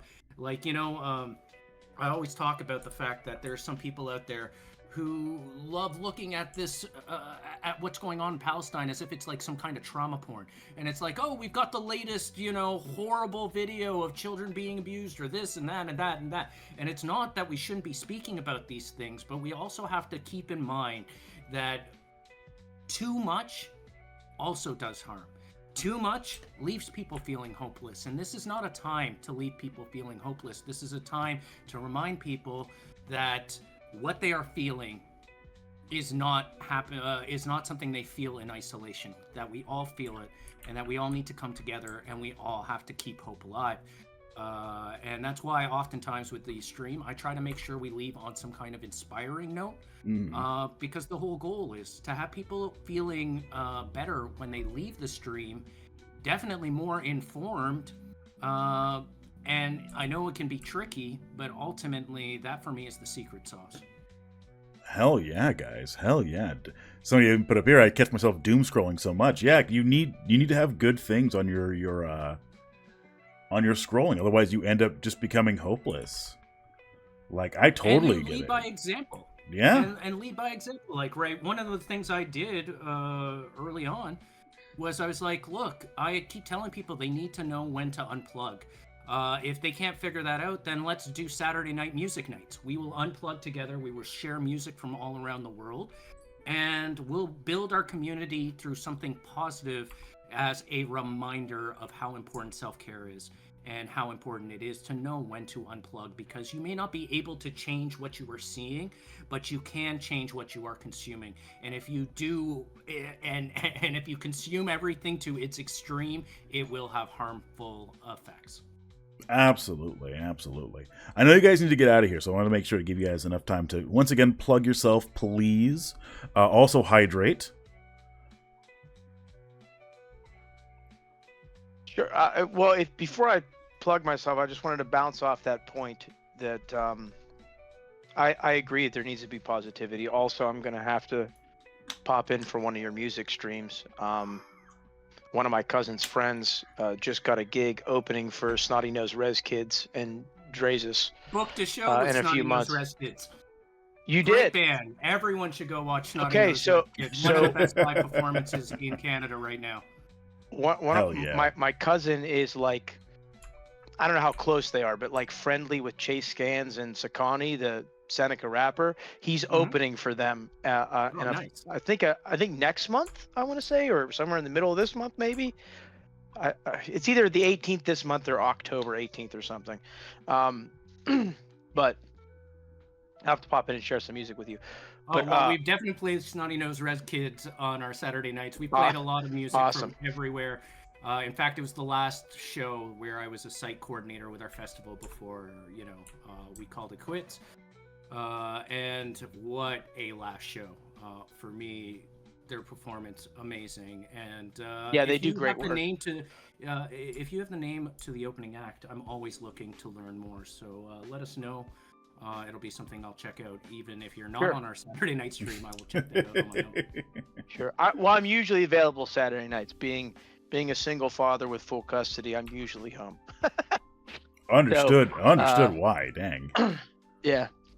But yeah, I guess the other thing I want to say is that, like, it's easy. It's easy to become distraught. There's a lot of bad things going on in the world.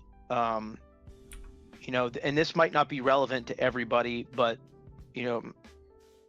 there's a, I don't want to use the word prophecy in my, amongst my people, but it's the sort of the idea, the observation, right, of how things were going at the time that these individuals were alive, right?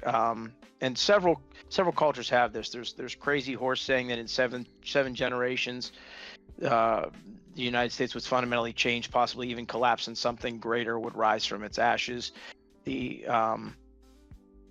Anishinaabe, I believe, have like the seventh fire prophecy, where the settlers would be faced with a choice to either join with us or act in violence against us, and that decision would determine the fate of humanity on this continent. Among my people, we have a similar idea that someone will come to unite the people, right? These things are vague and don't necessarily apply to everybody, and it's how much you want to believe in them or not is up to your own personal self, your own personal beliefs, and how much validity you see in this. But I think ultimately all of these messages line up with a general consensus that things can get better, and they will get better, with the exception of the Anishinaabe, where they could get worse. But and I tend to take those very seriously, maybe not as prophecy, but as a goal for myself and my community, and the people that are around me to help fulfill. It's a job that's been placed in our hands, specifically in the current generations of adults, young and middle-aged adults. Honestly, I can understand where you're coming from with that one. I can. Yeah, so like I have a feeling that things will get better. I am not a hopeless person. It's easy to become hopeless. Like I said, there's a lot of bad stuff going on. We could be as specific or as non-specific as we want and still be correct that things are not great right now. in a lot of different ways in a lot of different places. And I feel like that we are coming up to a time where we are either going to complete the task that's placed in front of us, or we're not going to. And regardless of how the grander scheme of politics is going, ultimately the forces of history are moved by people themselves, right? And I'm not trying to individualize progress. What I'm saying is that communities will protect themselves, their own, and each other as long as we continue to work together. And that speaks even further to, this being an authentic ally, right? Can our communities that we build together be authentic allies to each other? Can we lock arms and withstand the challenges that will come to us? And it is my personal belief that yes, we can do that. So Hell yeah. Respect, yeah. I hope that is somewhat inspiring to you guys and makes you feel not bad. So, No, I think we're all good. I think we're all good on that one. So yeah. I want to give you guys enough time to head out and do what you're gonna do. Yeah. Peace Fire Night, are you gonna be streaming later? No, not gonna be streaming today. I figured, since I wasn't gonna stream and I was invited on Lesbian Hot Sauce's discussion, I felt like if I'm going to do anything on Twitch, this is probably the best thing I could be doing today. So no stream for me today, but hopefully tomorrow we will be back with another mix of news, fun, and inspiration. Understand. I will totally be there anyway, so it's always great to have you guys on. Red Falcon, I know you need to peace out. Yeah. I might actually be streaming tonight because I told somebody that I would play One Piece Bounty Rush with them, which is a game that I stream occasionally, which is a cell phone game, but I play it on PC using an Android emulator. But yeah, so I might be active tonight. I'll probably definitely be active this weekend. I'm looking forward to getting back into Black Myth Wukong. Because that game looks gorgeous and plays pretty smooth. So hell yeah. Well, I'm definitely following now, so I'll keep an eye out. I would love to catch one of your streams. Really enjoyed being on a panel with you. Yeah, thanks. I promise I'm not this good by myself. I'm kind of understood. That way. You're kind of boring. If you talk to me in chat, I'll be better. If nobody's talking, sometimes I forget that I have to keep the thing going so that when people tune in, they stay. Yeah, it takes a bit to actually be comfortable by yourself. I haven't been streaming for very long, and I'm not a person that talks to myself, so it feels off when I have to do it. 100%, I feel you. Yeah, so I get you. Yeah, especially early in my journey, I was like, I'm talking to nobody. I'm talking to my computer. Yeah, is this healthy? And for me, it was like, I just couldn't be silent during genocide, and Palestine has always been an issue that meant a lot to me. Mm-hmm. And the way media was covering it was just, disgusting me on every single level, and realized flat out lying about it too in many instances. That right now was the time for sharing information in context. Yes. Oh hell yeah, absolutely. And so that's what kind of spurred me on, and I was like, I don't care if I'm streaming to nobody. I just want to know that when this was happening, I did not sit silent. Yeah, you had your voice out there, and you were trying to do what you can do. Exactly. I get that. I try to do the same thing. It's definitely why I go out and protest too. Yeah, 100%. So I know my animal definitely doesn't enjoy that I am streaming, because he goes why are you talking to the magic box and not talking to me? I feel that sometimes I have to give my my cat some cat drugs on stream, usually on Saturday nights. But ultimately, they're okay with me streaming now, because they know occasionally if I'm streaming at night, there may be some cat drugs. So yeah. That's the best way to trick everybody. Just cat drugs all the time. All right. Well, I'm gonna head out, but I just wanted to say thank you once again to both of you, and especially to Lesbian Hot Sauce for bringing us together. I didn't have a plan to come in on this conversation. I know we discussed about doing this a little while ago, but you know, always love to be able to join streamers that I truly appreciate and have these important discussions that I wish we would see more of on these platforms. So thank you, everyone, for being involved, for inviting me, and please, everyone in the community, go follow everyone here. Please do. You know, yeah, Twitch isn't a competition.